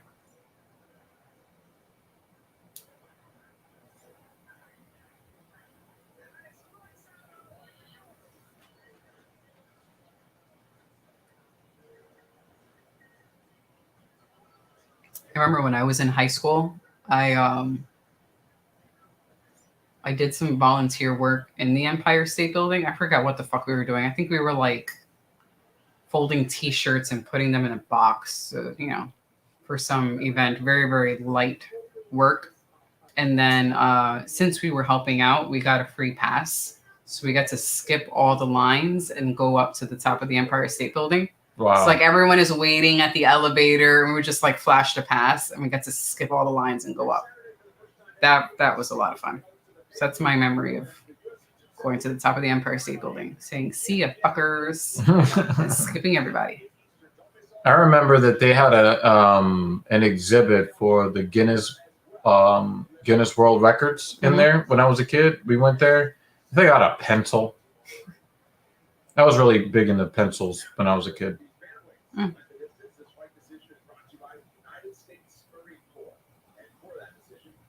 Actually, I have a pretty cool one that who gave it to me? I don't remember. 30-26 or 30-25?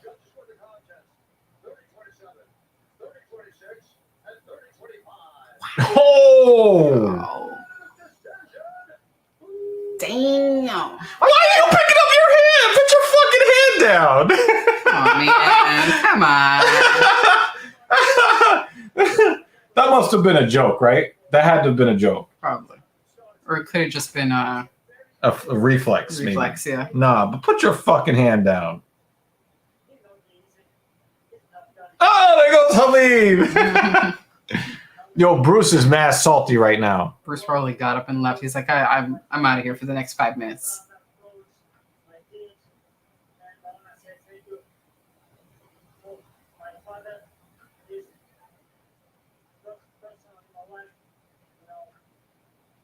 You plan on coming down, Bruce? Visit? Go to the Empire State Building? Yeah, we don't live too far from there. Yeah.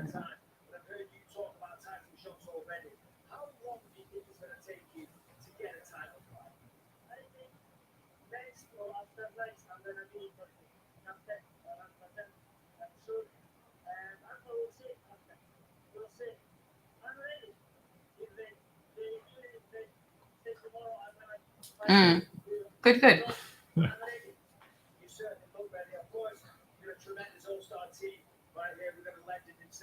you feel a lot of pressure walking in here to live up to this kind of greatness? Before it was, now I'm feeling this is not my first step, and I have to work enough. I have too many work. And I'm gonna work. I'm gonna train it, and when I'm ready, I'm gonna become champion. So we look forward to seeing it. Congratulations on a beautiful performance. Move on to the med office now. I mean, we're not opposed to going to Toronto. I'd like to go. Don't they have like a needle-like building, like something that looks like the Space Needle in Seattle or something? But for me, Canada is on the list for me. But if we ever go to Toronto, we'll let you know. But I would like to go. Wasn't it Bruce that says that the women in Toronto are not hot? Oh yeah. I know that there was a Space Needle looking like building there. Yeah. Where exactly is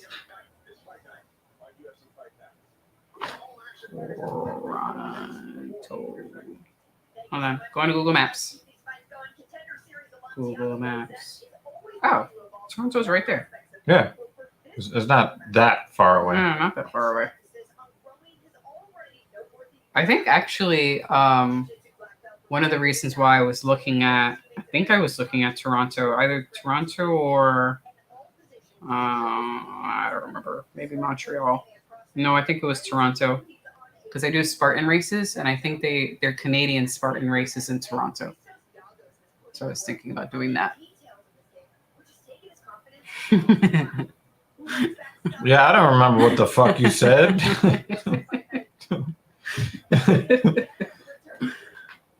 I think you might have said something about the Montreal girls being hotter or something. I don't know. Because if I go to Toronto, I want to see how hot the women are. Let's look up Spartan Canada. Oh my God. I really want to do a Spartan race in Canada. I also just want to go to Canada.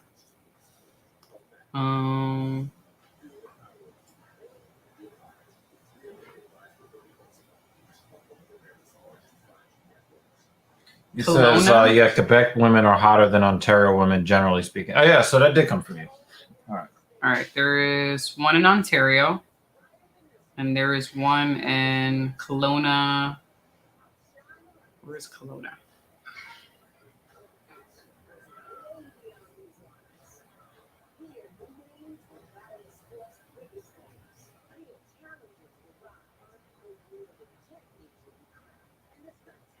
Oh, that's like far over there. That wasn't the one I was looking at. Oh, yeah. We understand what a general statement is. You know, we understand that. Certain liberals do not. The Blue Mountains, Ontario. Do you know that place? I know who the Maple Leafs are. Which is, yes, not far from Toronto. Okay, so yeah, I'm not that crazy. That was where I was looking. He said, what's a Spartan race? Oh, it's an obstacle course race. So you basically, most of the time it's done at a ski resort during the summer when there's no snow. So you go up and down the mountain and you do different obstacles like rope climbing, climbing over walls, crawling through mud, carrying heavy shit. Right. So the Spartan race takes place at Blue Mountain, and it'll be when there is no snow. At least we know that Bruce is white. I would do snowboarding. We'll let you know if it happens. And then let us know if you come to New York. That'd be awesome. Who in the guy's name is Spartan? Yeah. But look up a Spartan race. Maybe you'll do one there. And then let me know. Because that'd be awesome.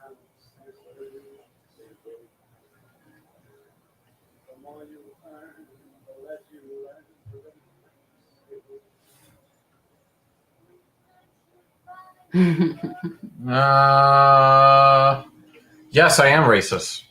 This one doesn't yet. We'll try to get him to do it. And yeah, black people are generally looking at that shit and be like, no, that's some white people shit. Generally speaking, but we'll try to get him to do Generally something. speaking.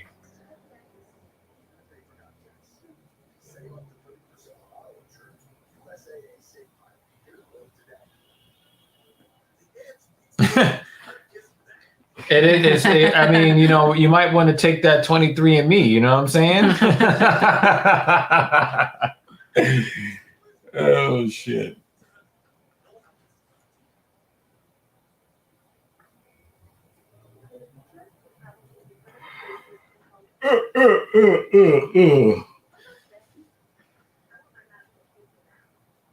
I like how they keep like using Nissan has gone to trying to use feminism to sell their cars. I'm like, and your cars are shitty. But like, look, I'm known for hating men. Buy this car. Yeah. No.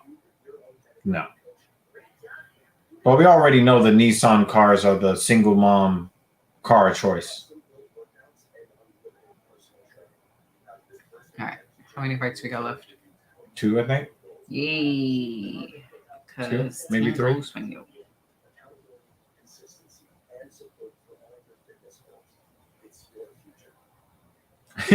He said, look at the way he words this.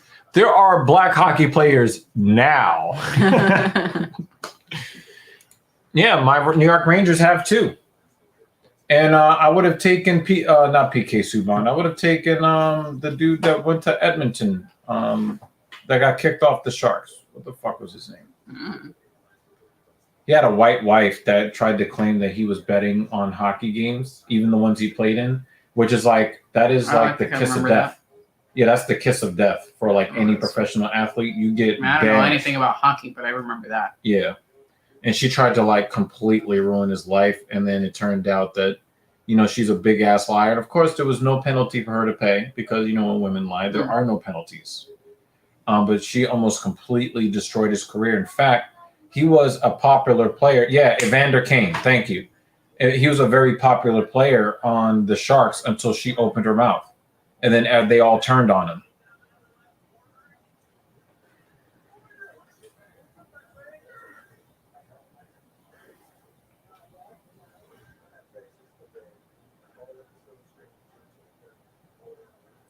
Yeah, when Evander Kane was a free agent, I was hoping that the Rangers could have taken a flyer on him, but the Rangers are up to their eyeballs when it comes to expensive contracts.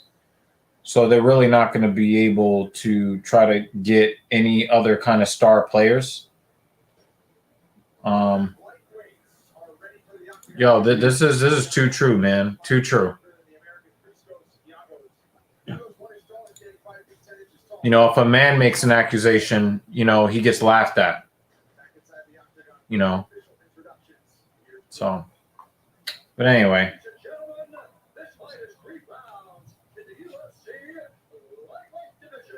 Injuries reverse. Fighting! Jagos 19-9. 2-1 underdog.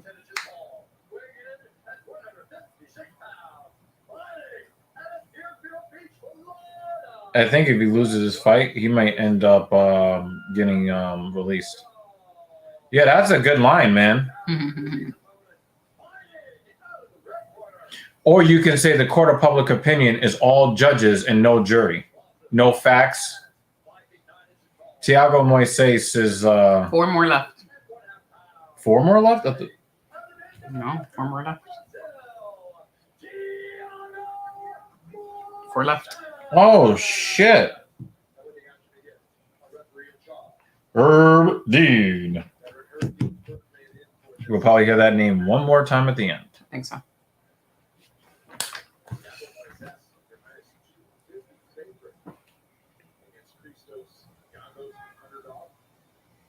I think if Yagos loses his fight, he's gonna get cut. He's fighting for his job, folks. Herbie is like, not me. Shit. And run away.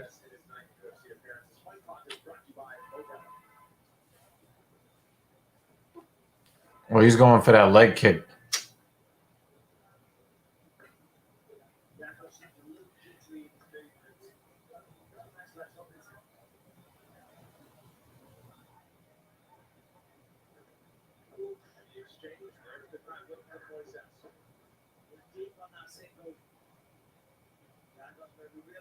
That's nice for the underhook.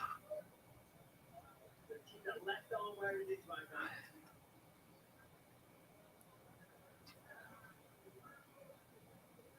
That's working as one of his American top team corner. Grant Dawson, who recently got a win with Apex in April. I don't think he's getting this takedown.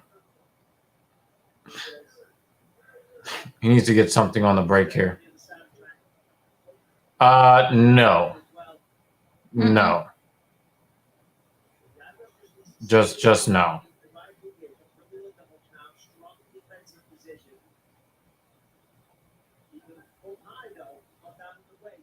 He's looking at the referee like, Seems like he's just mushing his balls.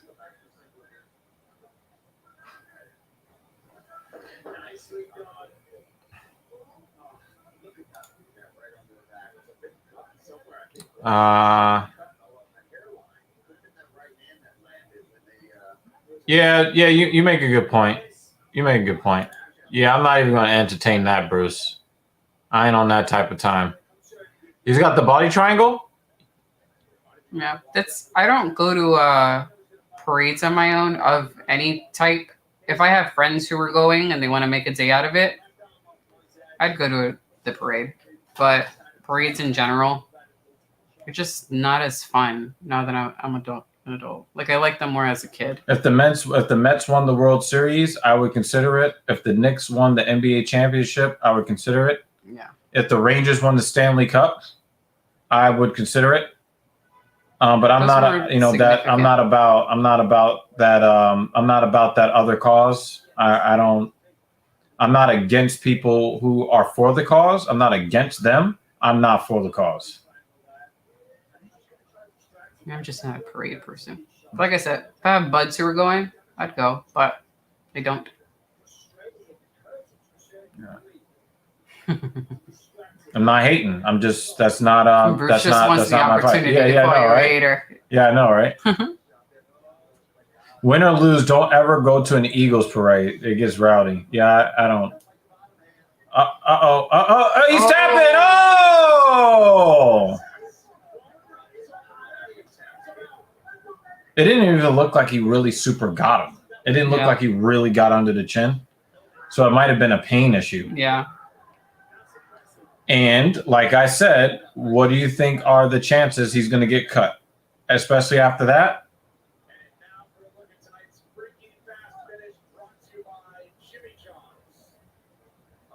You're probably not going to be happy about what happens next. I know. Just a whole lot of nothing. Shit.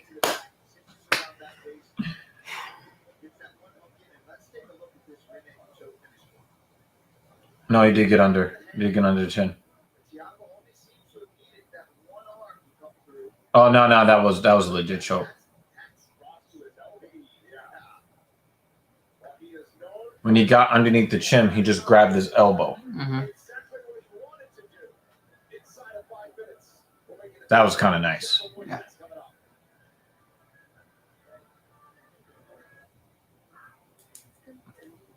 Yeah, that is the end of Yagos at the in the UFC.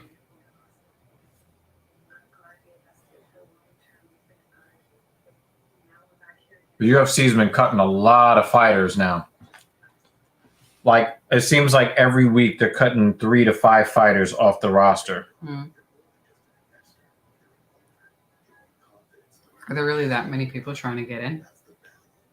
Yeah. Yeah. Yeah. That's one of the reasons why they don't really have to pay the fighters what they're worth, because they have so many people ready to go. Yeah.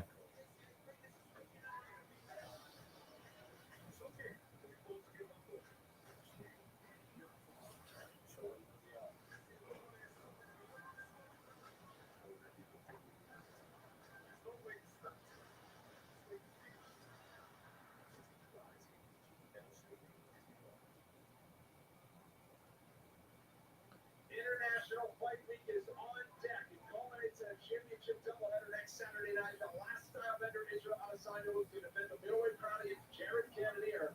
Plus the trilogy for featherweight gold between Alexander Volkanovski and Max Holloway. UFC 276, live and exclusive on ESPN Plus. Pay-per-view. Here's Bruce Buffer with the official decision.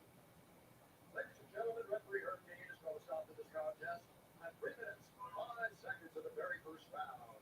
Declaring the winner by submission due to a rear naked choke, Thiago Moises.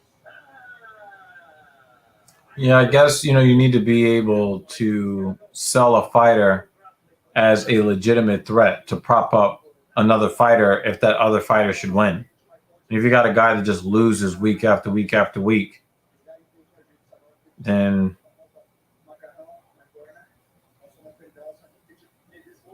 you can't sell him as viable. So that's amazing. Hmm. So I'm glad that I could show a little bit of my jiu-jitsu tonight. I did train jiu-jitsu. I'm 8 years old, but I like to strike my 5 years old. I like to grow, but my style is my takedowns in my jiu-jitsu. But when they do it pretty well, take a look at the screen and show the screen is because this is Unarmed opponent number 13. not something that you see very often. Is that unnamed? Oh, I'm tired. Yeah. Yeah, unarmed opponent number 13 is usually who the police are going after. And then after I said it, I was like, well, there he goes.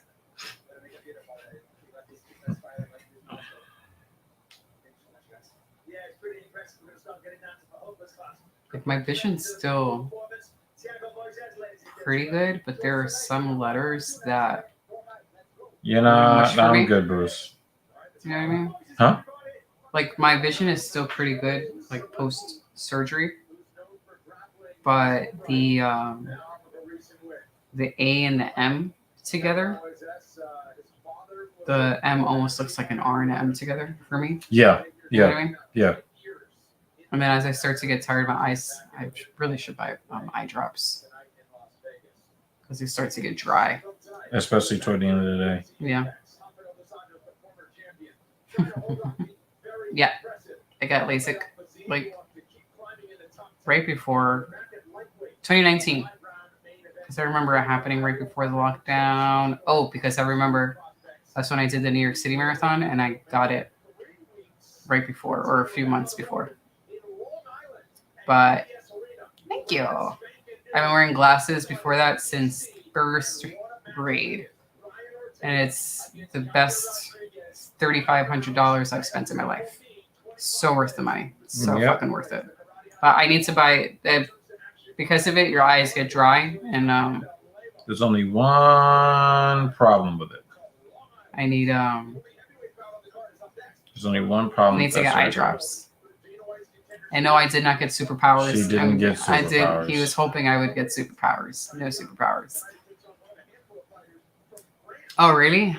But did it return as bad as it was before or return where she needed reading glasses? Because I was told that the LASIK is not forever, that I would probably need reading glasses when I reached, when I got older, just because that's naturally what happens to the eyes. Oh, wow. Wow, that sucks. That sucks.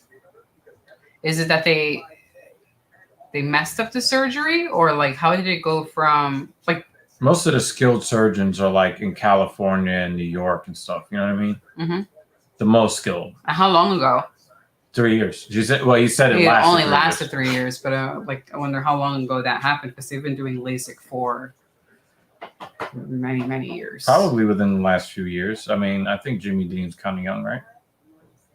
I think Jimmy Dean's around our age. I think so.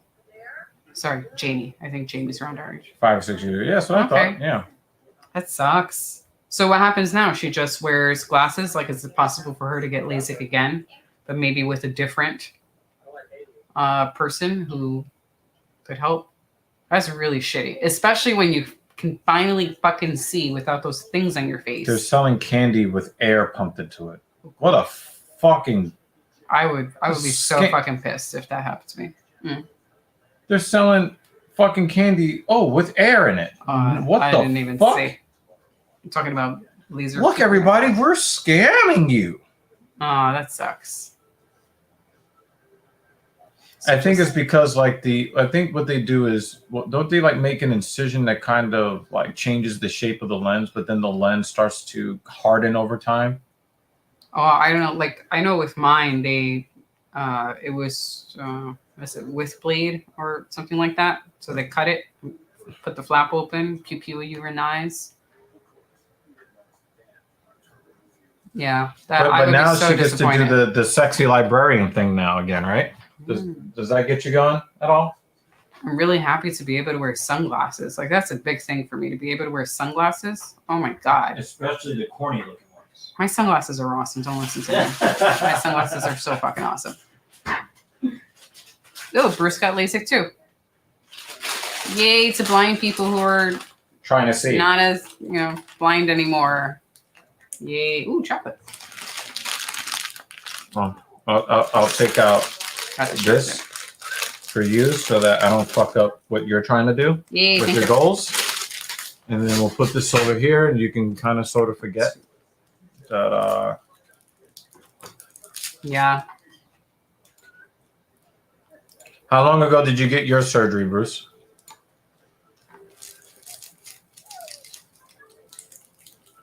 I had to put this in the fridge because they were all, as I was unwrapping them, they would fold on themselves, and then all of the You fluid might have would to leak put out. the other ones because we have Yeah. 2 more on the counter.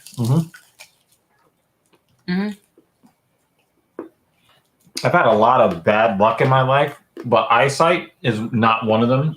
Like I had like 2015, 2010 vision, and my vision got better as I got older. 2013, 2014. Okay. Further back than me.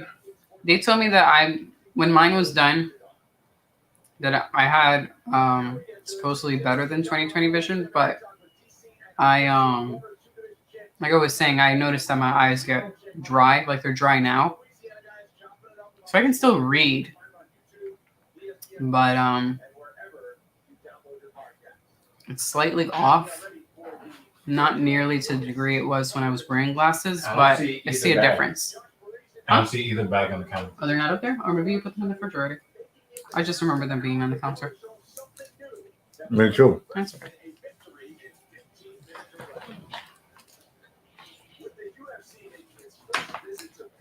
You want to watch the fights? No?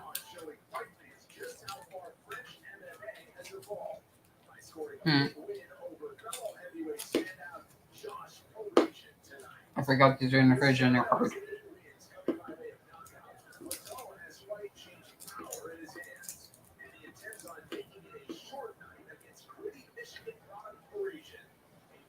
I wonder if my dry eyes issue also has to do with where we are. Well, when did you notice the dry issue? Once I got it. No, but they tell you that's sorry, I'm talking my mouth full. I thought you were talking about the difference between living here and living in Brooklyn. No. Well, I noticed that the air is dry here specifically, actually. We've been running the humidifier. There was a time we were running it kind of regularly. In the wintertime, but the air is normally drier in the wintertime. But now, this summer, actually, I noticed that the air is drier because my eyes feel dry more often than it would normally in the winter. I mean, in the summer. Could also be that I'm in the house Also, more the often. heat that we normally would feel during this time of the year, even you said, like, it doesn't feel as warm. I think she wants to watch some fights. Did you notice that your vision changed at night, Bruce?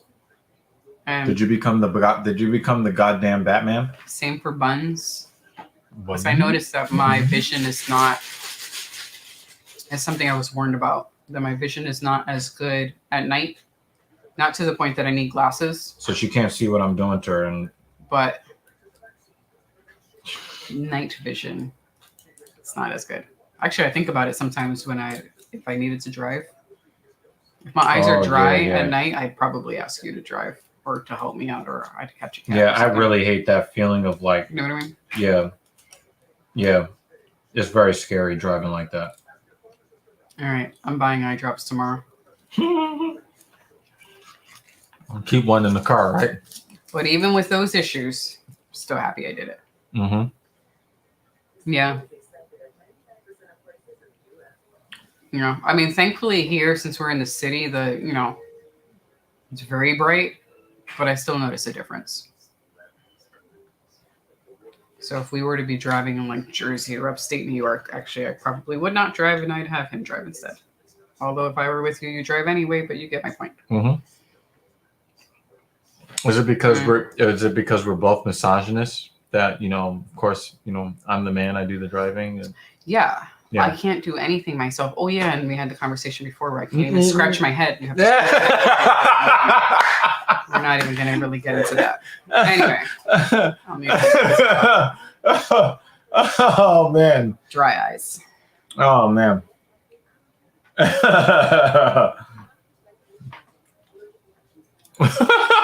You're dumb. I have my blade. I'm good. And now that they changed the gun laws, we're going to be both looking into getting licensed. Actually, I have to remember to not bring my blade sometimes. I have a box cutter in my backpack that I take that backpack everywhere with me. Yeah, when you went to Tennessee, I was just like... Oh, yeah, so when I'm traveling, and I went on the plane, they were like, you didn't bring your blade with you, right? Yeah, I'm looking forward to it, man. Looking forward to it. I will say, Bruce, though, I do not... I am happy to not be taking the train anymore or as often because during the lockdown and even post... People were getting stabbed and shot for no reason. I did... the trains were always bad. Yo, Bruce, you are a clown, yo. I've seen the movies. No, but as far as like the assaults and the robberies, those are up. That's not a knife.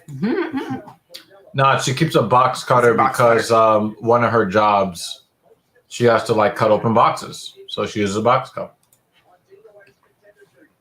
Yay.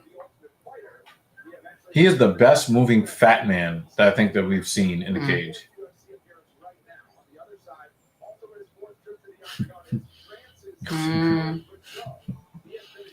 It sounds familiar. You ever seen the movie Phone Booth? That was also set in New York City. The Avengers, So yeah, we get like alien invasions and shit too. I think they're filming something in our neighborhood now, actually. Yeah. I get upset because it just takes away parking. Actually, wow, he's right at the limit. 265 and a half. Come on, man. Where's your eating discipline?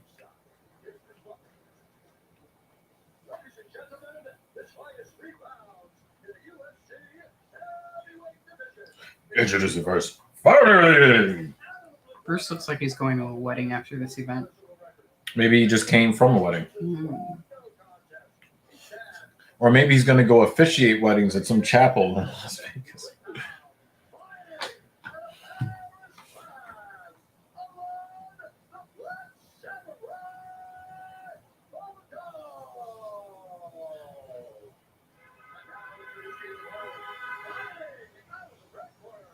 How embarrassing would it be to get knocked out with the nickname the Black Samurai? 1.5 pounds.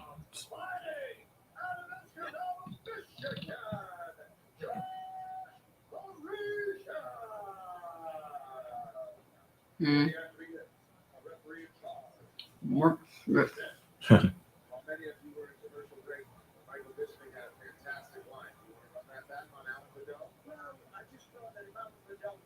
Yeah, we'll see how it goes, Jamie. But we were talking about heading to Jersey to practice. Joyzy. There's a gun range actually not far from us, right in Jersey. Yeah. Again, you keep asking Patreon questions. Sad to say, but Hochul is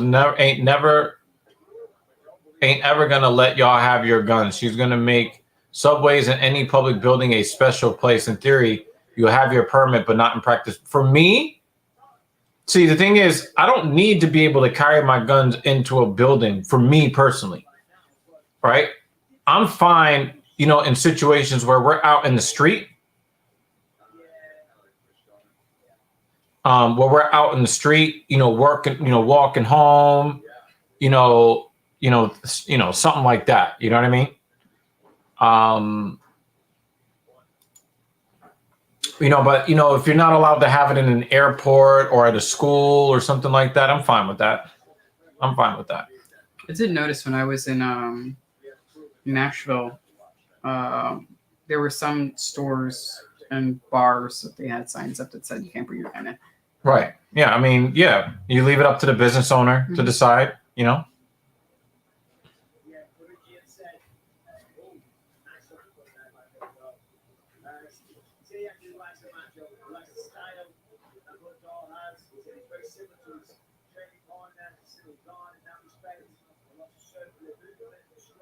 Oh. Why did he try to slap him? Oh, calf kick. And get that tall, skinny guy. Now, we haven't had a chance to do this yet, but we're intent on doing this. That's why I was thinking about getting that global entry shit. Mm. Is he already cut? Parisian? Yes. Yeah, he's cut. Depending, that may or may not be legally binding. In any case, I'd rather be alive and in legal trouble than unalive. Yeah, I'm with you on that too, sir. I'm with you. And my thing is, you know, I want, you know, the thing is, I don't know if the second lady, I don't know if she's gonna be able with, you know, with certain situations.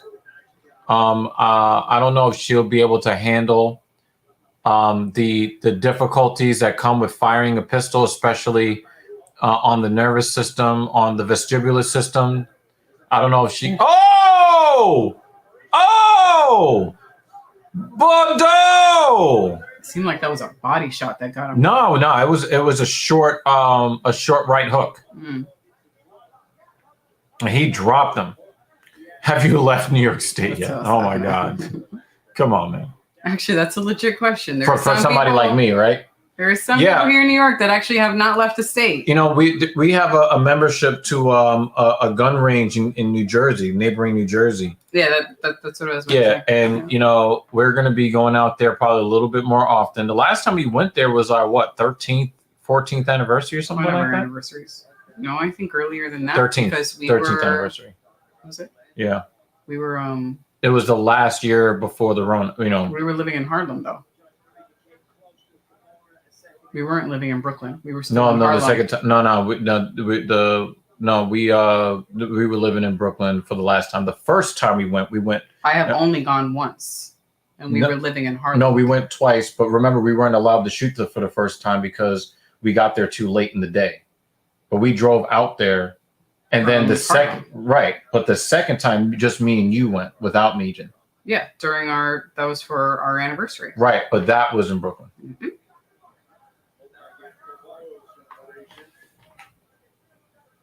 Mm-hmm. We are. Well, we got legally married on our 5th anniversary, but now she's married to the other lady. Legally speaking. But we did legally marry, yes. Yeah, we did legally marry. Oh, big knee.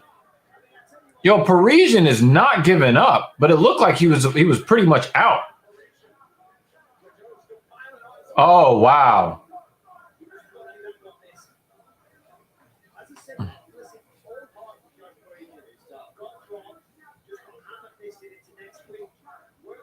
Looks like an unfinished back tattoo.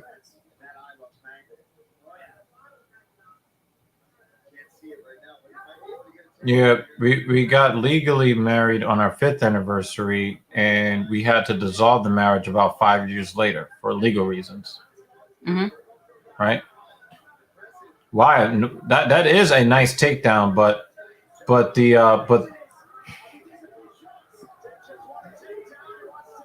If he ends up losing after he did all that lost damage. one,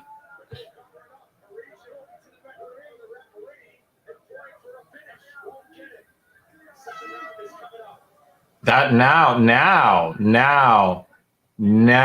it's a close fight.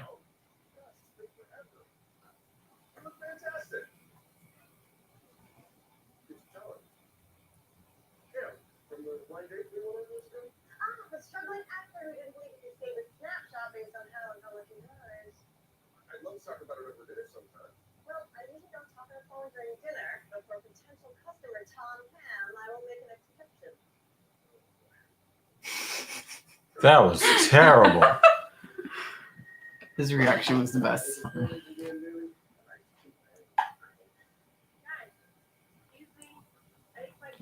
Wow. I mean, And he knows that it was so bad he had to apologize. I mean, I love this because of how annoyed she'll get over something like this. Anyway, so bad commercials. Yeah.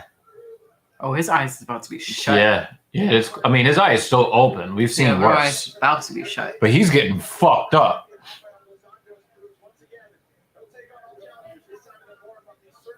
Parisian really did try to take that fight right at the end too. As I think that volley at the end did make it a little harder to. Why is he doing that? Throwing open hand shots. Because he needs better training. Yeah, but he's got power, man. I haven't seen anybody really put. Why is he throwing his fingers at Parisian? I think he needs more training. He's got no wrestling defense. I feel like they probably just are banking on his power. Oh, he's got him in a Maybe more than Dagestani just handcuff. And I know Bruce hates this because he hates all Dagestanis. He's done. Go back to the gym, work on your punches, proper punches. Yeah. Also your wrestling defense. But then again, didn't Cyril Gahn have to work on that shit too? Yeah. I mean, Yeah. a bunch of the heavyweights Yeah, have to work on that. Is bad. This is bad for Bordeaux. But I think if he's going to continue forward, he needs better than that. Yeah. Because those are not proper punches. Like, how are you in Yeah, he just kind of the main event, but not, in the main card, and those are your punches? What the fuck is Bruce talking about?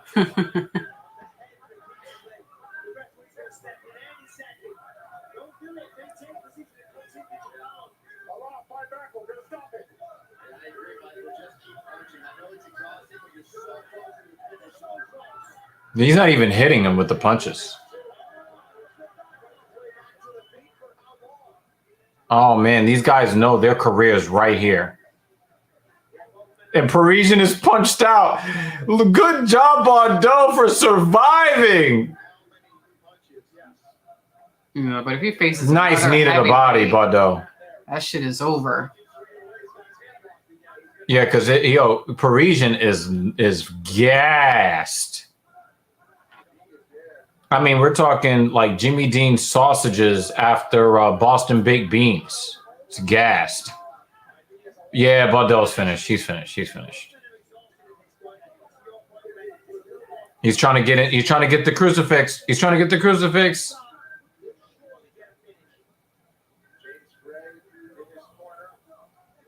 Doesn't have that English. Yeah, you feel that was how he feels. Oh, and we're at full mount. It's over. All right, stop the fight. Yeah, he's not going to get up. Yeah, he's not getting up. He's not getting up. Come on, Mark. That's it, Mark. He's not moving. Mark He's not. Smith. Yo.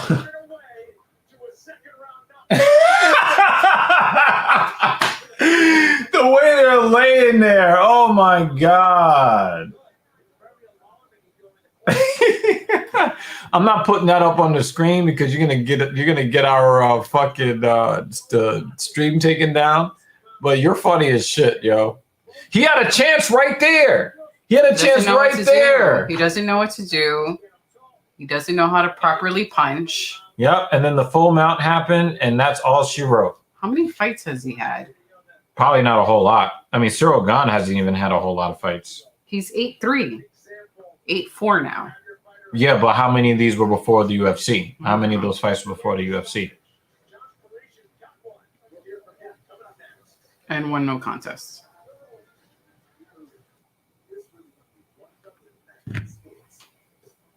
I don't know. That should have been in the prelims.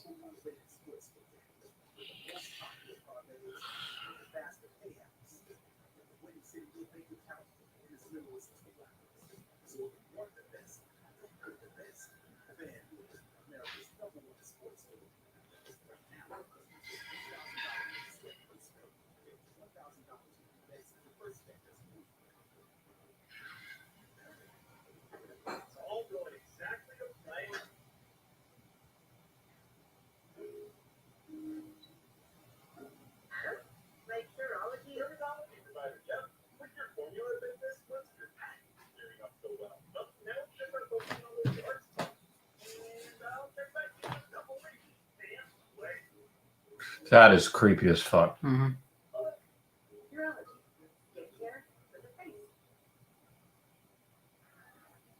I didn't get that, but okay. I just saw creepiness. I don't want to see heads in my mailbox. Mm-hmm.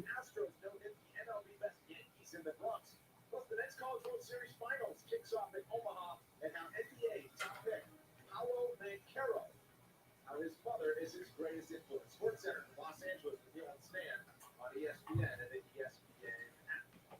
Let's make the second round knockout official for Josh Parisian. Here's Bruce Buffer. Ladies and gentlemen, referee Mark Smith has called a stop to this contest at 3 minutes, 4 seconds of round number 2. Declared the winner by TKO. He can't even raise his arms. He's done. He's toast.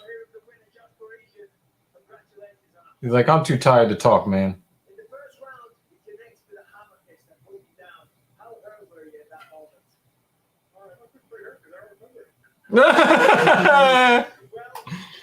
I love it when fighters are honest when they get hurt. Yeah, there's a hammer fist to the cheek, to the left side of the face. First off, I was going to jump in your arm before I do it. Please don't jump in my arm. I could hold it that earlier ago, Vanessa, but not you. Listen, I hate to remind you that you did get dropped, but at the end of the first round, your corner said, listen, he has nothing for you on the ground. So were you aware of that starting that round 2? I realized how I took it out of the way very much, so it's not like making good answers. So I thought you didn't have anything on the ground. It solidified it with my corner told me. But once you got the full mount, that was it. That was all she wrote. Congratulations. Tremendous comeback victory. I want to thank my girlfriend, Raleigh Premier, and my daughter, Eva, and happy birthday, sir. Happy birthday. Josh Parisian, ladies and gentlemen. Well, Josh Parisian's birthday is June 28th. A couple of days away from turning 33 years old. We get the early birthday present here in Las Vegas. That was a weird fight. Mm-hmm. It was. All right, hopefully only 6 minutes to the next one. Yo, Parisian gassed out. Yeah. And the only thing I say is the other guy gassed out. And that guy has no grappling. Like none. Yeah. Not none, but close to none. I don't care about wins or losses. I don't care about belts. I could tell you where the belt is ranked. Conor McGregor doesn't even have a belt. He hasn't fought it that long, and he's one of the biggest shots in this game. Because he's made himself that way. All I want to do is show off. Show off. Adesanya, I think when Adesanya talks that way, I think he knows that his time as champion is coming to a close because he really did lose that last fight. Mm. You can be a fan of Israel Adesanya, and you can look at the fact by the unified rules of mixed martial arts, he lost that last fight against Bobby Knuckles. He lost the fight. And I think that when you look at how tentative he is when he fights now. He's been less than dominant in 3 out of his last 4 fights. I think that he sees the writing on the wall as far as not being, the mystique is over, and he knows it. So I think that while he is the champion, it is the smart thing to do for him would be to try to make himself such a big name that it doesn't matter if he's the champion in any weight class. He wants to be a big money fight, whether he's got the belt or not, because he's because I think that he knows that it's I think that he knows that's Did Bruce just go all who has the list? Chris Jericho. Oh, Chris Jericho. Goodness gracious. Also, Bruce doesn't need any assistance in trolling. We don't need a worse troll. We have you, Jamie. It's okay.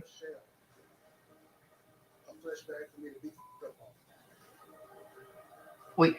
It's the coming of the new king. Expect the show, because I want to show up. Choked out or knocked out. One or the other.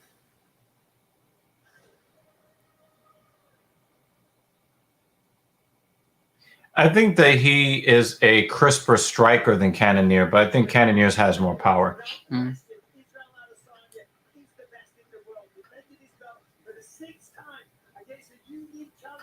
I'm very excited by this card.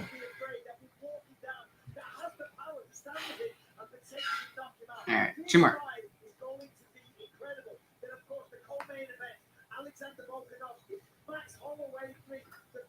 We'll make it if you believe.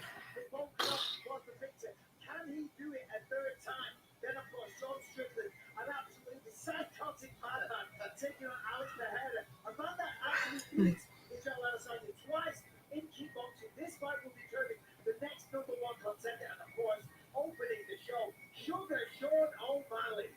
And the prelims are great, and they are live on ABC and ESPN. A lot to be said for Brad Riddell, who's in Pretty short. Jalen Turner's impressive winning streak wants to get him into the rankings. Prelims starting at 8, only 4 matches. And Jim Miller, Ian Gary, the next generation, and welterweight takes on Gabe Green. That's coming up next Saturday night, and the intriguing co-main event is next. Here's Megan. I wonder if they're gonna have early prelims, because that's or maybe it's just that I'm kind of spoiled by the really. Oh, there are early prelims. Early prelims at 6. And hopes to show a new and improved version of stuff to the world. Or a. All right, I take that back. There's a lot of fights.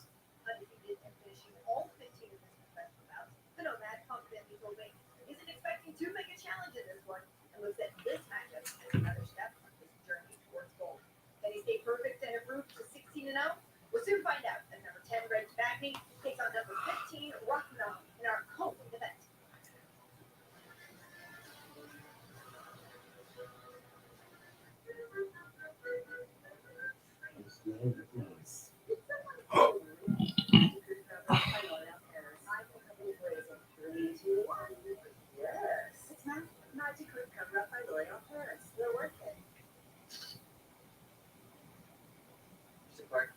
Your daughter is a very good kisser. When you crave the uncomfortable, try new spicy pickles scorching.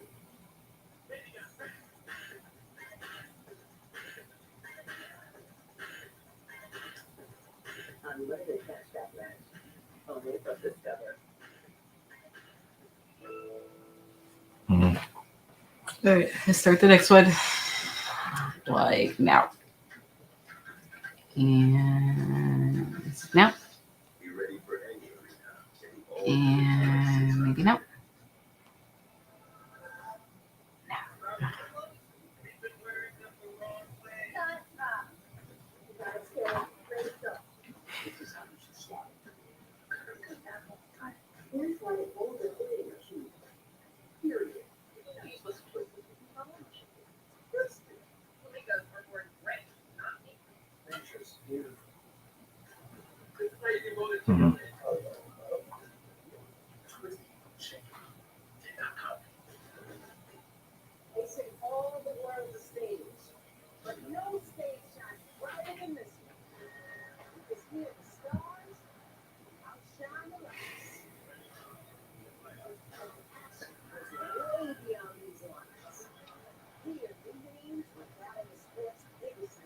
Oh, if I do that, I'm gonna fall asleep in the middle of the stream. I would just knock out. I think we're seeing the pervertedness of Bruce in today's That stream. ran over my head. We've done that though, streaming. Oh yeah, sitting in in a the bed. Yeah, room. we've done that. And actually, I was trying not to doze. So, yeah, we did that in Brooklyn. And Yeah. I was trying not to doze off in the middle of the stream. You see me kind of like my eyelids getting heavy. It would be a sleeping stream. And then you would just hear me like snore and drool. YouTube doesn't need to see me do that. No thanks. I got this. Just 2 more fights left. I can do it.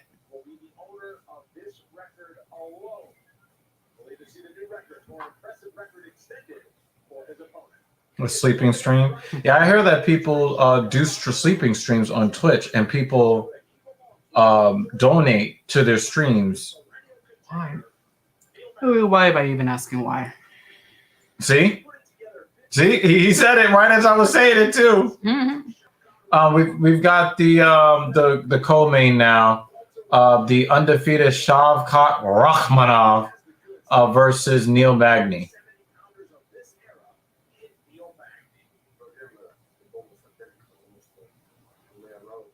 I mean, it's still weird watching people sleep. Yeah, that's weird.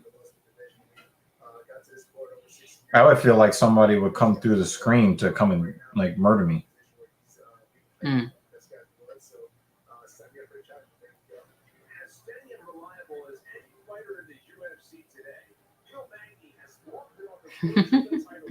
So why do people buy farts in jars? Pet rocks. We are strange. I mean, I'm not buying this shit, but people are fucking strange. Yeah, humans are strange creatures, but you don't have to worry about that because you're a sausage. A sausage, you know. So.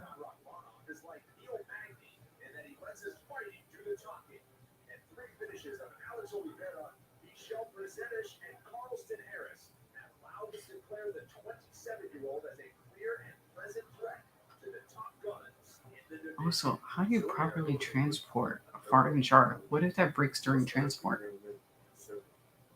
Then you have a fart in a box. Disgusting. I mean, shit, sometimes like a pickle jar breaks in the store, and I'm just like, I can't work in this section right now. When that happens.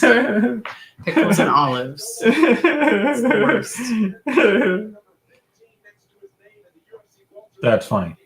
I think one time a jar of minced garlic broke. You have like garlic and oil. Minced words. It smelled wonderful.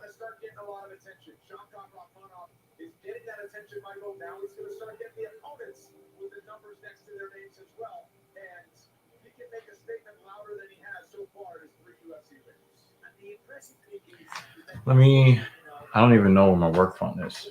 Good job. It might be in my backpack. Hopefully the battery's not dead. Oh, you don't have your watch on, so your watch didn't warn you. Yeah. Good job. Yep. It's always a good job. And this phone's dead. Dr. Evil is very responsible with his cell phones.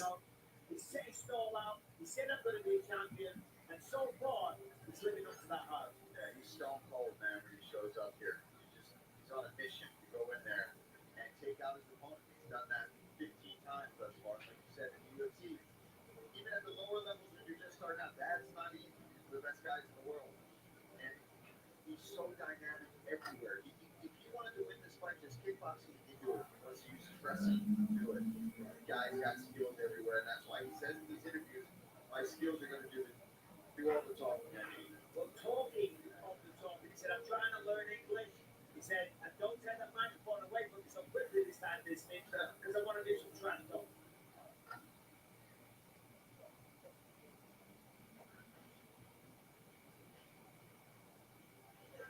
side, not known for his trash talk. It's all respect, but it's always a yes when they ask him to fight whomever.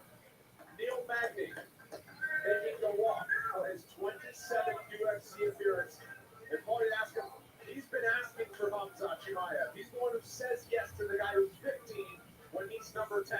And for Neil Magny, if you ask him, he says, I believe I'm one of the best in the world. I'm still trying to be the best in the world. So I got to say yes and beat everybody else because that's ultimately what I'm here for, is to compete with the best fighters. You're going to come across these guys at some point, right? If they truly are the best, they will be at the top and you'll have to face them no matter what. Neil Magny's trying to use Rakhmanov's hype, undefeatedness, to catapult his own career. He says, you know what? If I face the Hamzat, the Rakhmanovs of this division, and I say, I'll take them head on right now, I don't care. He can go to the UFC and then be like, listen, nobody wants to fight this guy. I went in there, not only did I fight him, but I beat him. Now I want my shine. I want my big fights. What better way to do it than to take out the scariest guy that nobody wants to fight? You don't have the name. Then you start calling out the bigger names. Well, there's no shortcuts to get to a title shot. However, you beat people like this, people like Hamza, all of a sudden you are catapulted into the upper echelon after one fight. Neil Magny has proven to be a dangerous underdog in the past. We'll see what he has in store in tonight's co-headliner. This still on the table. All right, hopefully this fight wakes me up a little bit. Because I am ready to knock out. 2 inches taller is Magny, standing 6 feet 3 inches tall. Let me highlight the sizable 3-inch edge in reach. Back inside the octagon, we go to Bruce Butler. Ladies and gentlemen, this is the co-main event of the evening. 3 pounds in the UFC welterweight division. Introducing first, fighting out of the blue corner, an undefeated mixed martial artist, holding a perfect professional record. 15 wins, no losses. He stands 15 wins, no losses. 70 and 1/2 pounds. Fighting out of Kazakhstan.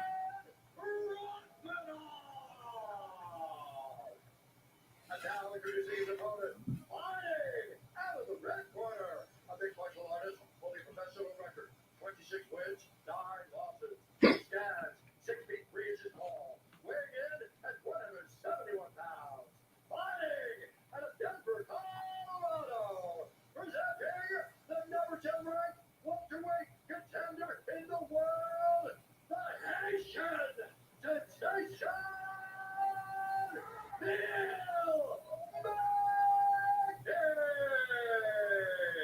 And when the action begins, our referee in charge, Chris Coyote. final assignment inside the octagon tonight for the veteran Chris Coyote.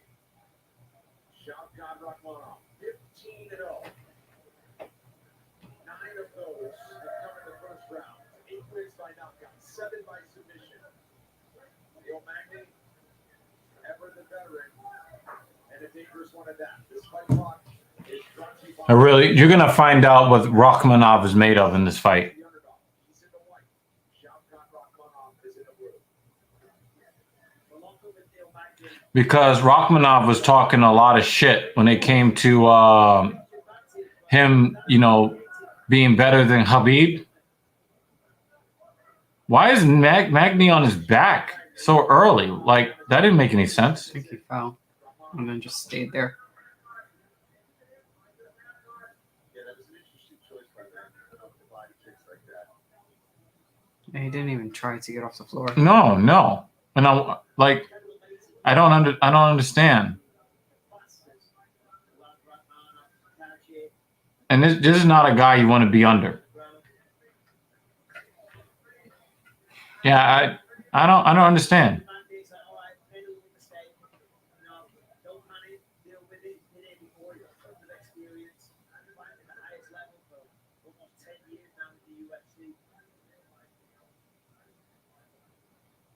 Shout out to Neil and his wife and Emily, who recently welcomed their new son, Dominic.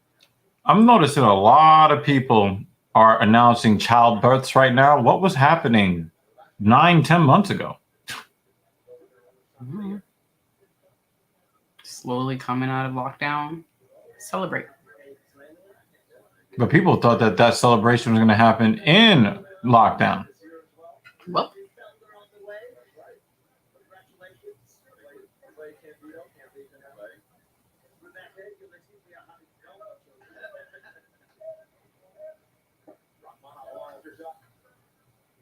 Oh, wow. That hurt. That body shot hurt.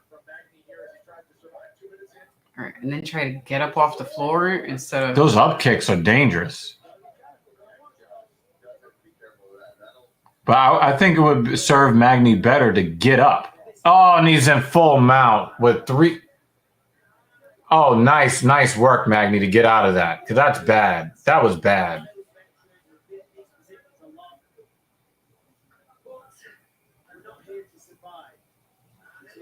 You got to get up, Magny.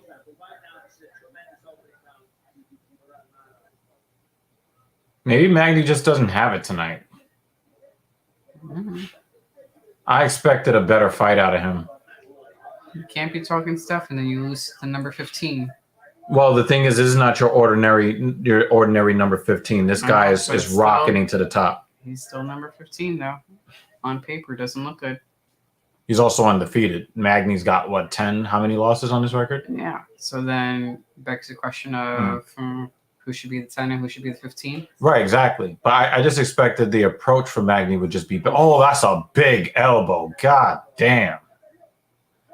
And why hasn't Magny tried to get up? Get up. Yeah, I didn't understand that either. And it looks like Magny is about to give up a knee bar. That's not a good position for either fighter to be in.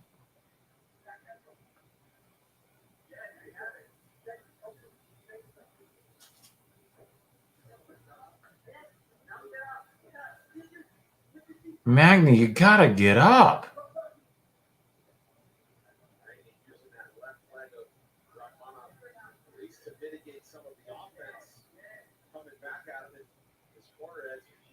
You're not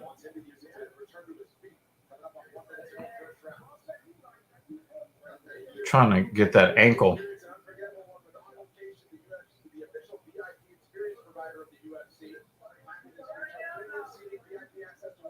His chest is right there for you to push.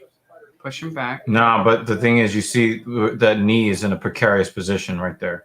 So he's got to protect his knee and ankle in this position. Let go, get up. I don't think he wants his upper back is firmly planted on the ground, chasing the submission. I think that Rachmanov is playing with a little bit too much fire.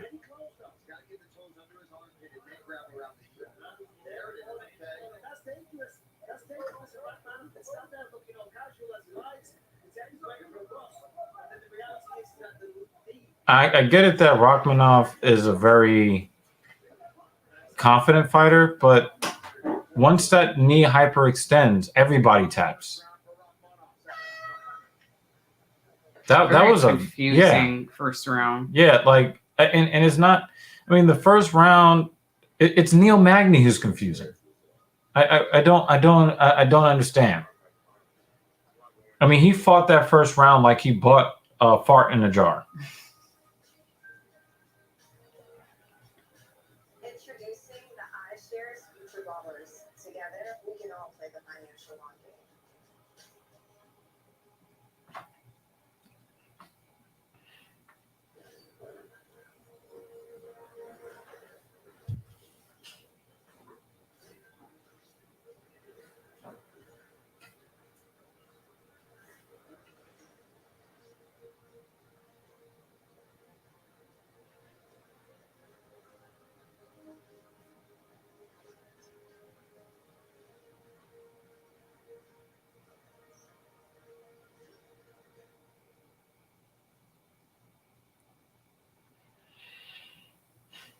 Our next UFC fight night 2 weeks away. Battle-tested former champ Rafael dos Anjos proves once again he will take on all challenges. This time in the form of striking sensation Rafael Fiziev. Entire night is available on ESPN and ESPN Plus. Main card is rolling at 9 Eastern.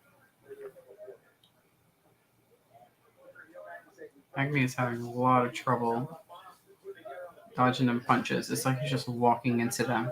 Yeah, this is just not a good performance from him to this point. It's almost like he's trying to. It's almost like he's trying to find himself. Somebody called that a 10-8. I'm not sure. Yeah. Magny really he was not. It's 10-9 because he was threatening submission for a significant portion of the round. He had some good up kicks too. Yeah. So I would call that a 10-9.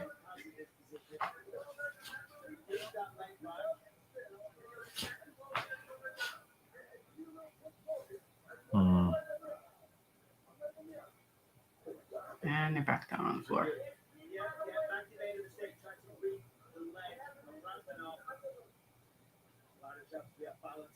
Nicely done.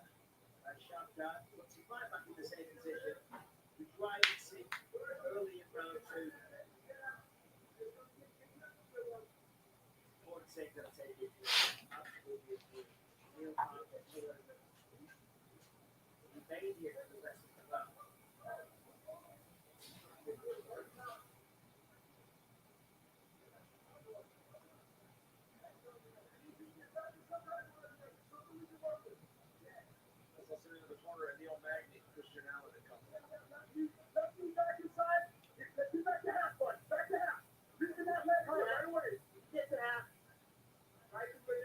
Where are your frames at, Neil? Let's frame.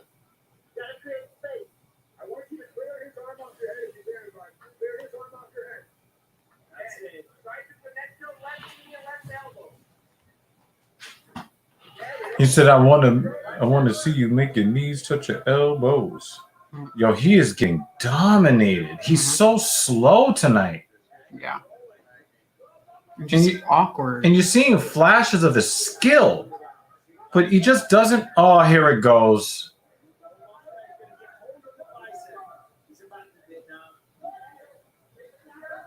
Uh-oh.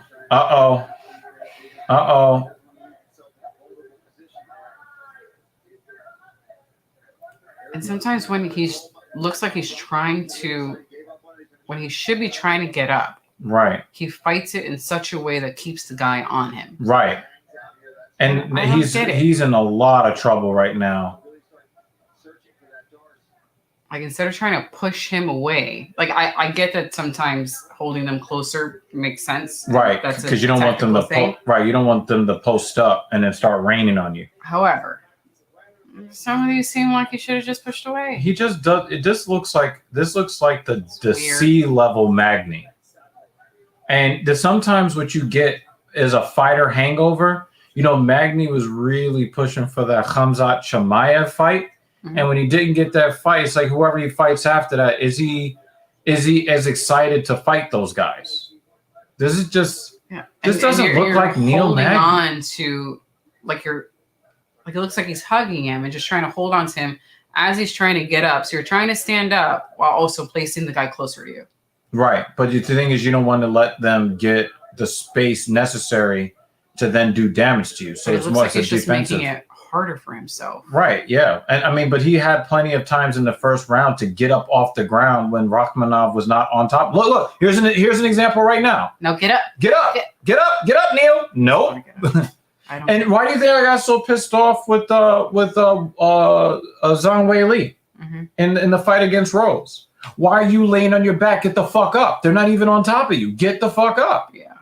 And if Neil at least gets to a knee, he forces Rachmanov to make a move. Mm-hmm. We've had one up kick knockout in UFC history? You're not getting that. Come on, man. This is a disappointing performance because I was hoping that this was going to be a barn burner to really show just how great Rachmanov is. Now, I'm seeing some greatness out of him. Guillotine.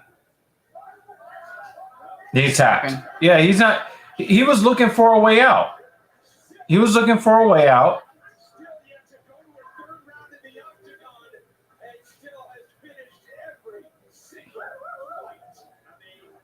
I'm not. All right. I'm not saying that I'm not impressed with Rachmanov. I'm not impressed from what I saw because that wasn't Neil Magny. That wasn't Neil Magny. That was disappointing. Yeah. Now, is he a very skilled fighter? You can see in all these transitions, right? You can see. I just But know. it's harder to appreciate it when you expect better from your opponent. Yeah. That was disappointing to see because Magny was talking all that shit about Chimaev.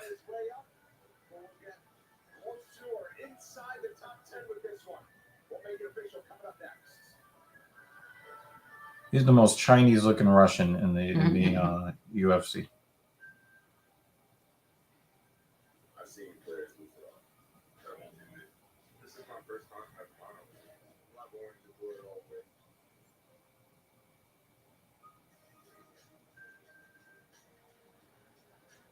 Introducing the iShares Future Ballers. Together, we can all play the financial long game. I think it is kind of nice that you're starting to see people pay attention to these, especially the young black athletes. Mm. You know, they're burning all that money because it's like, oh my God, there's so many millions. It's always going to be more. And then your career lasts 3 years. Yeah. And, 5 years later, like, oh, remember so-and-so when they were on such and such team? So. Celebrating 100 years of Central Court at the championship with ESPN and ESPN Plus.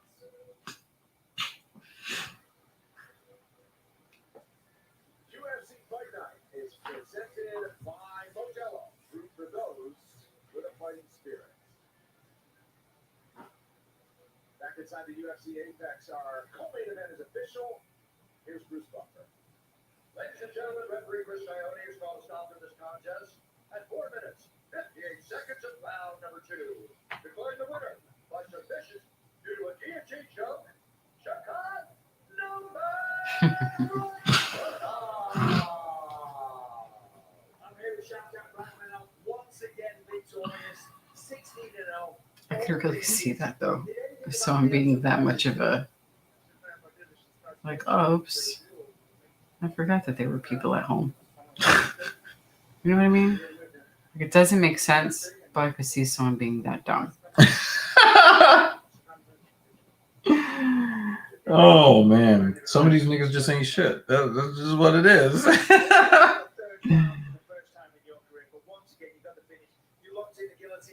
that something that you thought was going to present itself along with the fight when? Yeah, the first time he went down, it looked like he put himself down. Yeah.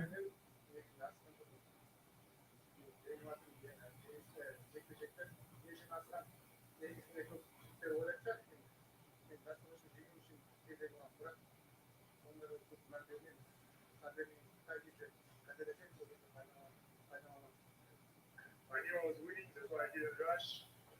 My finish the fight, so people think I have to finish quickly, but no, I take my time, I look for opportunities, and once it presents itself, I'm capitalizing. Damn, 8 knockouts, 8 submissions. Becoming champion many times now, 15-0, all stoppages. How long do you think it's going to take me to get a title shot? Rattlesnake Jake, if you're out there and you're watching or listening, thank you for sharing our post. We appreciate it. We don't need to translate for that. We're working on the English. Congratulations. Incredible performance. All right, here's a call up for us as well. Go ahead.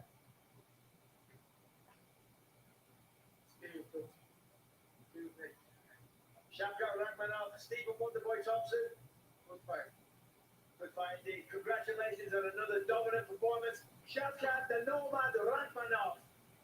Well, with 16 wins, finishes in all of them, 4 of them coming in the UFC, and a victory over Neil Magny, who was in the top 10. You can start calling for some big names. Now look at for the post-fight stats brought to you by McGuire's. Shakan Rachmanov, longest active finish streaks. He is at 4 with a host of others. Some impressive names on that list. We'll see what's next. One more left. Then I'm going straight to bed. Here's what's coming up for the leader in combat sports. We've talked at length about UFC 276. You have work in the morning? It does not appear so. Israel Adesanya, Alexander Volkanovski looking to defend them. 2 weeks from tonight, we're back here at the Apex. Rafael dos Anjos, the former champ, trying to hold up Rafael Fiziev on an ABC. UFC. As we go to the East Coast and the new arena on Long Island, Brian Ortega, Yair Rodriguez will be fireworks before our second trip in 2022 to the O2 in London. Curtis Blades trying to play spoiler. Next weekend is going to be another super late night. Oh, I mean, good. It's a really good card. I So, know. gentlemen, get yourself a lady that knows a good fight card. You just can't have this one.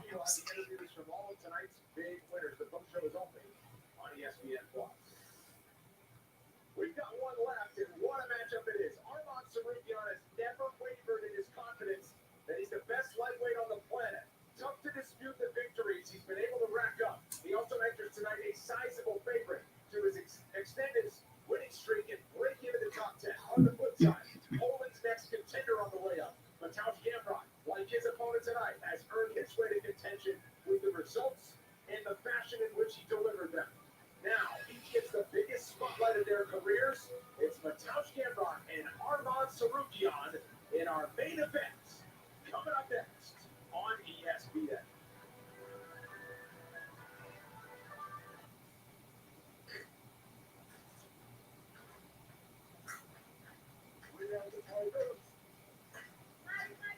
Why do we have a commercial where we could hear people chew? That's not a good commercial.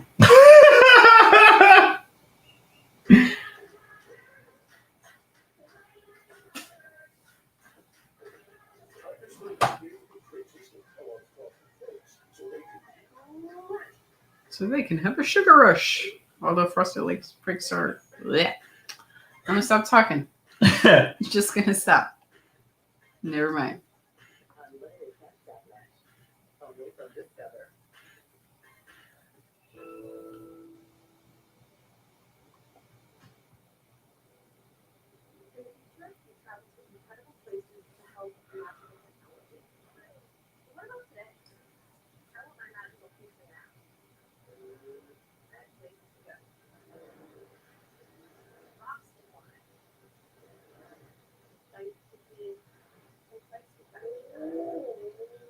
Mm.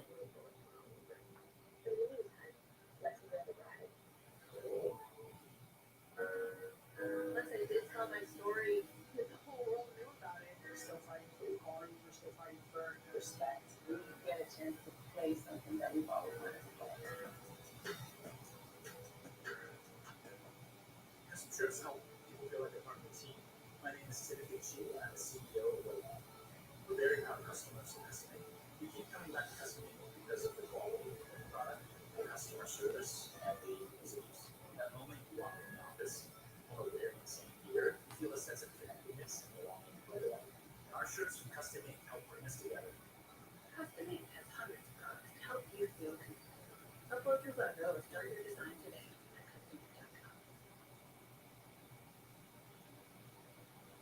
Beautiful time of year in Las Vegas. The summer heat is here Saturday night on the Strip. Always a good time.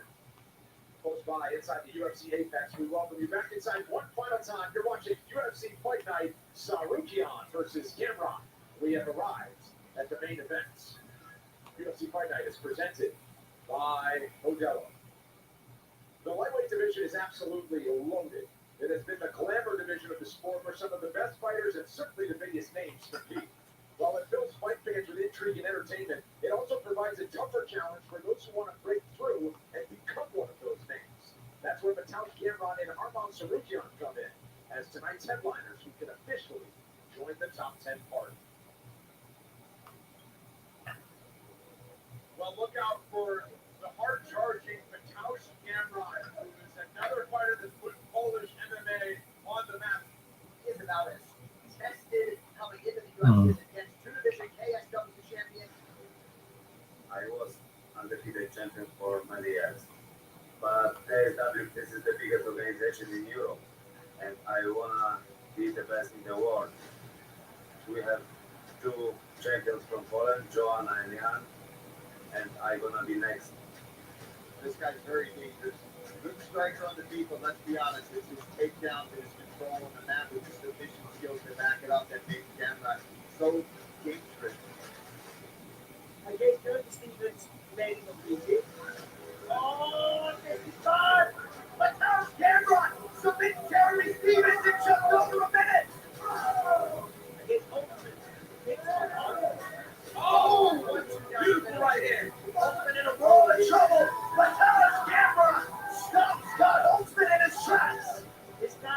That's the only ingredient in terms of about that. I wanna say everybody is my division. Iconic, let's go! Let's go!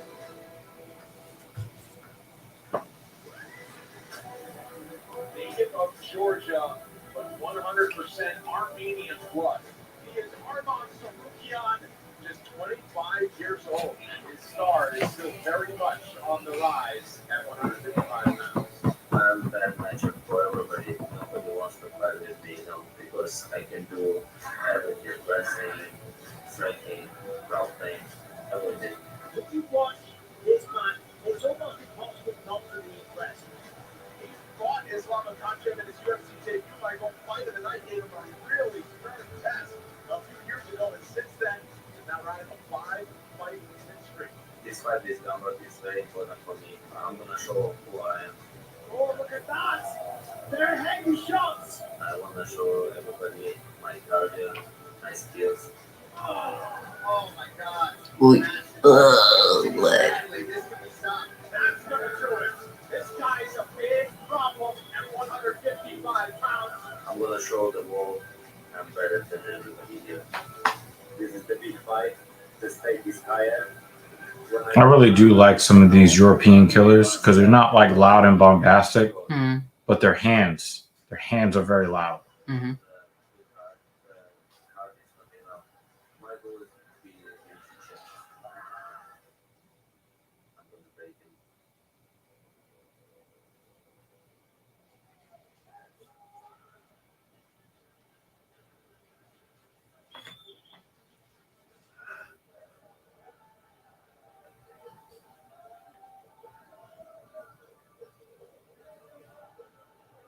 They got strong hands from all that gesticulation. Why is he coming out to this song? Fallout Boy. Oh, I kind of felt bad what's for. Fallout Boy? I kind of felt bad for fans of Fallout Boy because they kind of sold out to have that one blazing paycheck. Mm-hmm. You know, to make stuff that like that wasn't Fallout Boy. Yeah. You know what I mean? I kind of feel bad for their fans. And like record execs were trying to get Kohi to make the same sellout move, which is why they went and did their own thing. That the song that they have the hard sell and stuff, like when they came up with that album, like he was like super pissed off, Mm-hmm.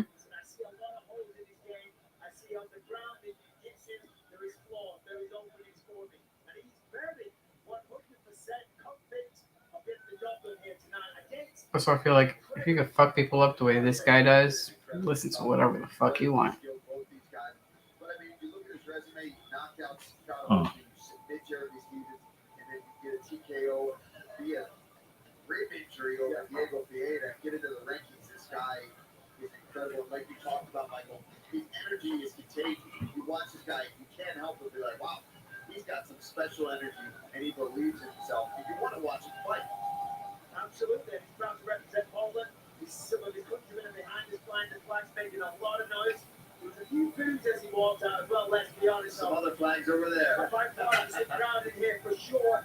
This one's going to deliver. Everyone's on the feet. Going to be a good one. As how Gamrot acknowledged, this is the biggest test for me. I am super ready. I'm ready to show I am a different animal than Arman Tsarukyan.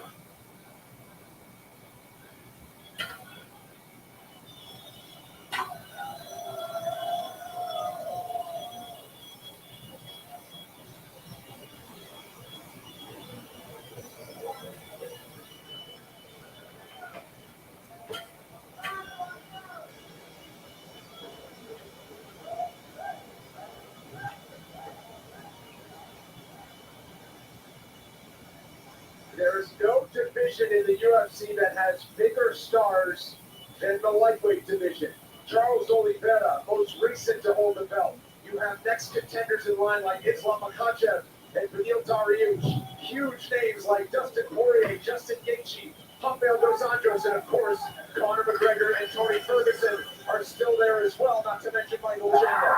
Let's say hello to the next generation of superstar at 155 pounds. He is Armand Tsarukyan. He is just 25 years old, but he says, I'm not just ready to jump in the Shark Tank, I'm ready to be the apex predator. Yeah, I mean, I got to speak to this guy earlier today at the PI doing his shakeout with his team, and they just seemed dialed in. They seemed focused. They just seen him make that wall. Kept it calm through the hallways. As soon as he felt the energy, Does he have a broken heart on the back of his head? Listen, this is a fight night in an apex What? career. It's not A broken heart? Oh my god. the energy between these two guys. Their fans showed up for this fight, and because the skill sets on these guys. One of these guys 100% has a chance of going on and fighting at least for the lightweight belt with the way that they've been fighting lately, Michael. And when you look at the skill sets on the boat, that's why. Because they are so well matched. They are so both so very technical, well conditioned, amazing records, brilliant with confidence. Armand Tsarukyan said, listen, when I'm doing for this, I'm calling out everybody. Everybody. He said, I am going to be the champion. Make no mistake. And it's not talk. It's not just him hyping himself up to the world. When you see the performances, when you see what he's capable of, and you just see how composed he is, you can see the look in his eyes. You believe this, man. I'm telling you, this is such a close match. They're so evenly matched up. We're about to see a tremendous display of mixed martial arts at the absolute highest level. And when he says, I plan on being champion, he doesn't plan on it taking all that long for him to get himself into a title fight. First things first, a huge matchup in a headliner against Mateusz Gamrot. This tail of the tape for our main event is brought to you by Toyo Tires, the official tire of UFC. That's from Captain Paul. Captain Paul just said that to me. 6 years older and 31 years old. What a fucking douchebag.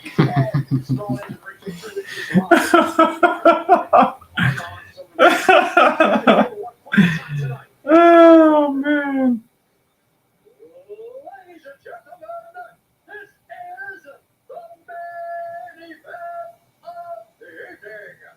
Sanctioned by the Nevada State Athletic Commission, Chairman Stephen J. Cleveland, Executive Director Jeff Mullen.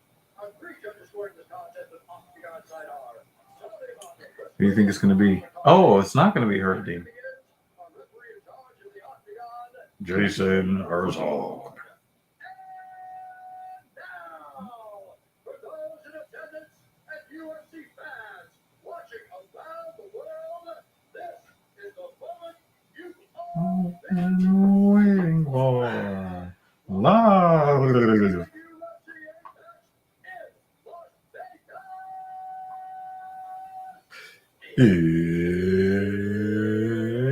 It's time.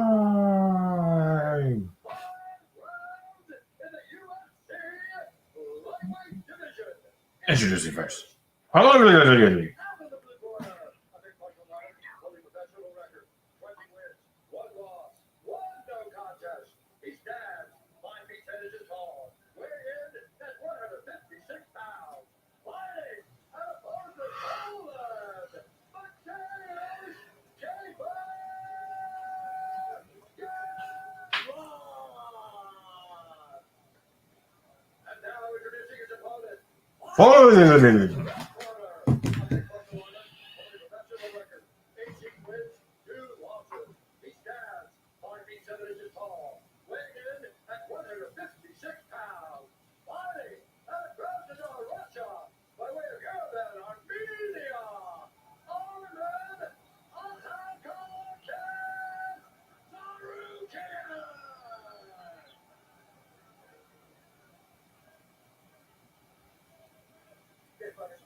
This should be a brutal. No matter which way it goes, short, long, I think this is going to be a brutal fight. I don't think either one of these guys are looking for a way out.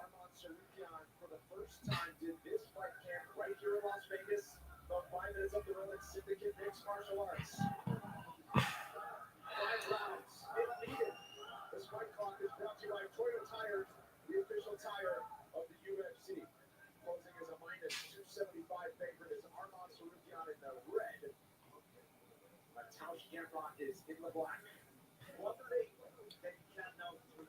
I wonder if some of our, latecomers like June 42 is going to show up and then ask what we think is going to happen in the last fight of the night.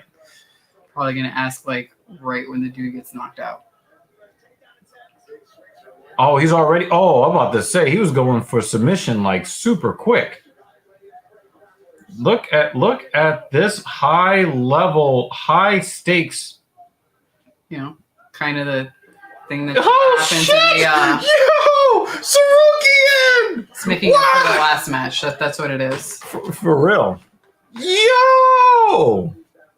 This is the hey Magni. This is what you're supposed to do or attempt.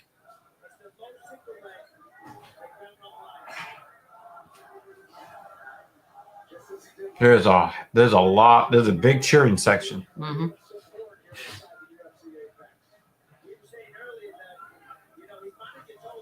What? He better jump on this train. Captain Paul, how about you show up for work tonight? How about that? Are you high? I'm working. We're working. Jesus Christ, bro. We're working to keep this podcast alive. What are you talking about? MMA watch party, asshole. Yeah, no shit, but like, see, unlike you, I have a job, damn it. I gotta go. God damn, I don't make my own schedule. Oh, what a takedown. We had to be tortured by Jamie Dean and Bruce on our own. And we had Lutch suffer with us. We had Lutch with food poisoning, and we can't get you to show up. But you called me, but then you don't jump on the stream? Yo, oh my bad, bro. I'm so sorry I have to put like food on the table. Yo, my bad, bro. Listen, I'm gonna quit right now. And just jump off the boat. Yeah, I'm gonna swim to shore. And, Yo, look at this scramble! Look at this high level ass scramble! He can't. But yo, I'll let you rock and do your thing. But now I just want to talk to you for a second. But I'll talk to you tomorrow. About tomorrow? Yeah, like I want to see if you want to do a video or something tomorrow. Oh yeah, I mean we're doing a video right now.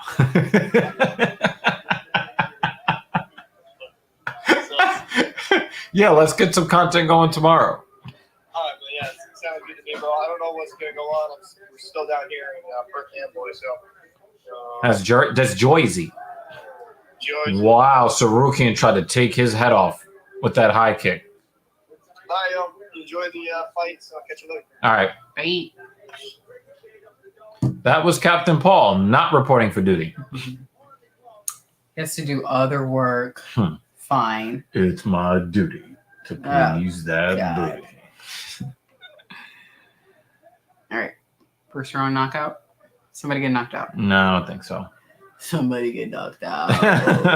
So I can. She didn't want first round knockouts before. She wants them now. Now. Yeah, I would not mind an early stoppage so I could take shit. I want to sleep. He's going for it again. He couldn't get it. You want to watch this fight? It's already loaded, the dishwasher? Okay. Did you start it? Okay. Good night. Good night. No more work. Go. Check out your eyes. Yo, these guys look so evenly. That's a big body kick for Tsarukyan. These guys are so evenly matched in toughness and talent. It's sad because these guys are both up and comers. Mm-hmm. One One is going to really lengthen the road to the championship belt for the other. Mm. Woo! This scramble is so good. Oh, look at this scramble. So someone who didn't just stay on their back? For real. Nice. This scramble is just as good as some of the ladies that we've seen. Mm.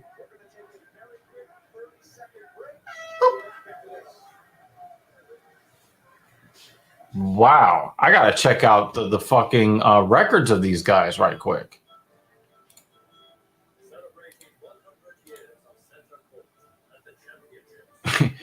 Yeah, these guys are fighting like they're 18-2 versus 20-1. It's already fight of the night. Yeah. I mean, we've had some good action, but to me, this is already fight of the night. But there was nothing so far that's like, absolutely, this is the best thing ever. No.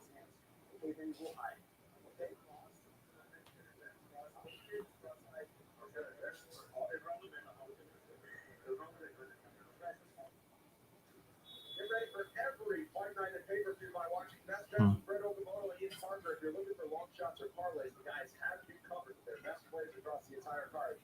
Catch on YouTube each and every fight week. All right, second round coming. Tsarukyan. Poor Jason's like dealing with little kids. And the striking output in his favor as well. When these guys hit the mat, it's like watching a Tasmanian devil cartoon where it's amazing. Great first round. They're not just rolling around like maniacs. You know what I mean? It's calculated. Yeah, this is high level.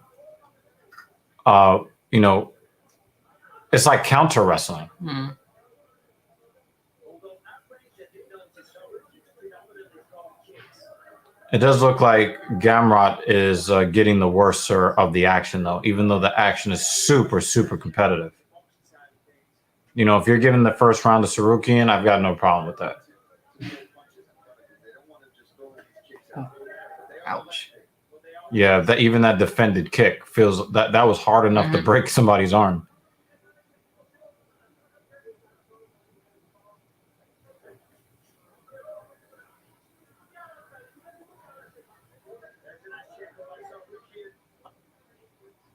It's almost like a guy is fighting himself in the mirror. Mm. Almost.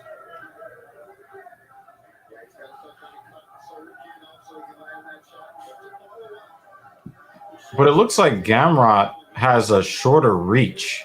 The way that they're fighting, it looks like he's trying to connect that strike, and he's falling just short. Maybe. He has the longer legs of the two. Yeah, he definitely does. You would expect that the guy with the longer legs will also have the longer arms, usually. Not always, but usually. And it doesn't look like either one of them are fighting that way.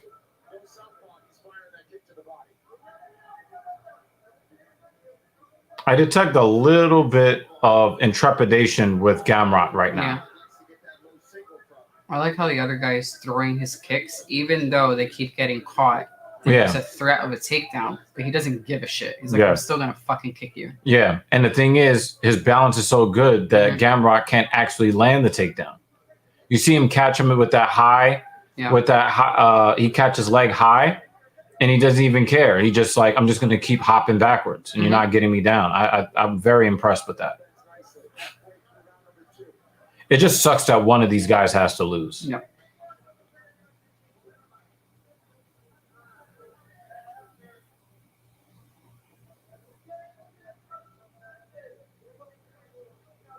Gamrot is definitely, his timing is off. Now you start landing that calf kick, you might be able to change the tide a little bit. That was checked. Nice defensive wrestling for Gamrot. He's got the wizard action. Oh man, look at this action. Wow, a locked wizard. Look at this. Ooh. Look at this. Look at that elbow in the clinch. Boy, he really tried. This looks like a championship fight.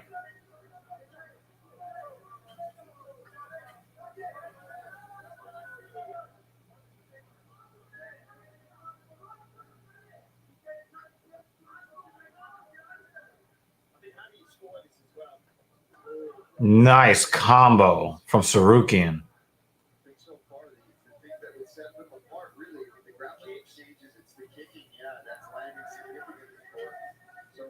Oh, Gamrot. He beat him to the punch there. with the left. They just scramble around like crazy and even out. Yeah, they scramble around like crazy. They show technical brilliance, but not to my case to their advantage. They're so evenly matched in that department. On the thigh, it's around the feet. So he's a little more down. Oh, body kick. That hurt too.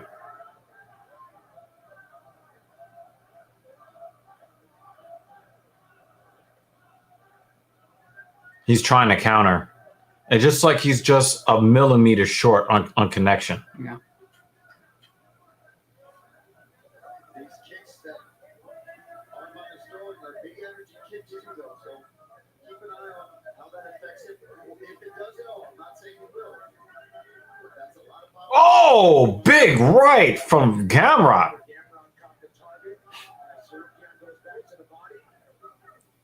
One more shot before the end of the. Whoa. I didn't really expect to be this tense. Mm-hmm. We've had like a lot of quick finishes, or some of. Oh man, that body kick that's deadly. Oh! And the dude's got a poker face. Mm-hmm.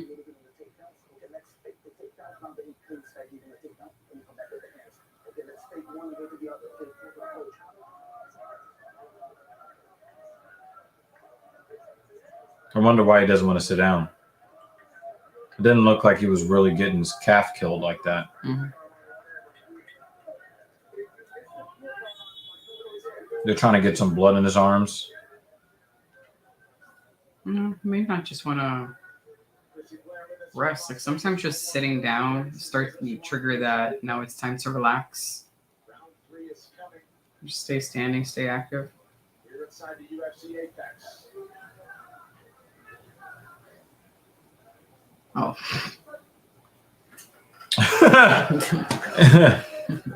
I just noticed this shit. Jamie.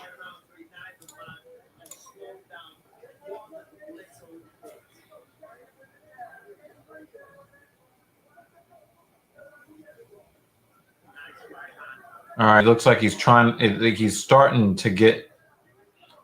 find the range, but Live odds have Tsarukyan -650. That is a predictive measure as much as it is gauging what we've already seen, but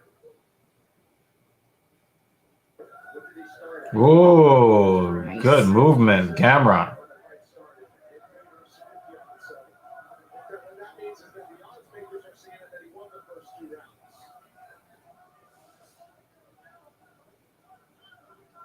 You see how he's lit up, his rib cage.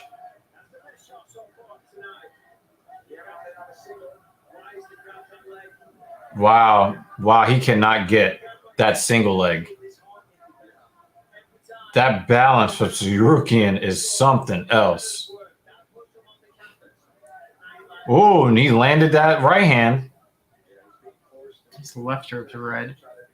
Yeah, from fucking defending them kicks.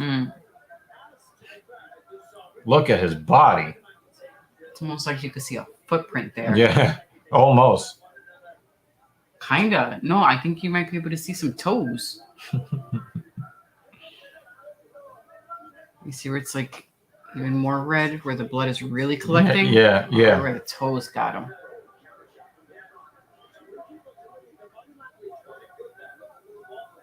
Yeah. He's a little stiff. Is that a takedown? No, they may not give it to him. Got the back. I don't know if you get the takedown for that though.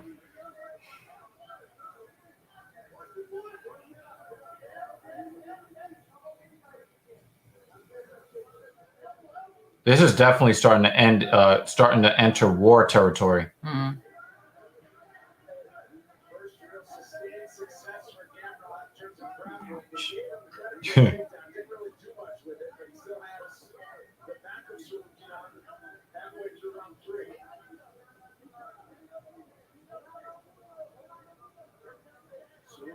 He's trying to break that body lock.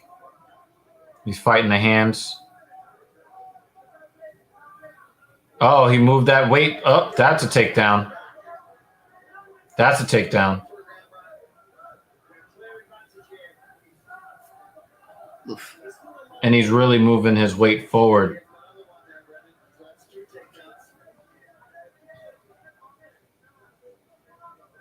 Oh, so officially they did give it to him. Mm-hmm. Which will help him. It'll help him with the stats in round 3. The thing is, if Gamrot is built for the rounds 4 and 5 and Tsarukyan isn't, that's gonna be a really crazy turn of events.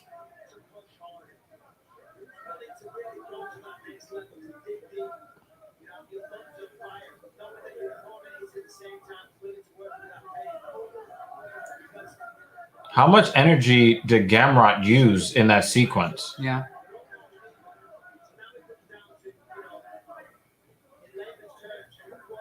Nice sprawl from Gamrot. All right, now Tsarukyan's got the single leg. He's trying. He went for the trip. Yeah. He didn't get the trip. He tried. Oh, he punched him in the face. He's like, get off my leg. Let him go. Oh shit! What crazy defense!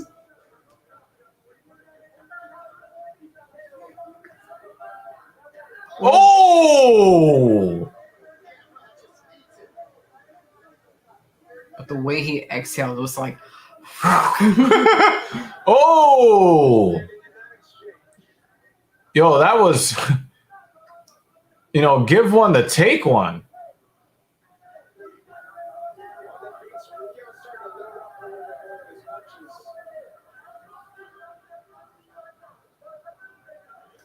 Another body kick.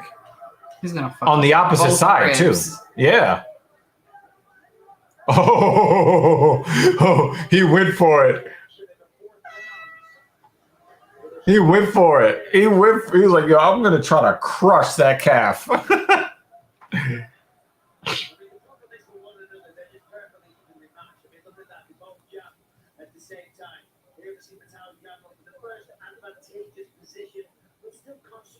Yeah, look, he tried to really secure that ankle. Mm-hmm. He's like, oh, that ended up hitting him in the chin. He was aiming for the body.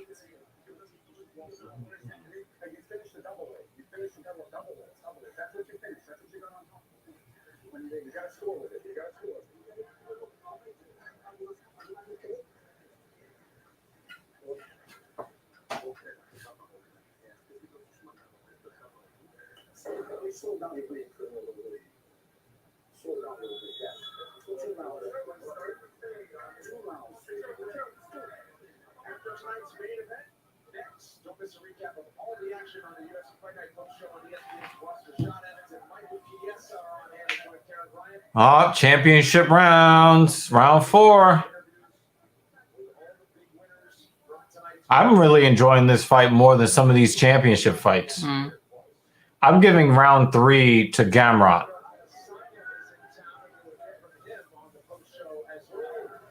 Oh, Tsarukyan is coming hard with it. Tsarukyan's coming hard with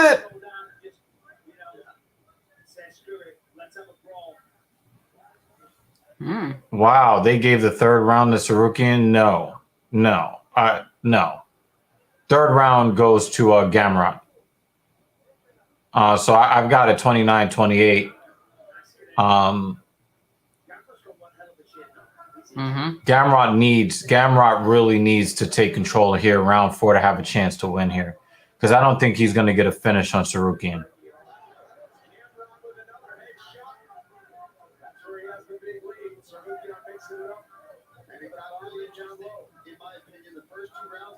Oh, he slipped. Yeah.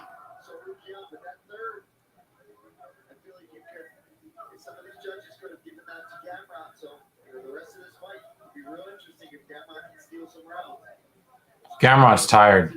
His mouth is open now.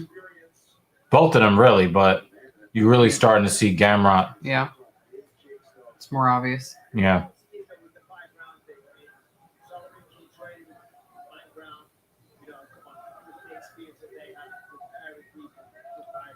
Tsarukyan is starting to wear it on his face a little bit, though. Yeah. But most of the damage done to Gamrot is to the body.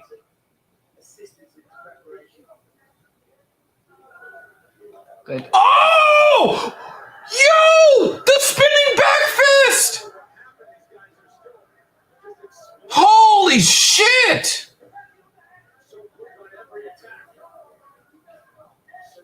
Yo, Tsarukyan's a fucking problem. He's a problem.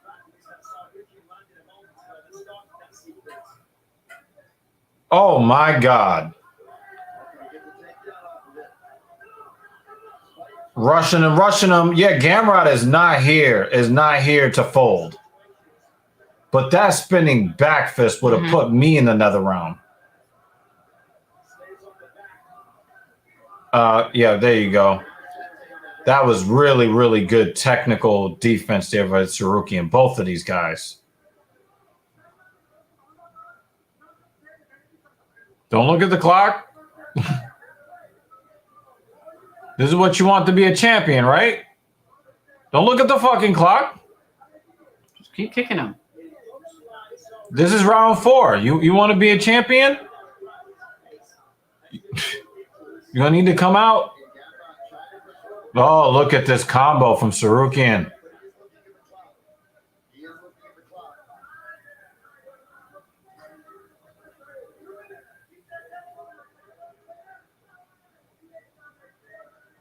This is definitely one of the best fights of the year.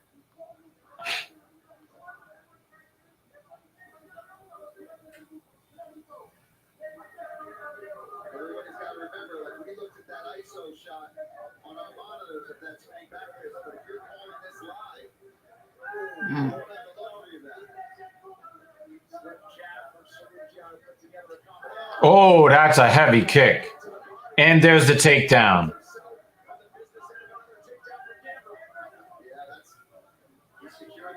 About 75 seconds left here in the 4th. And in these close rounds, you getting these takedowns can make all the difference.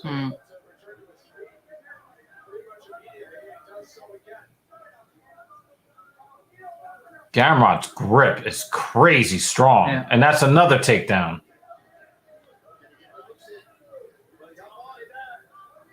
Oh, he caught his arm behind his back to control him. This is some high-level shit, man. And Gamrot, look at how... He's a dog. He's a dog. Okay, he's got one hook in. He's got one hook in. And he's got one of his legs folded behind him, too. Oh, that hurts. Oh, shit.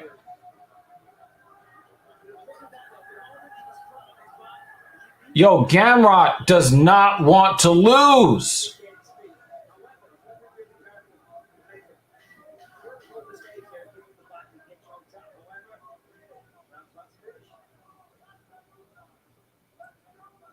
He's just ready for the next round. No, he's not. He was ready to go home. And that's another case. That's another case to give that round to Gamrot. Boom!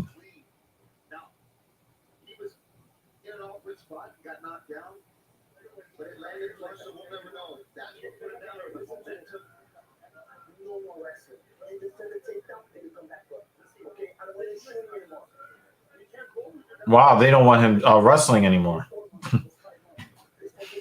I don't know. There's a good case to be made that is 2-2 going to the 5th. Mm.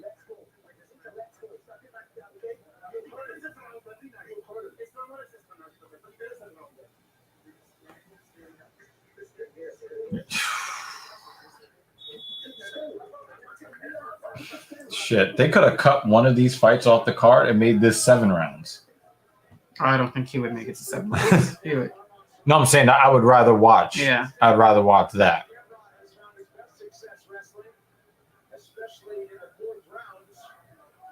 Yeah, see the toe spots?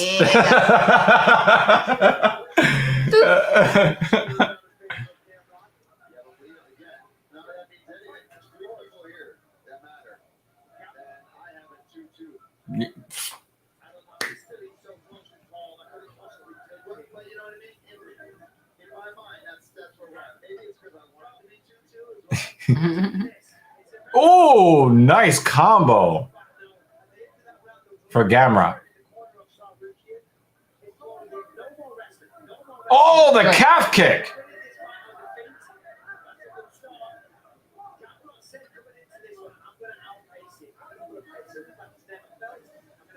Mm.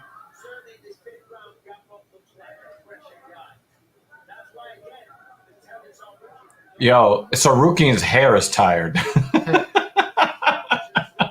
Yeah, it's not doing the. Yeah. That should have to the just. side.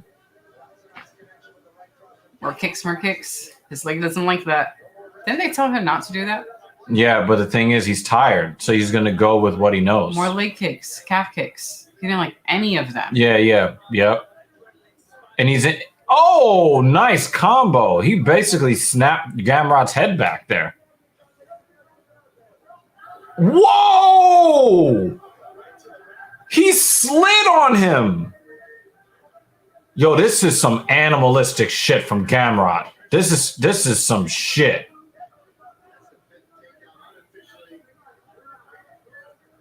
Wow. This is some I want to win shit. This is definitely fight of the night. Both of these guys are getting a bonus.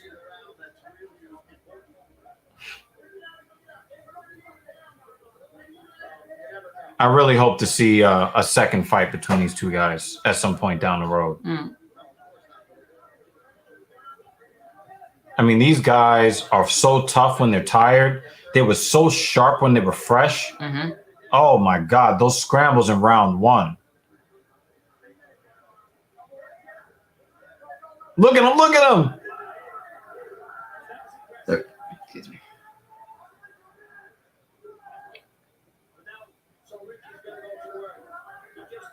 He went for it again.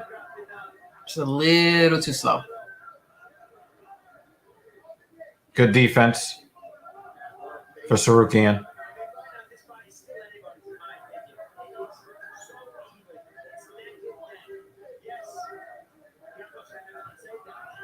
Another body kick. Calf kick. Yeah, his calf is a little beat terrible up. already. No, not as bad as we've seen. No, but he only did like 2. Yeah. And did that already? Do that shit again. No, he's got like maybe 5 or 6 on him. Donk. That is a shiner. He faked the TD attempt there. Come on. Who wants it? 100 seconds left.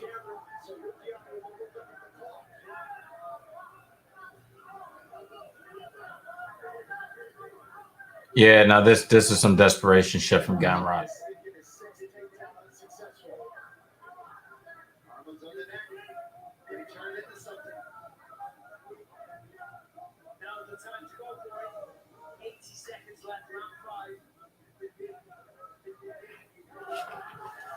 Come on. Wow, here's Tsarukyan coming on strong. Coming in on last minute.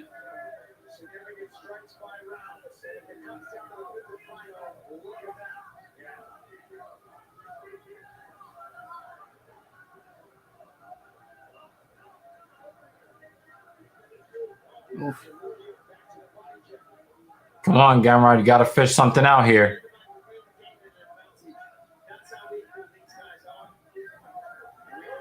Oh.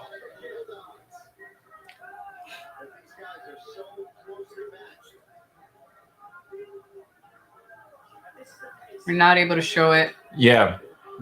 There's another takedown. But it's almost done. 25 seconds left. Gamrot with an explosion here at the end. Is that a takedown?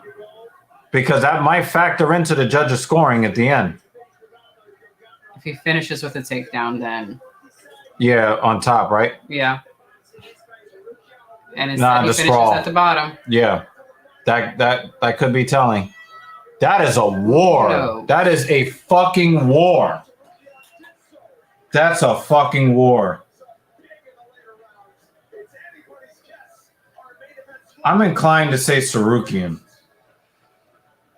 because of the significant strikes, and he got that knockdown in the fourth with the spinning back fist. Mm-hmm. If they gave it to Gamrot, I would not be mad about that at all. But my instincts tell me they'll give it to Tsarukyan. Possible split decision. Yeah. Yeah. Mihail, so we can't like show the stuff on the screen because then we would be removed. Our channels everywhere would get deleted. So what we encourage people to do is to like watch the fights alongside us. Right now it's on ESPN Plus. I mean, the last fight just ended, but definitely stick around. We've got a lot of content on this podcast, and we do watch parties like this almost every weekend. So we are covering next week's pay-per-view event, UFC 276. So the prelims are going to be on ESPN. So at least if you're able to watch on ESPN the prelims, you can watch along with us. Exclusively on UFC Fight Pass. Sign up today, get 65% off 1 year. All that's left is an official decision in our main event for that. Here's Bruce Buffer. Ladies and gentlemen, after 5 rounds, we go to the judges' scorecards for a decision.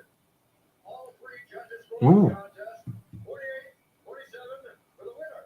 By decision, Mateo. Whoa, they gave it to Gamrot! Oh my God!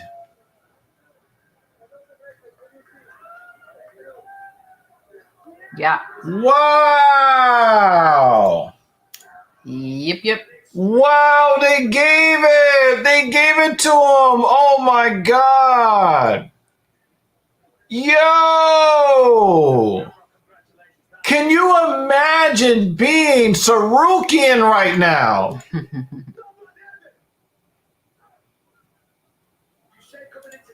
You've never seen a closer fight.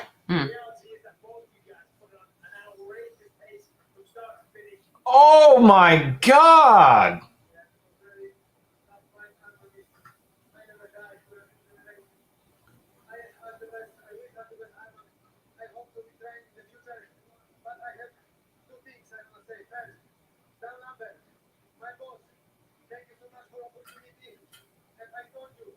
Wow. I thought it would at least be a split decision, but that is one of the closest fights I've seen. Could you imagine that last takedown was it?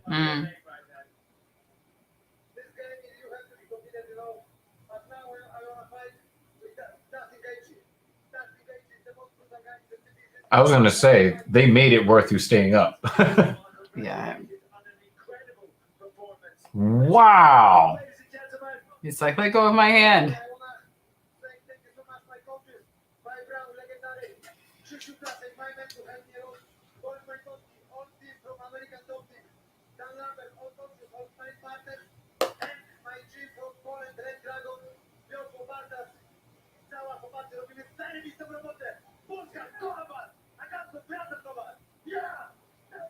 Congratulations one more time. Oh my God. Oh my God. I feel so bad for Tsarukyan. That was an incredible fight. Keep your chin up, so to speak. Talk me through it. This game was very good. But I don't know. I was mad. I don't know. I had to show like better fight than this one, because I know me, I know what happened. But probably it's also my 5 rounds. That's how it's difficult. But I'm gonna improve my mistakes and I'll come back better. Sorry, my followers, my supporters, my Armenian guys. I apologize. Were you Wow, that's a hard loss to take. God fucking damn. I would have rather a majority draw. Yeah. That was a close fucking fight.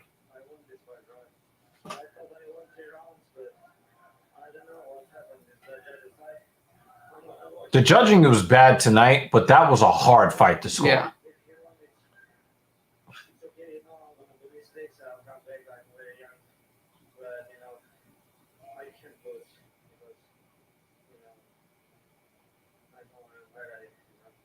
Well, I'm sure just with the road you are very young. Congratulations, though, on a tremendous performance.